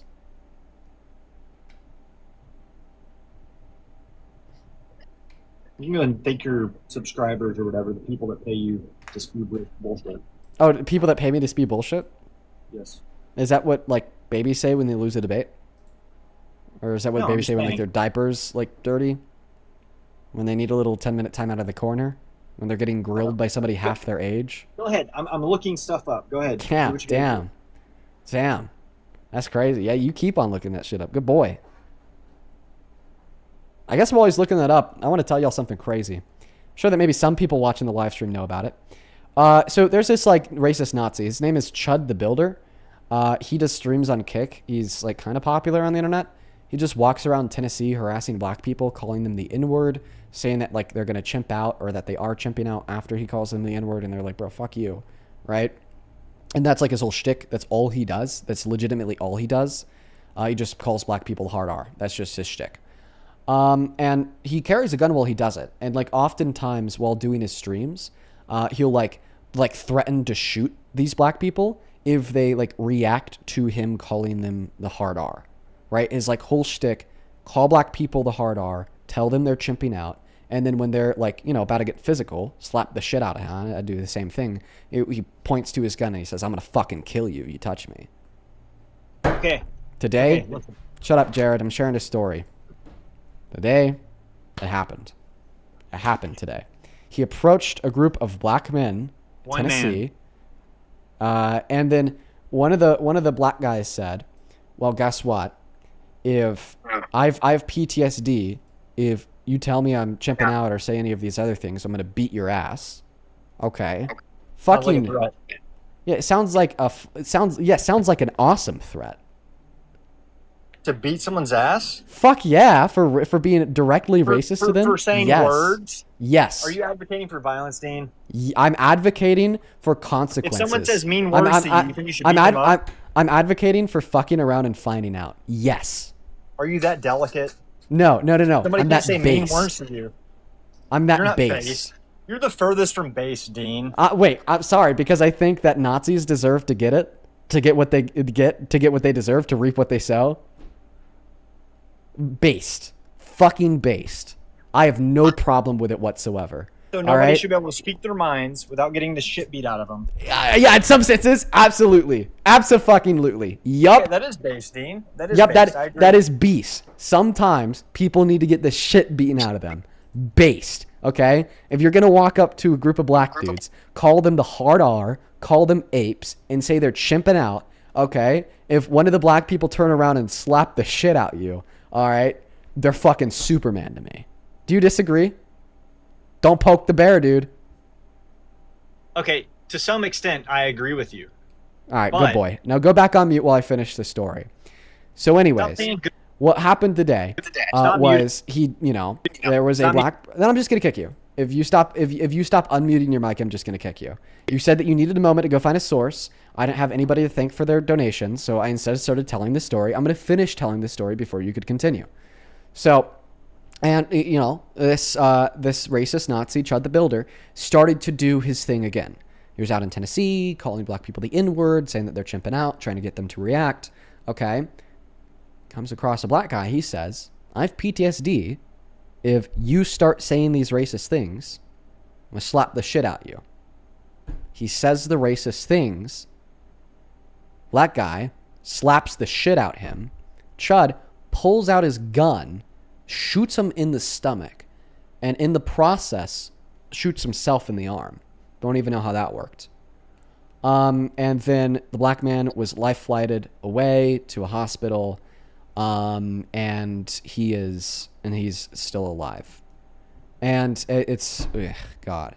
And now we're even finding tweets from the Chud the Builder guy. I'm actually going to go ahead and read one of them out right now. This is from Chud the Builder on Twitter. Series finale is dead chimp on the pavement and you monkeys rioting when I walk free. Stay tuned. And he was arrested. He's in police custody. He's probably going to get charged with murder. Attempted murder if this guy doesn't, stays alive. Maybe at the minimum aggravated assault with a deadly weapon. Still really serious, but I mean, he got shot in the stomach, attempted murder. Let's be real. And we'll see how it goes. I don't think that he's going to have a self-defense argument. The first reason why I don't think he'd have a self-defense argument is because it would be disproportionate force. Dude was just hitting him with his hands. He pulled out a gun. I mean, we see that all the time. Any lawyer that does criminal defense will tell you about this. They represent clients all the time that like shoot people because somebody like punched them, and then the person with a gun usually ends up getting found guilty because it's disproportionate force. They can't demonstrate a genuine fear for their life or serious bodily harm. Now, the second reason would be self-induced jeopardy. You know, there are legal constructs such as fighting words, which is essentially when you like provoke an attack. Now, fighting words generally can't be used as a way to mitigate a charge for an assault. You know, there's close to nothing that a person can say to then legally warrant somebody else trying to punch you legally. Okay, but like fighting words can be really strong cases against self-defense for when somebody then punches you, you shoot them. And I just think that the prosecutors are going to have a heyday with Chud the Builder, and he is going to get fucked. So, like, first you have the consideration of racist white man doing this to a black man. Legally, it doesn't change much. The prosecutors could go for a hate crime. I just don't think that they have too strong of hate crime laws in Tennessee, of all places. But what that can influence is the jury, because the jury will see this very obviously racist Nazi, okay, trying to kill a black person because they're black, clips all across the internet of them calling black individuals the hard R, chimp, so on and so forth, just to get them to react and threatening them with violence, seeing that tweet saying that the series finale will be a quote-unquote dead chimp. Insanity. And then the jury will elect for the maximum punishment. So this guy could be going away for a very long time, and I hope to God he does. But anyways, there's like there's the update of the day, something to talk about while this guy was looking for a source. So did you find a source that demonstrates H-1B visa immigrants are paid 50% as much as their American citizen counterparts with the same qualifications and the same expertise and the same experience working for the same firms? First of all, the guy you were talking about, total douchebag. Like, he should go to prison for that. I don't know why we can't agree on some things. Like, you just paint me as evil because I support Trump sometimes. Well, most of the time. But, yeah, it's not 50%. It's 16%. Which is still a decent amount of money. Okay. Especially if you're paying So you were wrong people. when you said 50%. Now about the 16%. Yes. Now about the 16%. Does that account for identical merit qualifications and expertise background? Because I'd assume it doesn't. I'd assume that's just a generalized average of the median wages for H-1B visa immigrants, irrespective of employment and merit, compared to the... Okay. It actually says at lower level positions, they save more money. They pay less money the lower you go down in the totem pole. So it accounts for position, it accounts for all that. Can you show me the study just so I can make sure? It's a Newsweek article. They're worse than Fox News. What's the name of the article? I was expecting a study, an economic study. What's the name of the article? I don't know the name of the article. Wait. Just look up National Bureau of Economic Research Analysis. But I think you told me Newsweek. Yeah, it is. It is. Well, it's a Newsweek article about the study. Okay, so what's the name of the study conducted by the National Bureau of Economic Analysis? I don't know what the name of the study is, but let's see. Well, then what's the title of the article from Newsweek? You can just type in NBER H-1B study. It'll pull it up. Okay, the H-1B visa wage gap, visa fees. It says they save nearly $100,000 per hire over a 6-year period compared to American citizens. Okay. I mean, I think that the NBER is pretty reliable, so I won't even read through the study. I'll just accept the conclusion. What I'd say here is not that we should get rid of the H-1B visa program, but we should just rather advocate for legislation to ensure that they can't be unequally paid. That's what we need to do. Like, we just need to ensure that H-1B visa immigrants are getting paid fair market wages. If that was the case, they wouldn't hire H-1Bs. There's no reason to. Yeah, the reason would be is that in many scenarios they could definitely be more qualified, and that's just going to be the statistical certain outcome. When you just have a larger populace, you are statistically more likely to have the outliers at the higher end of said populace, and as that would apply to H-1B visa workers. That would just mean that more qualified people from across the globe. And I don't think that's a bad thing either. I actually think it helps us to be bringing super qualified statisticians, physicians, people in physics, people in comp sci, people in all these different highly specialized career fields into America. So not only do our companies have the best people to do the job, but also so then the best people are staying in America. Hopefully they'd apply for permanent residency or citizenship, raise their kids here, send their kids to school here, then turn around and start their own companies here. I mean, there's nothing more American, there's not a better example of American excellence. We should absolutely be incentivizing and influencing the brightest minds from all corners of the world to come to America. Yeah, I don't disagree with that. I don't think we should. I think there should be a cap on H-1Bs lower than what it is right now.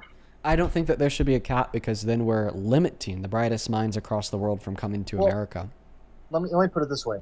If they have to pay the same for H-1Bs than they do for people in America, I don't think there should be a cap. Okay, and that's what I'd advocate for. Yeah. Because I still think that they deserve to be paid fair market wages. And likely, the reason why H-1B visa employees have lower market wages compared to, American citizens has a lot to do with a lack of permanent residency. But I mean, H-1B visas aren't supposed to be permanent. It's not permanent residency. H-1B visas are different than permanent residency. So if we're going to have this program that's different from permanent residency, yet they're getting paid lower than market wages because they're not permanent residents, and that's a natural dictation of the free market, well, that's just an inefficiency that we have to solve through regulation, which would be to enforce and ensure that H-1B visa employees are being paid at market wages. Okay, I would agree with you that H-1Bs should be paid the same as Americans. So then we don't agree with Trump's attack on H-1B visas. Because that's not what he's doing. He's just completely limiting the program. As they are right now, where they can charge H-1Bs, 16% less than they do Americans, yeah, that's screwed up. They shouldn't do that. So then the solution is to ensure that they're getting paid fair market wages, not to prevent them from being in the market at all. Because I'd still yet say that them getting paid 16% less on average is better than them not being in the market at all. Why? If there's an American that could do the job and get paid 100% of what the wages should be, why hire somebody from India or wherever to come here and get paid 16% less? Because ultimately it's better for the American economy and productivity in the labor force. How? By generating more companies with more jobs and more productivity through the creation of more higher skilled positions, by increasing the size of the high skilled labor force. What I'm saying is there's a benefit to companies to hire H-1Bs that they're going to have to pay less. Just like there's a benefit for companies to hire men because of the gender pay gap. If that was the case, why wouldn't every company just hire women? And if that was the case, why doesn't just every company hire H-1B visa workers? Why would you make that argument? It was so clear that my refutation was right in front of your fucking face. Okay. Why would you just walk in? Why would you just walk into that one? How much more money do men make than women, given hours worked, experience, and qualifications? I think that the pay gap is like, what? When we count for those things, closer to 10%? Okay?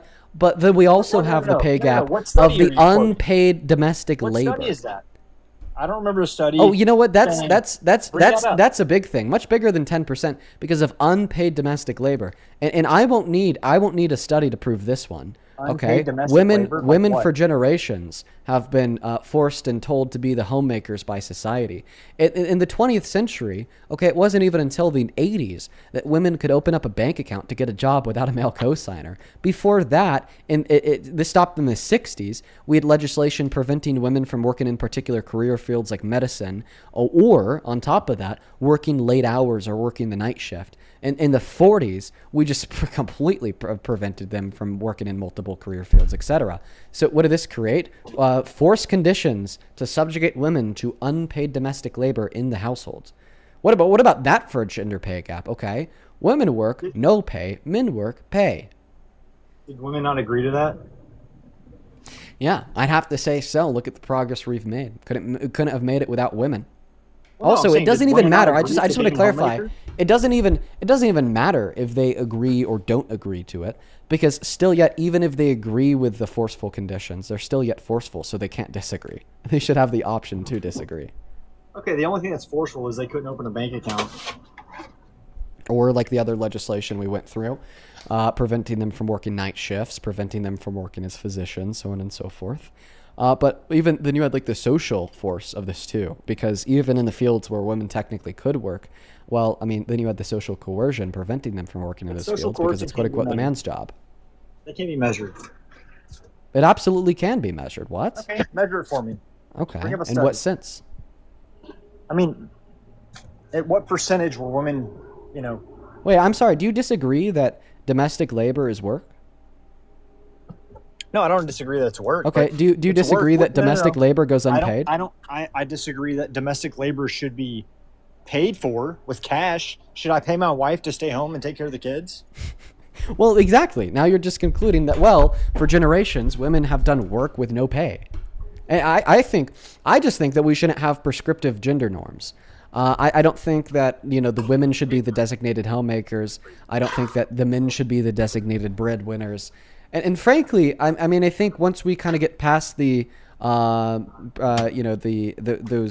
those gender norms, I think that a larger conversation should start about, well, what would a fair distribution of domestic labor look like? But yeah, I mean, do you agree with that? That we should abolish the prescriptive gender norms, like men aren't better at leading than women, men aren't better at working than women, if you would enter into the workforce?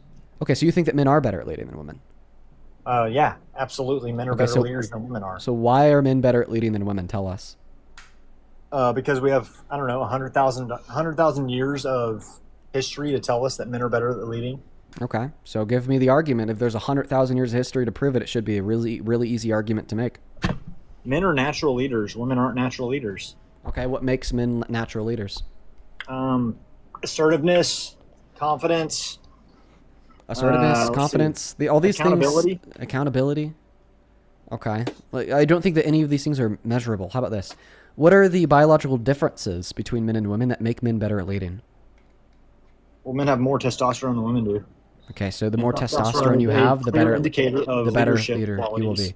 So who would be a better leader, Donald Trump or a 15-year-old on steroids? Donald Trump, probably. But the 15-year-old on steroids would have a higher level of testosterone, so it doesn't seem like testosterone equates to being better at leading. Don't act like don't know what I'm saying, Dean. I don't know what you're saying. You know what I'm saying. You sound fucking Don't act stupid. like Like, you men don't. in accountability, then why do men commit 92% of all violent crimes? If you didn't know what I was saying, Men in accountability, you made a although it's a video bad thing, 4 why do years men ago. commit 72% of self-unalivings? Men in accountability, then why do men commit Why vast do majority what? of I'm DV, sorry. arson, and kidnapping? I didn't hear you. Well, I said, well, if men are better at holding themselves accountable, then why do they commit 92% of violent crimes? That doesn't seem like an action of accountability to me. Because they're more violent and full of testosterone. Oh, okay. So you think that violence equates to accountability and good leadership ability? Well, I didn't say that. No. Okay. Well, then you said it's the testosterone that drives the violence, but it's simultaneously the testosterone that drives them to be better leaders. Now that's just contradictory. Because if violence is not indicative of a good leader, then how could it be both? How could it drive them to carry traits in which would make them worse at leading? The more violent you are, the worse of a leader you would be, while simultaneously driving other traits to make them better at leading. Well, no. Violence is a choice in life. Like, leadership is a quality that most men have, I would say. I mean, you still haven't been able to prove it. You've just walked yourself in circles. I definitely wouldn't say that men are better at leading than women. I just don't think that they can keep their cool. I think that women are much better at keeping their cool than men. I mean, we see that they're literally biologically predispositioned to handle stress and navigate pain better than men. They got that through thicker dendrites in their brain. Not to mention that, earlier you were saying that, oh, men report higher levels of confidence. You're actually right. They do. But how do we, make sure we're weeding out irrational confidence? Right? Because the only type of confidence I care about is rational confidence, not irrational confidence. Not the type of confidence to impose tariffs on all of our allies when it destroys our country than to not let up even after Americans are suffering. No. So when we just look at rational confidence, how do we know that rational or earned confidence is a trait in which we see to be true in higher levels in men? We don't. Can you demonstrate me a study to prove that? Well, I can't demonstrate you a study. But if two men disagree with each other, it's more likely to end in a fight than if two women disagree with it. It's more likely to end in war than diplomacy. So what's preferable? War or diplomacy? What's preferable? War or diplomacy? Can I talk? Can you answer? Jesus. What's preferable? War or diplomacy? Men hold men accountable more than women hold women accountable. No, because guess what? A war is an accountability. War is madness, death, evil, blood. Is there an underlying sense of violence? I think that diplomacy if is two men get accountable. to each other? I think that diplomacy is accountability. So can you please answer my question? What's preferable, war or diplomacy? If No, you're not going to dodge the question. He's actually running from the question because he knows that this shit cooks him. What's preferable, war or diplomacy? Diplomacy is preferable unless war is needed. Well, okay, all right. So then, perfect. So it seems to be the case that you're telling me that women leaders would be preferable to men leaders because you said that men are more likely to engage in war, meanwhile women are more likely to engage in diplomacy. Therefore, from your perspective, you actually think that women are better leaders. I never said that. Yes, you did, because you said that women are more likely to seek diplomacy and men are more likely to seek war. You did. I never said that. Yes, you said that men are more likely to fight and women are more likely to figure it out. Fighting equals war, figuring out equals diplomacy. Yeah, men hold each other accountable, women don't. I don't think that fighting is holding somebody accountable. That's a violent crime that gets people thrown in jail. You were just saying murdering somebody does not equate. The guy that attacked Chud the Builder was justified because he was provoked. Abso-fucking-lutely. But you know what? I don't think that the fight that we saw from Chud the Builder was justified in the first place. Sit the fuck down.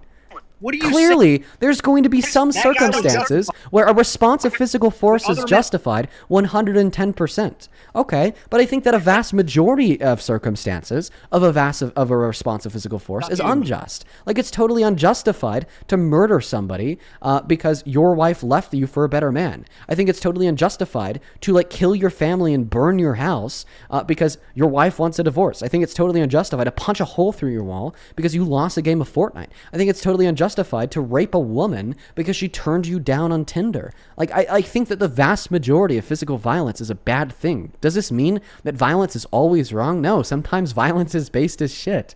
But guess what? Not every circumstance of violence is a neo-Nazi like Chud the Builder calling a black man the N-word. Why? The black guy had a disagreement with Chud the Builder. What's the difference? What's the difference between violence in which is morally justified and violence in which is morally unjustified? No. What's the difference? You're a fucking idiot, dude.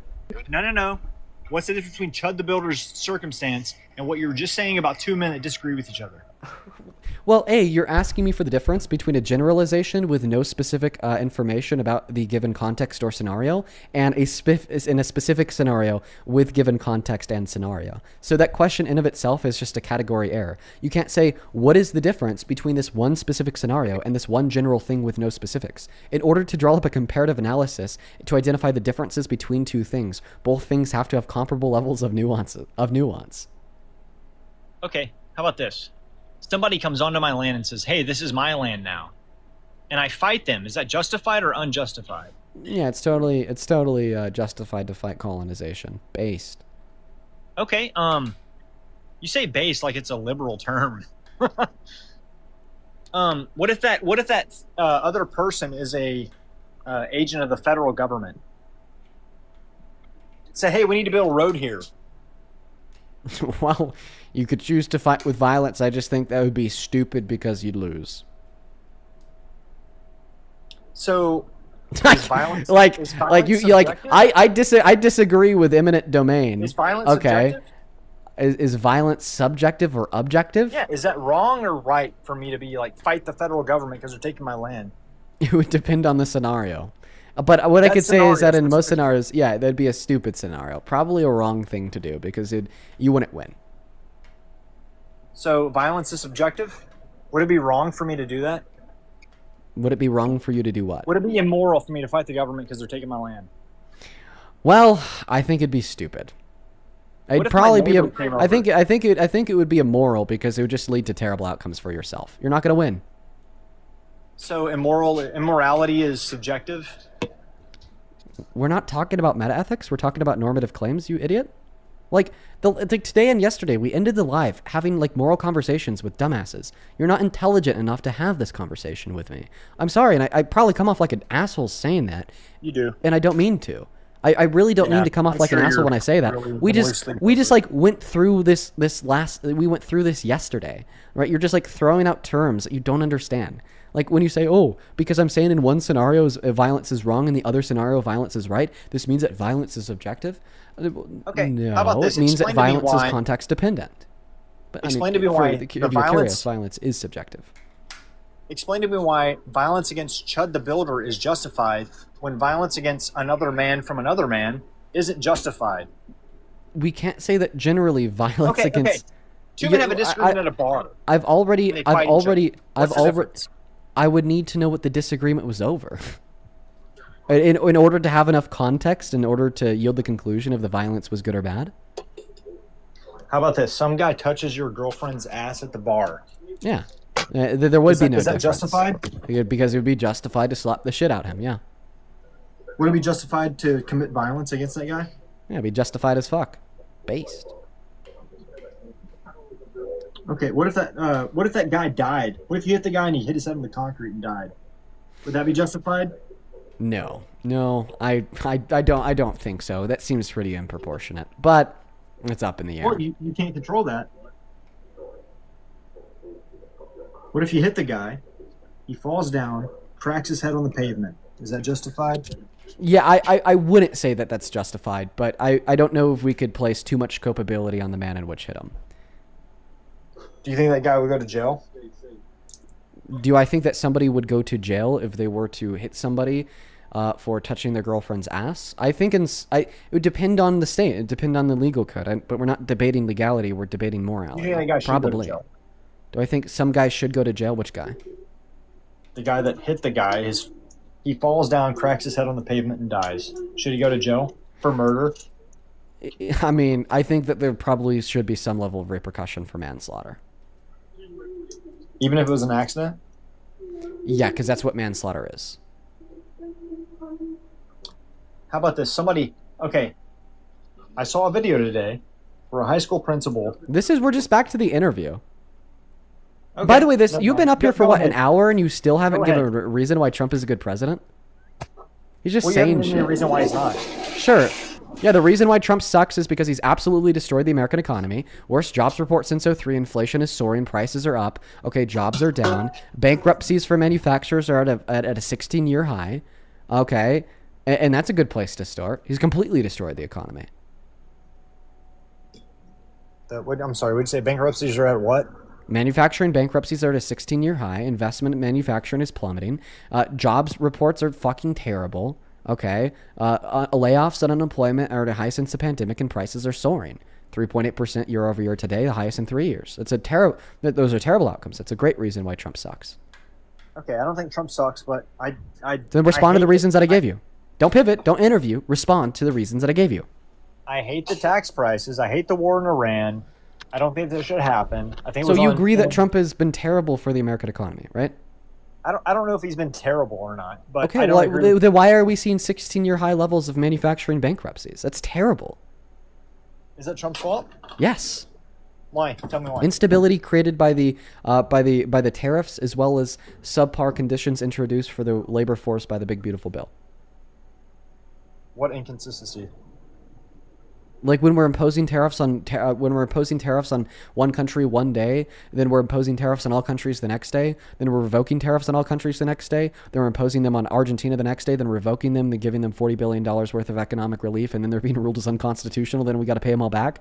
That creates instability and uncertainty in the market, and which then disincentivizes investment, because investors like to know that their investment is going to reliably generate them an ROI, but when they don't know what the market's going to look like tomorrow or a year in the future, they cannot deem or determine that investment's going to reliably generate them an ROI, which means that our manufacturers aren't getting money, which means that our manufacturers are going bankrupt, which means Americans aren't getting jobs.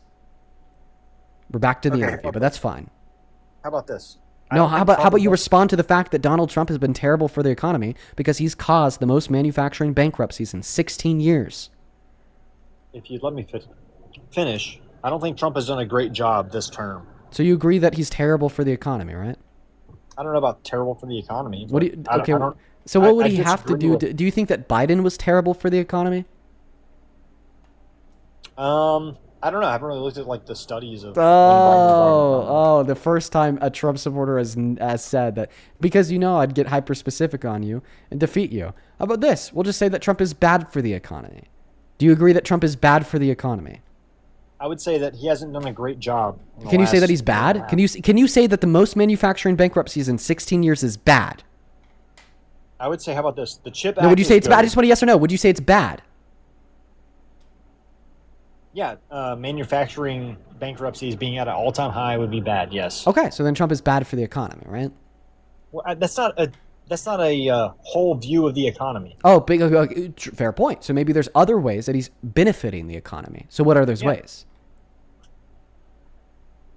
Tell me, Dean. No, this is your burden of proof, buddy. This is your burden of proof, pal. Okay. Because you were actually right. I wouldn't be able to say that Trump is bad for the economy if he's bad for this one thing in the economy, given that he's doing a bunch of other good things in the economy that outweigh this one bad thing.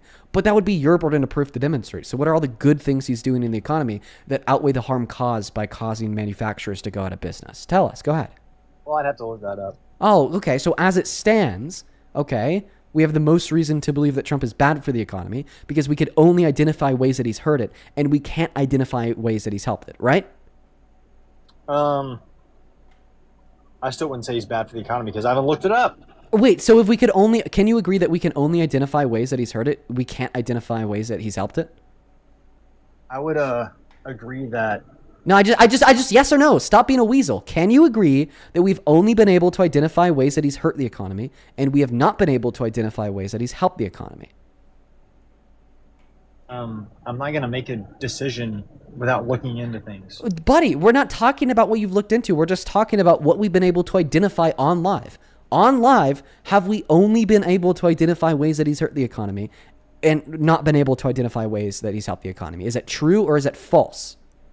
It's either going to be true or false.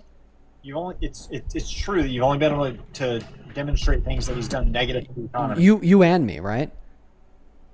Well, no, I haven't said anything negative he's done. Well, yes, you did. You agreed on the manufacturing bankruptcies and the gas prices. Okay, you're right. So that was a negative thing that he did to the economy that you identified. Yes, so you and me, the collective efforts of us, okay, we've only been able to describe how he's hurt the economy. We haven't been able to describe how he's helped it, correct? You're right. I've only been able to agree with you that he's done this horrible thing with manufacturing. Okay, perfect. So so it seems like Trump is bad for the economy then. Well, I mean, according to the information that you've given you're me, appealing yes. to ignorance, by the way. You're appealing to ignorance. You can't do that. You're right. You can't say that because there's more research that I could do that may indicate that your conclusion is false. No, you can't say because I don't know this thing that therefore you're wrong. Like, for instance, I can't appeal to ignorance and say that the earth is flat because although there's all this evidence that it's round, there could be evidence that overwhelms that evidence that proves that it's flat. You can't say that. It's an appeal to ignorance fallacy. Okay. Yeah, I mean, yeah, okay. I'm not going to say you're wrong. How about that? Okay. So you won't say it's wrong that he's bad for the economy. Good boy. I'm still like anti-Trump, but... Good boy. You should be anti-presidents who hurt the economy. Emily, thank you for the $10. Who says, I'm a woman and a middle school assistant principal. My principal's also a woman. Our superintendent, yep, a woman. Jared wouldn't last an hour doing my job. He'd curl up in a fetal position and likely piss himself. I love that, Emily. Bethany, thank you for the $10. Who said, I know he didn't use men and accountability in the same sentence, bro, for real. Thank you so much for that love and support. Rachel, thank you so much for the $50 donation. Oh my God. Let's get 500 Rachel W's down below in that comment section. Thank you, Rachel. Rachel with a $50 says, for owning the MAGA chuds all day, every day. Bro, you fucking know it, dude. We stay owning the MAGA chuds. It's good to see you, by the way. I know that you've been watching for a while. Kayla, thank you for the $2. Joe, thank you so much for the $10. Tiana, thank you so much for the 5. And Cadence with the 10 who says, hey, Dean, just want to let you know that you really do make a difference. Since watching you, I've been able to win debates against my mom due to the information that you provide. Thank you so much. I love that, Cadence. That is one of the biggest reasons why I do what I do. One of the biggest reasons. Bobby, thank you for the $20 who says for giving us a voice, teaching, and putting up with the crazy cult members. Thank you, Bobby. They are crazy. They are crazy as ever. They are fucking nuts, Bobby. Thank you so much for the $20 donation. That is very, very kind of you. Same thing to you, Olivia, with the $10. She says you're a good person. Oh, thank you, Olivia.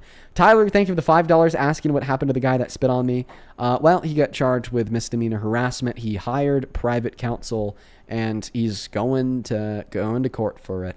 And, honestly, when I caught word of the fact that he hired private counsel, I won. He's now spending thousands of dollars on a lawyer to try to get him off of this misdemeanor harassment charge.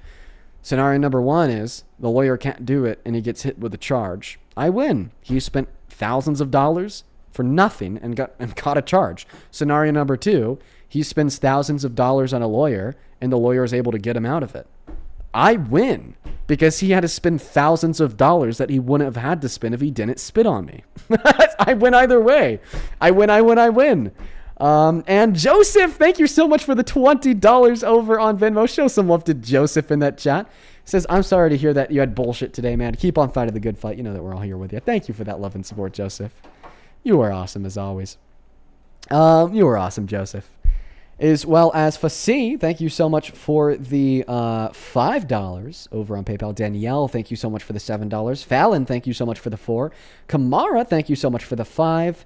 And Haley, thank you so much for the $10. Who says researchers use Census Bureau data, such as American Community Survey, and compare it against DHS administrative records of illegal residents to use a residual method to estimate the size and characteristics of the undocumented immigrant population in the U.S. A data analyst. Oh, thank you, Haley. I'm actually going to copy and paste that and learn more about it, so I know how to answer that question better in the future. Brianna, thank you so much for the $25 on PayPal. Who says, because idiots exist, sorry. I appreciate you so much for the $25, Brianna. And yeah, idiots do exist. Link, thank you for the $20. Who says, Dean, we do not mess with Gandhi. He would sleep with little girls and his nieces. Oh my God, I didn't even know that. Thank you for telling me that, Link. Yikes. Ricky, thank you for the $10. Saying big fan from the UK. Shout out to you and the UK. And online freelance jobs. Thank you for the $10. And I just read your message. Know that I really appreciate you. You are awesome. And Alberto, I appreciate you so much for that galaxy as well. Folks, what a stream today. It has been a crazy, crazy day. Laura T, thank you for the $10 on Super Chat. DZ, thank you for the $10 as well. And Kate, thank you so much for the $20. I'll definitely check them out, like I told you. Thank you. Now, folks, with all that being said, some of you guys probably know what time it is. It is time to end. I appreciate every single one of you guys tuning in. It has been a blast. We had some crazy motherfuckers today, and I'm sure we will also tomorrow. Guys, make sure to hit that follow button on your way out on TikTok. Drop a sub on YouTube. I'll be back tomorrow, as always. And I think that's all we got. Peace, love, good night, and goodbye.